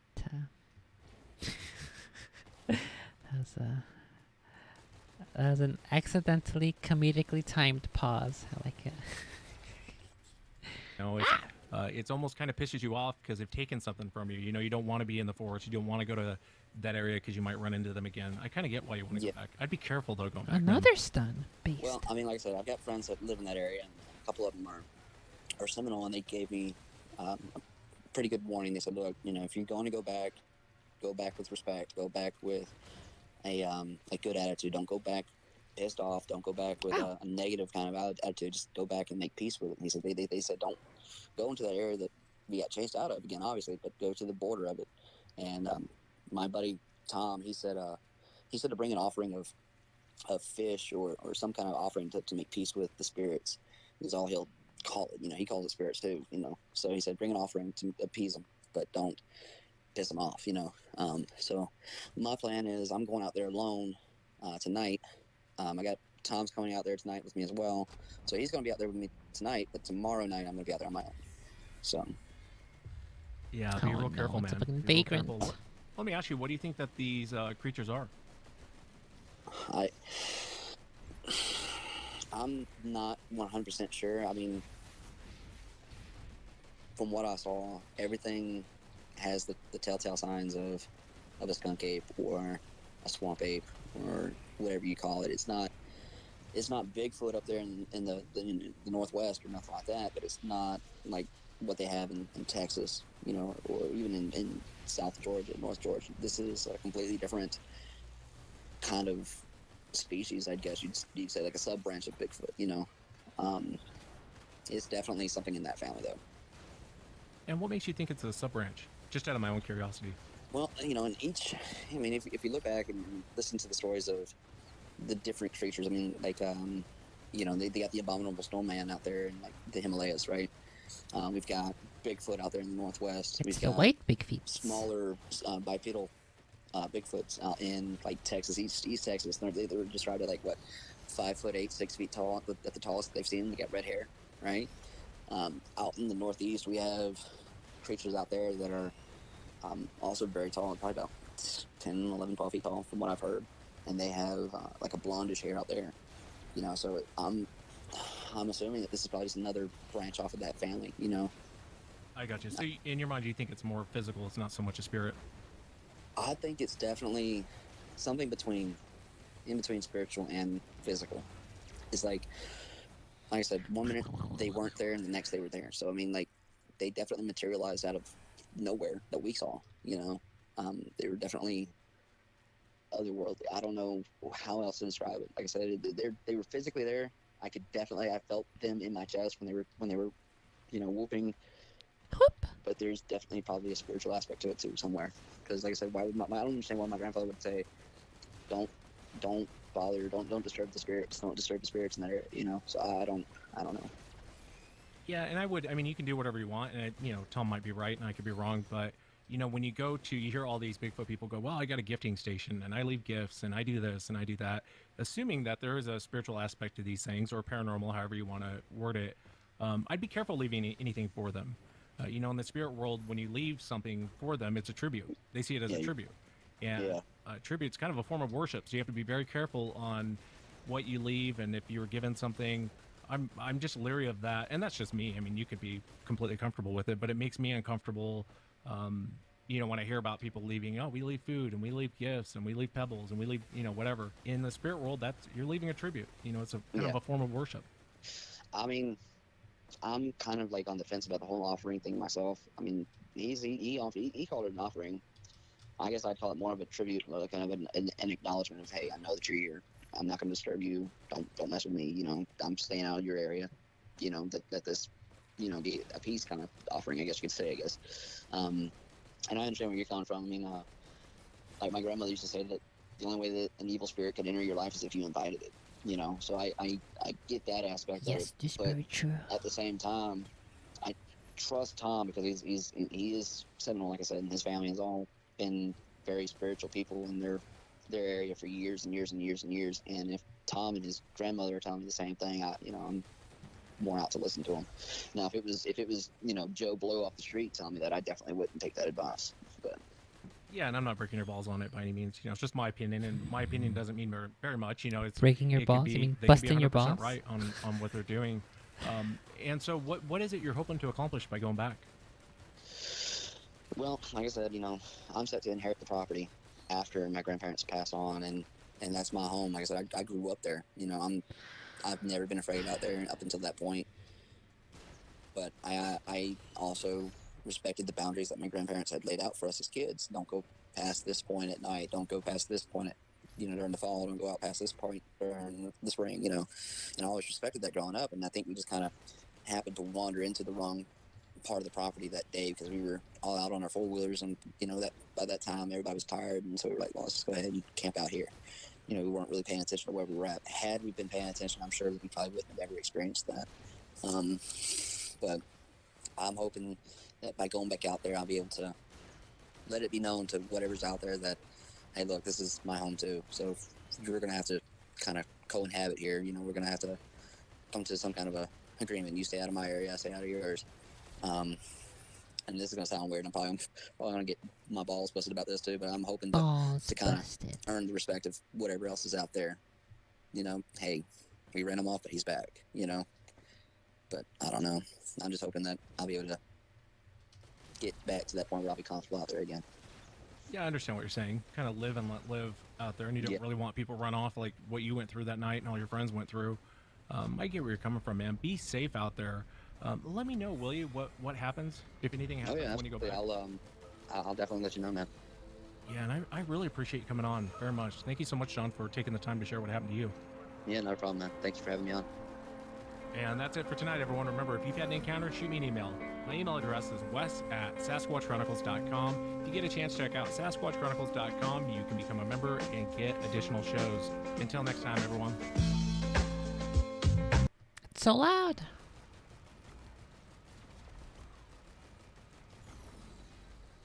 Oh, fuck. No!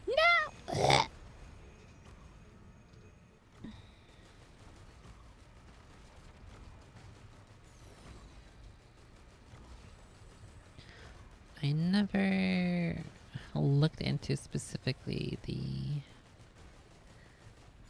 idea of, oh my goodness, of leaving stuff behind for the big feats. It's probably okay if you're friendly enough and if they are aware of you and if you are aware of them.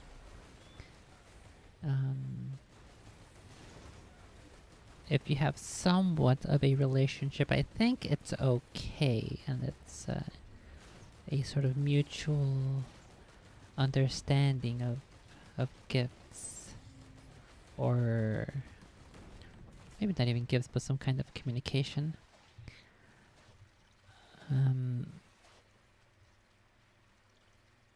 If the big feet are a single species type of entity, and they are actually flesh and blood creatures, then it is likely that that it's not a big deal to leave behind trinkets and gifts and trade things back and forth. Kind of like a pen pal, except it's for like kind of like resources, I guess.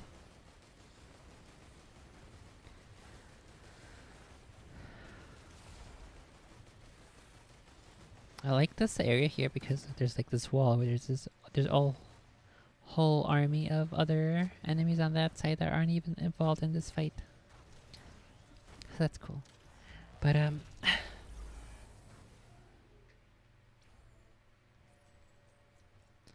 think it's definitely different if it's a flesh and blood creature and if it is not a flesh and blood creature.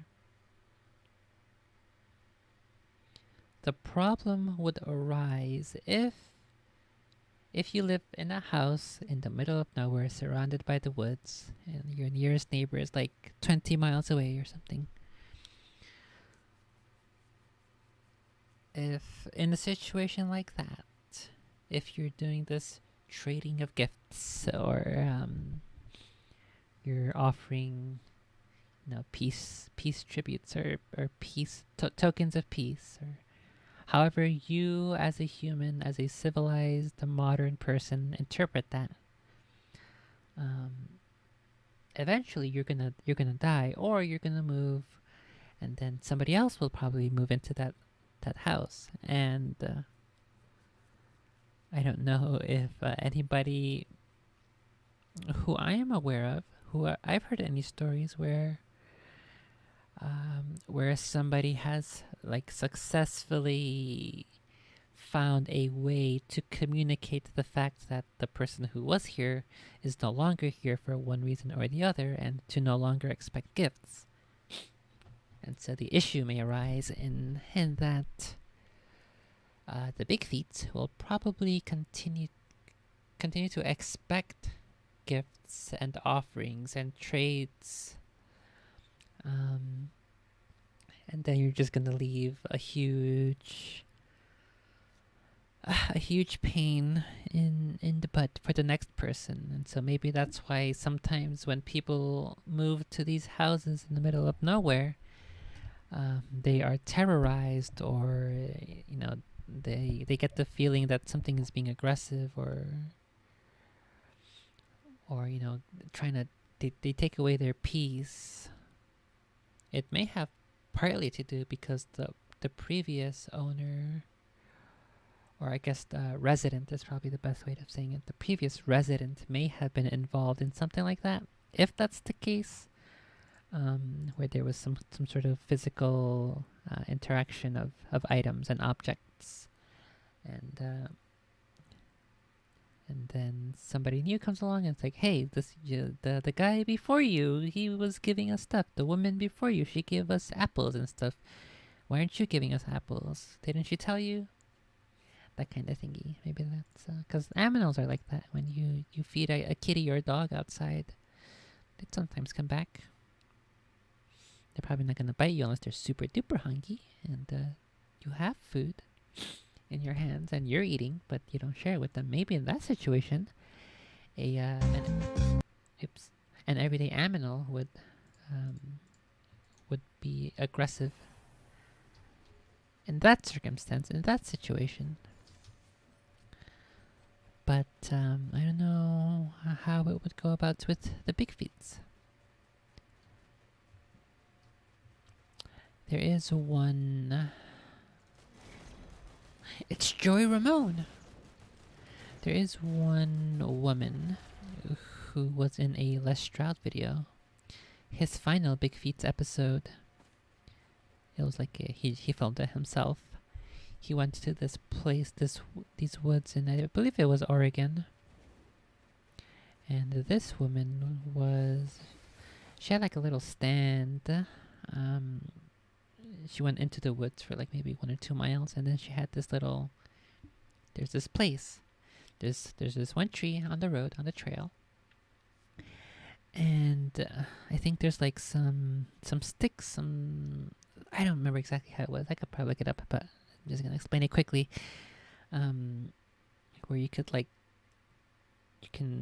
think what she did was like she cut out a couple of indentations in a tree, and then she would occasionally move the location or the orientation of the sticks in these indentations, and then she would leave, and then when she comes back, they're in a different orientation. And I think she did say sometimes that she leaves like apples or fruitses and stuff. And then one time, if she is to be believed, the trip. What the heck? It's so cold all of a sudden. Is there big feets outside? There's spooky ghost. One time, if she's to be believed, the trail was blocked by a tree that was bent over, at a pretty high altitude, pretty high angle for a person to have snapped off a tree branch. And I think it's like one of those things where like it's a significantly thick enough tree branch that no reasonable person would have come out all this way to do that.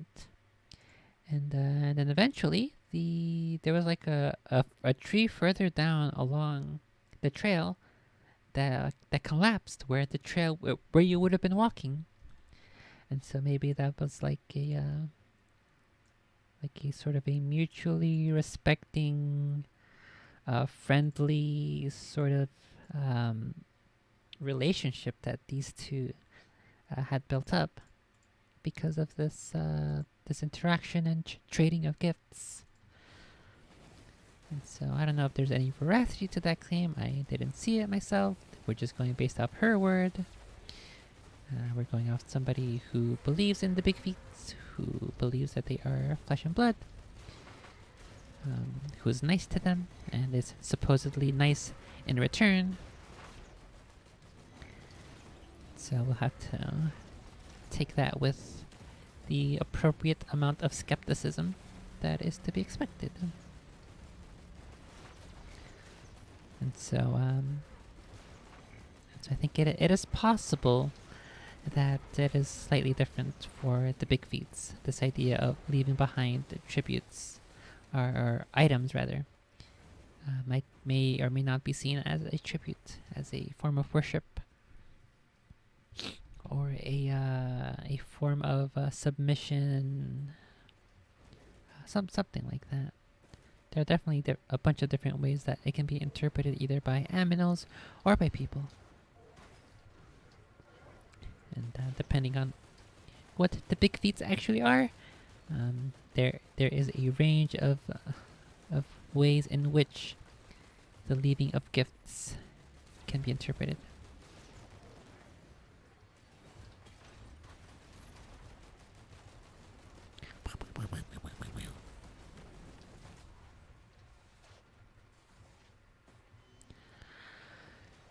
Phew.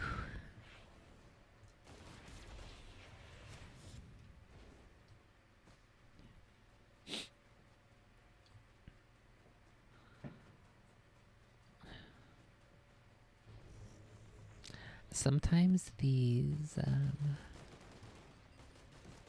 fireworks in the distance coming in through my earphones, earbuds, kind of sounds like somebody slamming something up against the side of the house. It's kind of spooky. It's a big feat. Are there no more items? What the heck? This level fucking sucks. What an awful RNG. What an awful procedurally generated level where there are no items. Health? Oh my god. I don't want health. I need damage. I don't need health. I just need to kill them faster. And that's how I'll live. Health is for pussies. Phew. Let's see, we have a crowbar and a banner. I think I'll go with the banner here. I skipped on the last banner, so I'll grab this one.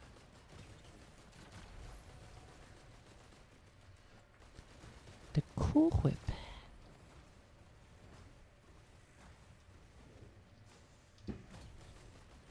What's this? Aegis healing past full grants you a temporary barrier. Oh. That's pretty cool. I don't think I've ever, or maybe I've seen it like once or twice. This item.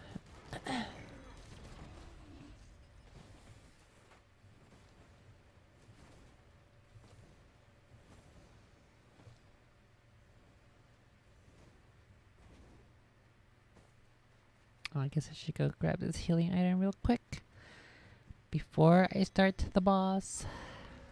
Might be a good idea. Fungus! It's a fungus among us.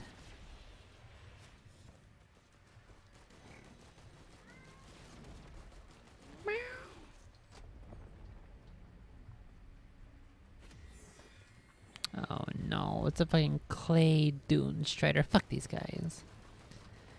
These guys are always annoying as fuck. Ah! Holy Christ, he summoned like 20 different stone giants. Okay, well, let's go ahead and find another episode then, if we're still going to be playing for quite a while. Quite a while.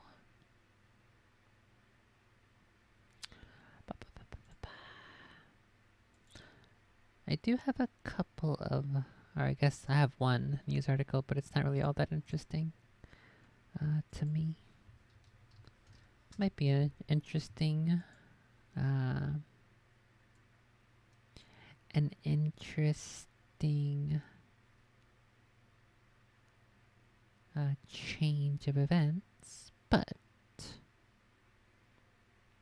not all that surprising because it comes from China. China. It's a new Louis Rossman video. Let's listen to that one. Hey everybody, how's it going? Hope you're having a lovely day. Today I'd like to go over the evidence that I have that seems to suggest that YouTube is circling the drain and starting to do everything that they can to nickel and dime because they are at the point where they realize they're just not making the platform better, and trying to grow it is not going to make it profitable. This is something that you may see on screen when you load a YouTube video. Video player will be blocked after 3 videos. It looks like you may be using an ad blocker. Video playback will be blocked unless YouTube is allow listed. That just doesn't roll off the tongue. Allow listed or the ad blocker is disabled. Ads allow YouTube to stay free for billions of users worldwide. You can go ad-free with YouTube Premium, and creators can still get paid from your subscription. That's so fucking cringe, dude. Oh my god, why would they do this? That's like the worst business decision you could make. Oh, I mean, I guess people are gonna do it because they're not tech. People aren't tech savvy anymore. They're not encouraged to be tech savvy anymore because your phone can do everything. And it'll do everything for you for free, and you will gladly accept ads in exchange too. So you have no incentive to find a workaround or anything. Oh no, that sounds so awful. Subscription. Allow YouTube ads or try YouTube Premium. This is If this goes through and if this interferes with anything that I do, I'm definitely going to be moving over to NewPipe, especially on my phone. I don't know if it's available on the computer. However, if it is not, then there are certainly Android emulators that I may want to toy around with. So your move, YouTube. Your move. part of a global experiment that they appear to be doing to try and urge viewers with ad blockers enabled to allow ads on YouTube or try YouTube Premium. They said that YouTube might disable playback temporarily in extreme cases where viewers continue the use of ad blockers. And this, in my opinion, is the sign of a company that is circling the drain. I've run several successful companies, and I've also run several other successful companies into the ground to the point that they were not a successful company anymore. And I kind of have an idea of what this looks like. There's trying to grow the company, trying to get as many people as possible to use your services, and figuring out how to make customers happier. There is cutting the fluff on large expenses, and then there's the, oh crap, I'm broke. Let me see if I can find any quarters in this couch so that I can get a Metro card kind of thing. And That's literally the stage me. that they appear to be at here. When you are trying to get every single last nickel and dime out of something rather than actually make the products better, you're probably close to the point of failure. Speaking from experience, I run a business where I used to be able to get access to lots of parts. Can't really do that anymore because the manufacturer whose products I service is really trying their best on their route to becoming a $3 trillion company to destroy mine and make sure that I can't get access to anything anymore. There's a lot of compounding factors there, so I mean, I'm kind of doing some of the same stuff. I made a community post the other day where I said I used to offer free shipping on everything. Now I don't. I gave my employees credit cards and said you can buy lunch and gas and all this stuff with them, and I had to kind of cut back on that type of stuff. I can tell the mindset when somebody realizes that their business that once was on the upswing is back on the downswing for whatever reason. And when you take a look at Google's own publicly available documentation, or I should say Alphabet's here, you can see that this is the case. So when you look at their Q1 2023 information, you can see that YouTube ad revenue from 2022 to 2023 has gone down not like close to $180 million or so here. You have not just YouTube The boss just sucked off all of the little minions' health, and now he's back to full health. Oh my god, I fucking hate this boss so hard. It sucks so much when you don't get any damage. And then you're still doing 17 damage since the beginning of the game against this fucking retarded boss. Fuck this guy. ads going down, but Google advertising in general, again, that's still a high number, but it was higher last year than it was this year. And this is a trend that appears to be continuing with time over the last year and a half. I don't know how much of this has to do with ad block. I'll be honest. I really do believe that in spite of the fact that my loudest audience members are proud ad block users, and again, I am one of them over here. This is Brave Browser, and I've always got my shields turned on. Beast. Look over the shoulder of your average computer user. Look over the shoulder of even your somewhat tech-savvy computer user. Most of them are not even using ad block. I'm not even talking about Pi-hole on their router or, NewPipe or YouTube Vents on their phone and stuff like that. I mean, legitimately not using ad block on their primary desktop browser. This is really Alphabet like telling YouTube you need to search for the pennies in the couch. Cause Oh my god. And people like you. Holy Christ, I just got blasted by like 20 stone giants at the same time. Unlucky. That was ridiculous. Like, it's so funny.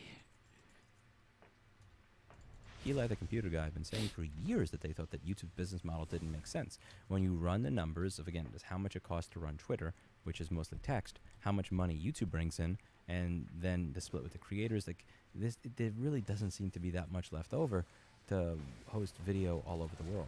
And I really think that they're getting to the point of realizing this doesn't actually make any money. Oh, we really, really have to start like racking every single nickel and dime that we can out of the users in order to get money. To be clear, I've never been opposed to paying for YouTube Premium or paying for the platform from a place of I don't want to pay for it. I paid for it for over 7 years. I went over that in this video over here where I said why I was not paying anymore. I paid for YouTube Premium for over 7 years because I actually liked the service. I enjoyed using YouTube. I thought, again, I can look up, there are complete audiobooks on YouTube, news shows on YouTube, entertainment on YouTube. I could watch The Honeymooners. I could watch episodes of The Honeymooners from 60 years ago on YouTube. There's literally everything I could ever use on here, and it's $10 a month. I could watch it from my home computer without ads. I could watch it on my phone without ads for $10. I thought that was a pretty good deal. When I was a kid, my parents were arguing over whether or not to pay $40 a month for cable. Cable, you can only watch certain things at certain times. There are ads everywhere after you pay them $40 a month, and you can only watch it at home on your TV. You couldn't watch it on your phone everywhere. This is cheaper than the entertainment that we used to get 25 years ago. It's infinitely better, in my opinion. You can get it without ads, and it's $10 a month. The reason that I stopped paying is not because I don't think it was worth the value. It's because they went out of their way to make the experience crappier for users that were actually paying them than it would have been for free. I downloaded a bunch of stuff on my phone. I had a phone that was not going to be on the internet. Had a road trip. Downloaded a bunch of stuff. Go on the road trip, go to play it. Oh, you have to connect to the internet. You've been offline for over 72 hours. I'm sorry. The content that you downloaded is taking up space on your phone. It's still there. It's on your phone storage. You can't watch it until you connect to the internet. I know you thought you downloaded it. You actually didn't. At that point, I said, you know what? You want to play stupid games? Screw you. I'm never paying you again. Play stupid games. But if they weren't going out of their way to screw me in that way, which admittedly, I'm probably one of the few people that's so petty that I'm actually going to stop paying them the $10 a month because of that. No. That's not petty. That's properly assessing the value of what you're paying, you're purchasing. It's not petty at all. You're being an active consumer, an active participant in the market. Start using new pipe and say screw you. But the value that you get is honestly not that bad. I think I differ from my audience members in that because I see a lot of comments in those videos where people were saying things like, yeah, $10 a month is way too much. I spend like 5 hours a day watching this, but I would never pay $10 a month for that. I think I have different reasons. I'm aggravated because they went out of their way to screw people who were paying for something into having a worse experience. But I really do think I kind of had an edge case there. I think a lot of the people that are saying, I would never pay for this, are just people that would never pay regardless of something that provides them value. Yes. Which is kind of sad. Again, I'm going to get roasted for this in my own comment section. I realize that. But I pay $40 a month for Bloomberg News. There was an article on Apple and Qualcomm back then that I found really interesting, and I actually paid them for it. I found the reporting on that good. I also find Matt Levine's reporting to be not just informative, but genuinely hysterical when it comes to financial issues, so I enjoy reading that. I know Michael Bloomberg is rich. That provides me value, so I paid for it. When I recover data for a customer, I want them to pay me. When I answer somebody's board repair question, I want them to pay me. When I get somebody's baby pictures back or their wedding photos back from a device, I want them to pay me. What makes me feel empowered to ask for money from people when I do repairs is to pay people when they provide value to me. And part of what I wonder here is how much of this actually has to do with people using ad blockers versus advertisers just deciding we're just going to cut down on spending. Again, this over here, it really doesn't say, like the YouTube ad decline. Is this because people are using ad blockers? Or is this because companies are deciding, we have to cut expenses. We have a lot of inflation. Expenses are only going to go up. I don't know if a recession is on the horizon. Maybe I should cut my spending. Maybe this pay-per-click advertising that we're putting $30,000 a month into is not actually a good idea. Something that I learned with my own company is that guerrilla marketing works exceptionally well, and pay-per-click Google and Facebook and everything else is horrifically bad. 4% is considered a top-tier conversion rate in e-commerce. Like 4%. That's a top-tier 4%? rate. And the conversion rates that I was getting was, lower. That is, I guess, pretty good from, you're typically 1 to 2%. And if you're lucky, you're getting like maybe 10 to 12%. Super good on on returning customers, or at least in YouTube and Twitch and streaming and stuff like that. But yeah, I don't know. Than the error rate in my New York State financial audit. I'm not kidding. I was spending something like $6,000 to $12,000 a month at one point, and I would have like 3 or 5 people that wrote that it was a Facebook ad or something. That was how they figured out about me. Every single time somebody filled out the little form saying how they heard about me, it was from something that was free. You know, like the way that you get people to use your company, the proper type of guerrilla advertising and marketing, in my opinion, is when somebody shows up to your business and they're really scared, they need this presentation by tomorrow night, and they're not going to be able to sleep until they know they have it. I tell them, don't worry, I'll have a few by tomorrow afternoon. They leave. I stay 2 hours late after closing. I get all their stuff back. I fix the device. I give them a call and I say, hey, we're technically closed, but I stayed an hour late. I got all your stuff back. If you want to come back down, you can come pick it up tonight, see all your data just so you can sleep easy, or I could run it over to you if you're open to paying over the phone before I get there. And when you get there, they see all their stuff is there. They feel relieved. They give you a giant hug and they say, how can I thank you? And I say 2 ways. A, you acknowledge Stannis Baratheon as your one true king. And B, you acknowledge Rossman Repair Group as your one true repair shop. And never allow a friend to go to the Apple store ever again. And I give them a stack of my business cards. And what they do is they give those cards out to their friends every single time they have a problem. And if one of their friends says, I'm going to the Apple store, they tell them, I'm not your friend anymore because you were supposed to go to Rossman. That's the type of advertising, in my opinion, that actually works. This pay-per-click bullshit, this I'm putting my stuff up on a billboard, this I'm going to hold you hostage for 30 seconds to play an ad that has no relevance to you. I don't think that works. Like, I think the honest-to-God red pill of the past 50 to 60 years is that type of advertising doesn't actually work. It's quite expensive for what it is, and it's useless. How many of you, be honest, how many of you have seen a YouTube ad, have seen a pop-up on a website, have seen a 50-second thing play before something showed up on ABC News, have seen a billboard driving down the highway and thought, you know what, I wouldn't have trusted that company, but now I do, because I saw a 10-second advertisement with cheesy music in the background. Now they have my trust. Now I'm definitely going to go out and purchase their brand instead of somebody else's because I trust that.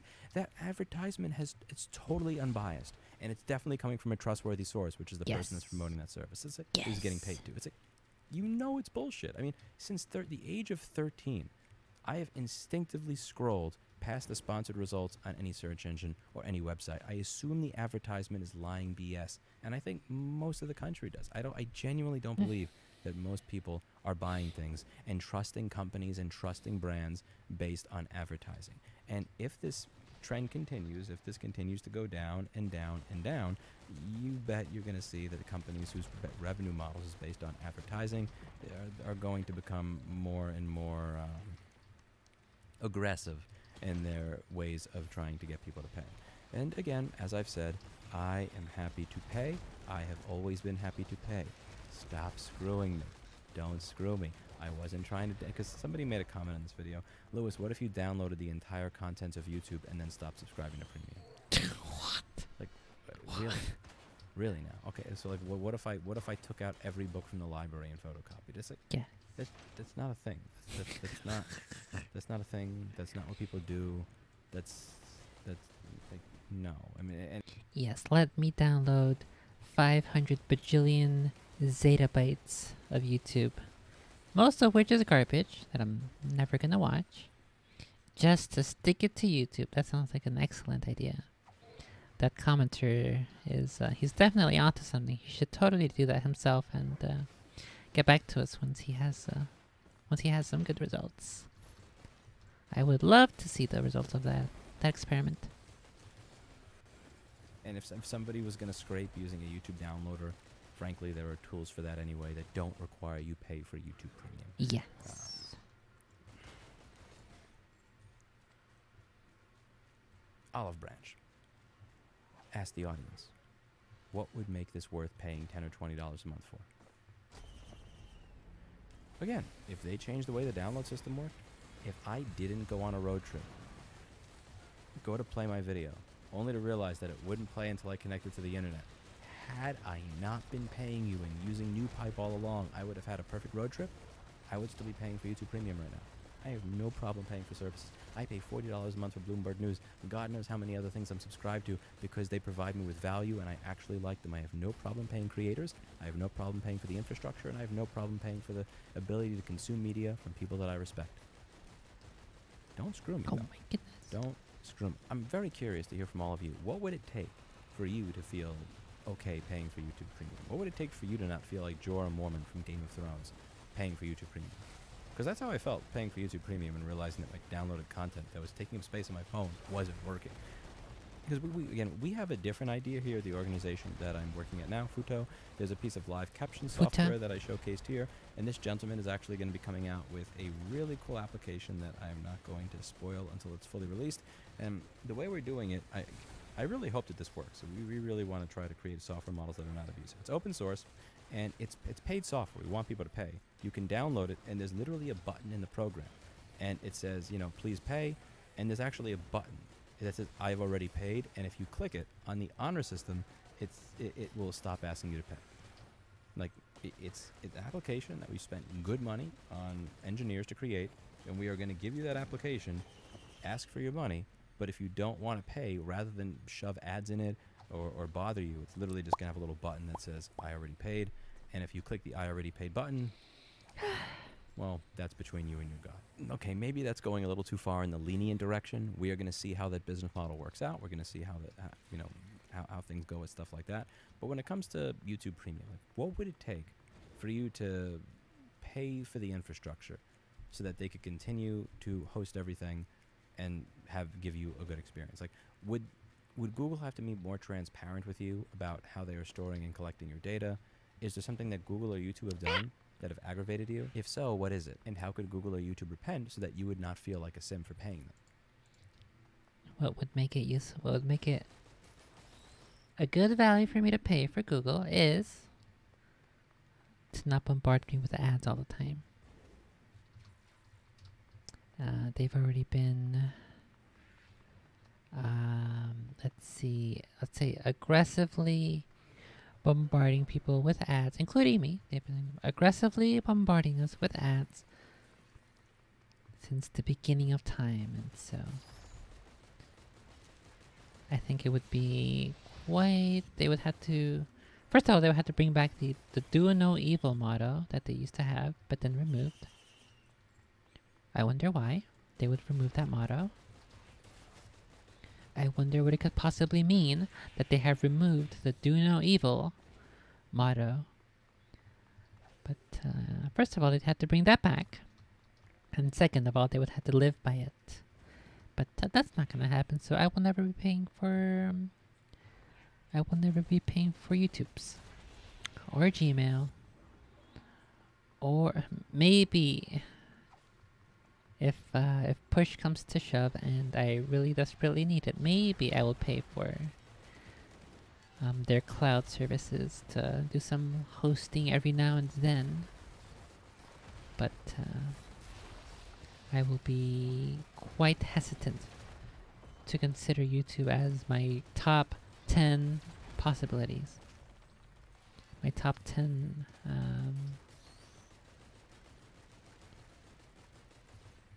cloud server providers. I will first and foremost go elsewhere before I go to YouTube, or before I go to Google. Is there anything that would make that work for you? Or is this just something that's just not that valuable to you, where if YouTube went away entirely, it just honestly wouldn't affect you that much? If nobody paid for premium and everybody had AdBlock installed and the website went under in 3 months, they said, screw this, we're turning it off. You just wouldn't care. You go outside and touch grass. I'm very curious to hear from all of you. And I'm definitely curious to see how this works out over the next few months, because again, this is not the stuff you see a successful company do. I am so sick and tired of hearing people talk constantly about how YouTube just must make money. It is this assumed thing. It is this thing that is taken for granted, in spite of the fact that this publicly traded company, Alphabet, has never once bragged about YouTube actually being profitable. You'd think if they own this golden goose that was so profitable as a publicly traded company, they want to brag to everybody and tell them how profitable it is, rather than having it lose money for many years, stop reporting that it loses money, and now publicly go through the couches to try to find every single nickel and dime so that they can try to get a Metro card. go to work. Let me know what you think in the comments down below. That's it for today, and as always, I hope you learned something. I'll see you all in the next video. Bye now. Yeah, I think for me, definitely Google has already burned far too much goodwill, and I don't know if I would ever pay for them unless they offered something actually super duper really good.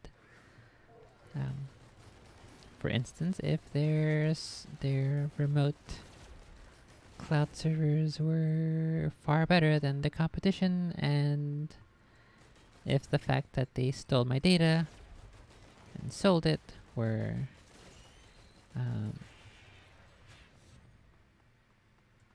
weren't as big of a con on the pro and con list for all my possible alternatives, all my possible choices. But I don't know. I don't know. I don't know nothing.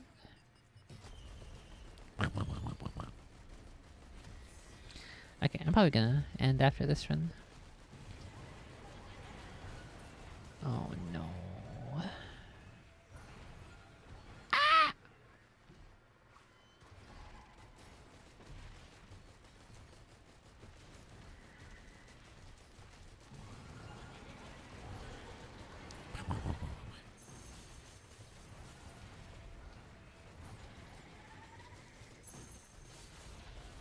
Uh-oh, I might die here. That may have been a bad spot to stay too long once I summoned the boss, but we'll see. Maybe I'll get lucky. Holy Christ, dude, fuck! Okay. Okay, well, I guess that's it. What the heck? Fuck those guys, dude.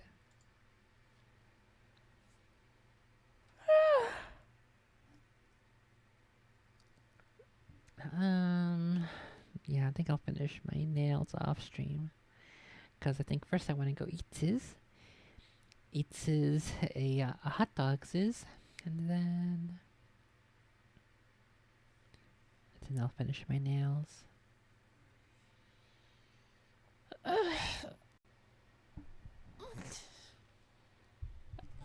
Okay, that's pretty good. I liked the Big Feet stories today's. Once I finish my photo shoot stuffs, then I'll head back and I'll do some news, since I have been a little lackluster on the news recently. Kind of in the dark right now, but yes, don't forget lists. Oops, list. Don't forget to check out my lists.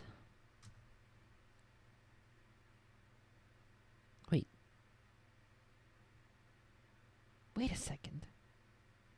This one doesn't have the thing. I put the wrong thingy.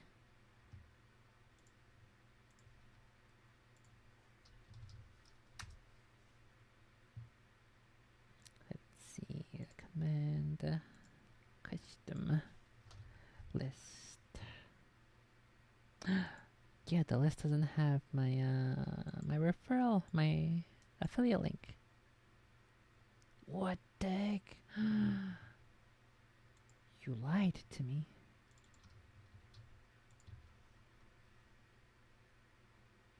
Okay, this is the correct one here. Wait. Why isn't it pasting my fucking referral link? Nightbot, what the heck, dude? You're killing me. What the heck, dude? You're stealing my monies. Nightbot just parses out my link. You motherfucker. What a fucking piece of shit. literally actually wanting me to not be able to get monies.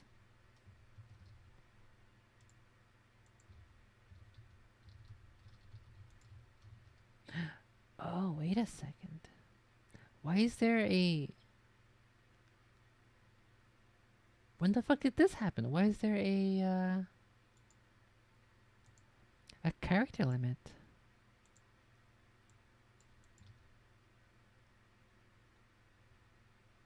What the heck?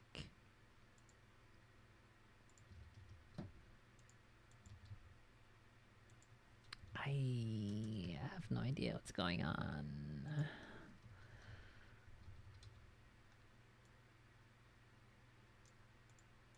Okay, let's see. Let's do this. Commit. Oh, fuck. List 2.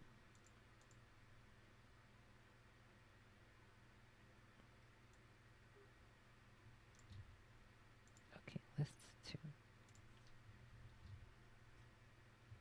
There is a character limit.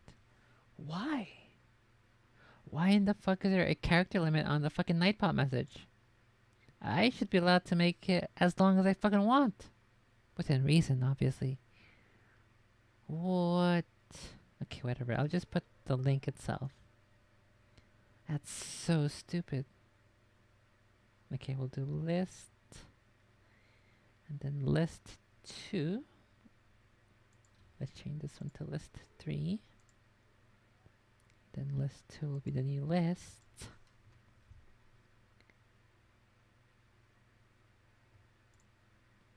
Okay, and then list 3 will be renamed back to list 2, which says some pretty cool items on Amazon that I recommend. It also has my affiliate link, for which I received some monies. Okay, Jesus Christ. Well, good thing I noticed it before I started spamming it all over the place. That's so fucked, dude. Nightbot is literally trying to keep me from making monies. Fuck this guy. Fuck character limits.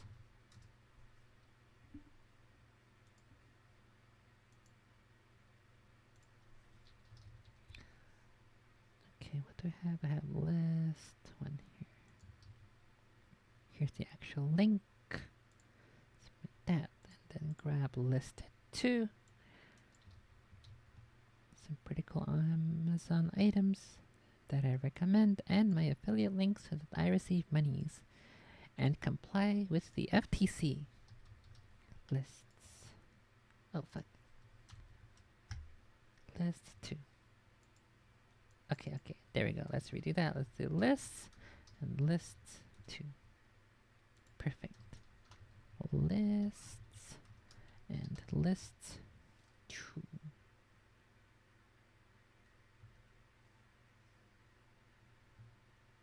Okay, there we go. That's perfect.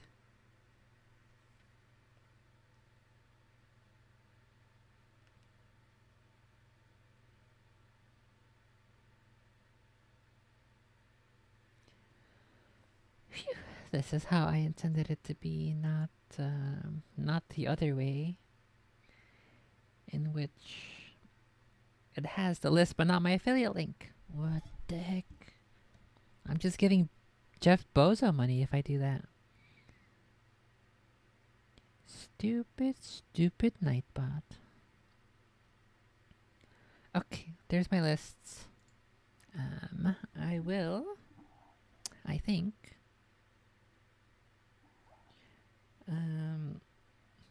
do some non-stream stuff for a couple of days.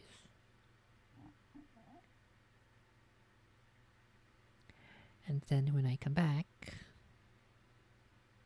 I will hopefully have another thingy that I can show off. So we'll see. Phew.